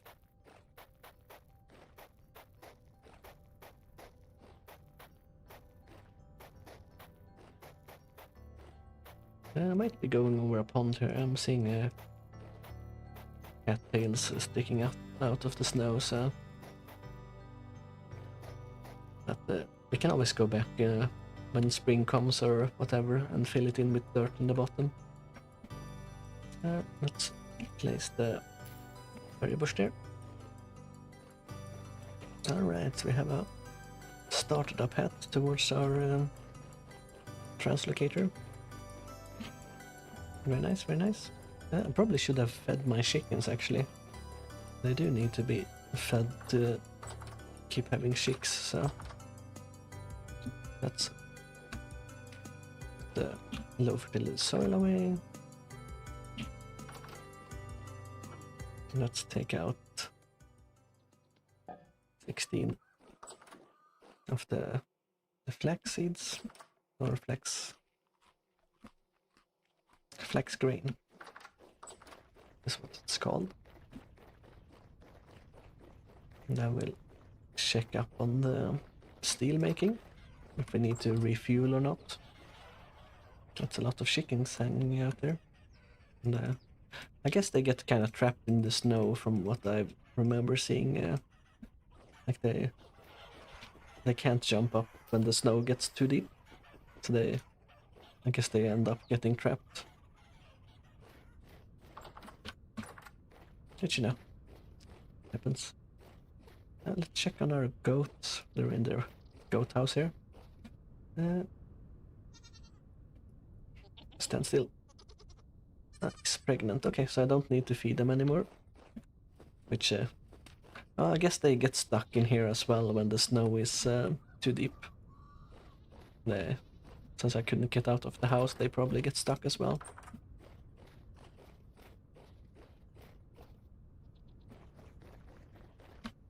I got an egg on me actually. That's can't remember if when I picked it up.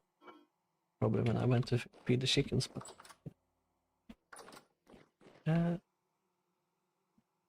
3 servings, 1 serving. Okay, should have enough. Well, I guess we can might as well make another meal so we have some going.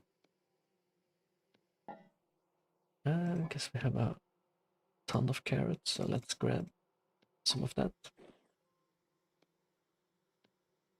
So I think 6 portion is the max you can make, so I thought before I thought 4 was the max you could make, but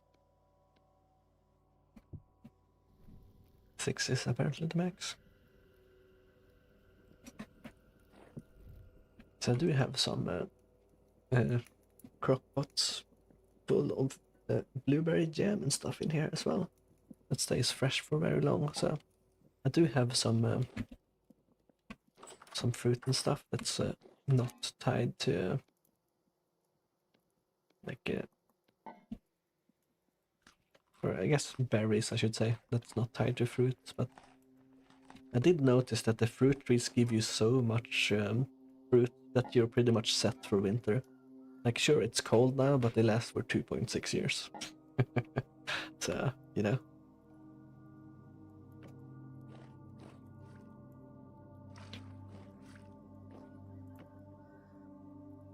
Still 9 liters of water.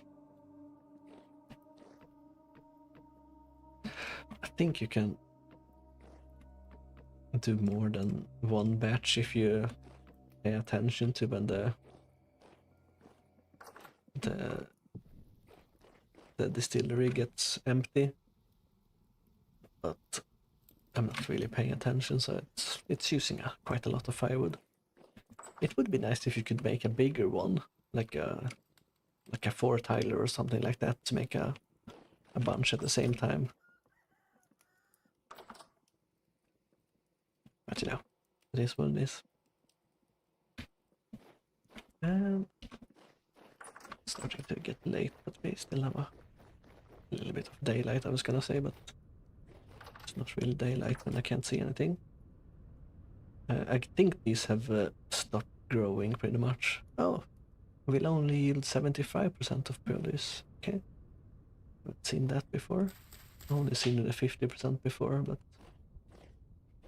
I don't think anything that's left here is actually gonna finish growing, so no, nothing is done here either. dead growing flags, yeah. Those are actually done. Yeah, I think we'll just leave whatever's there. If it grows, it grows. If it doesn't, it's not gonna grow. So I think the parsnips is the crop I have the least amount of because I don't have many seeds for them. So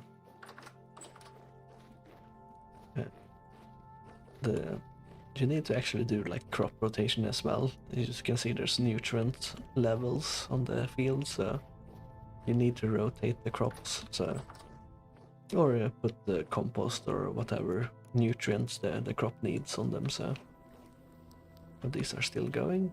Hopefully they should be done soon. Had a sneeze there. Snuck up on me. I have learned to hold back my sneezes. When I was younger, my dad and my brothers used to make fun of me because I sneezed quietly. So I started to to sneezing really loud, and then they got mad at me for sneezing loud. But you know, you made this. If you hadn't made fun of me, I wouldn't have started to sneeze loudly. But I guess never thought of that. So, from what I've heard, is that the deaf people sneeze quietly, like entirely quietly. So we only sneeze loudly because we heard other make sound while sneezing.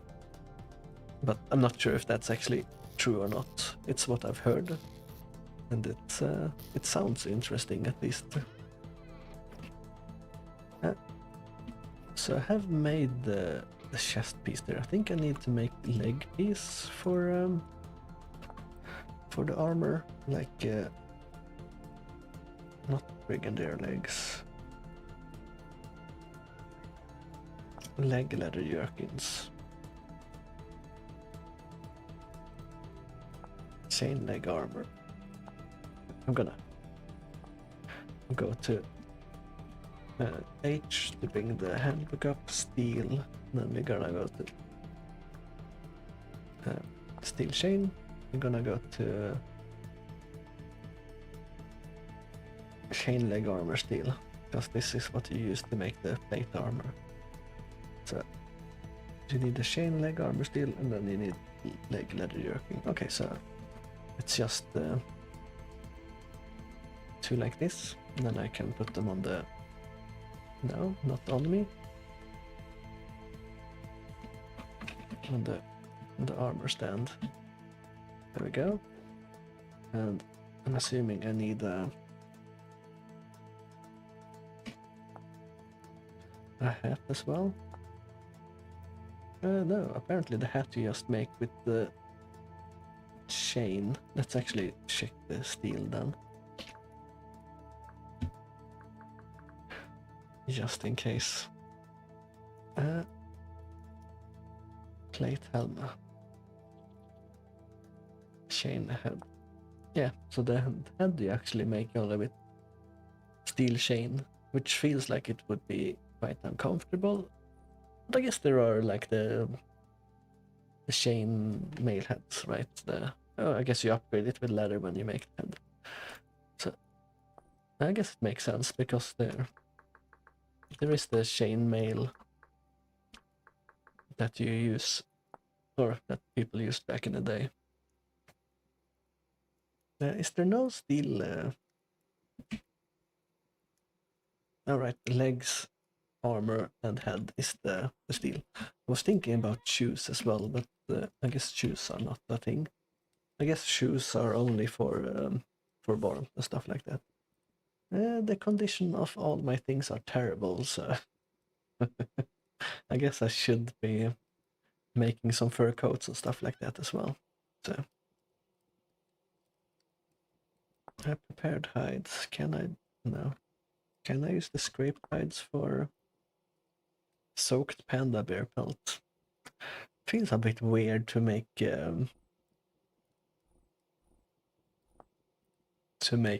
leather out of like a panda, but I guess, you know.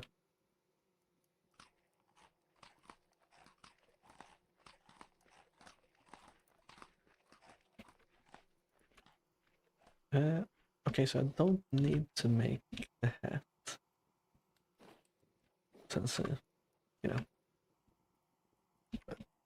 Yeah, I think that will be all for today. So thank you guys for watching. I'm gonna wait until I wake up here. Come on. I do like to start out on a new day when I'm playing, so there we go. So thank you guys for watching, and I hope I'll see you next time. See ya.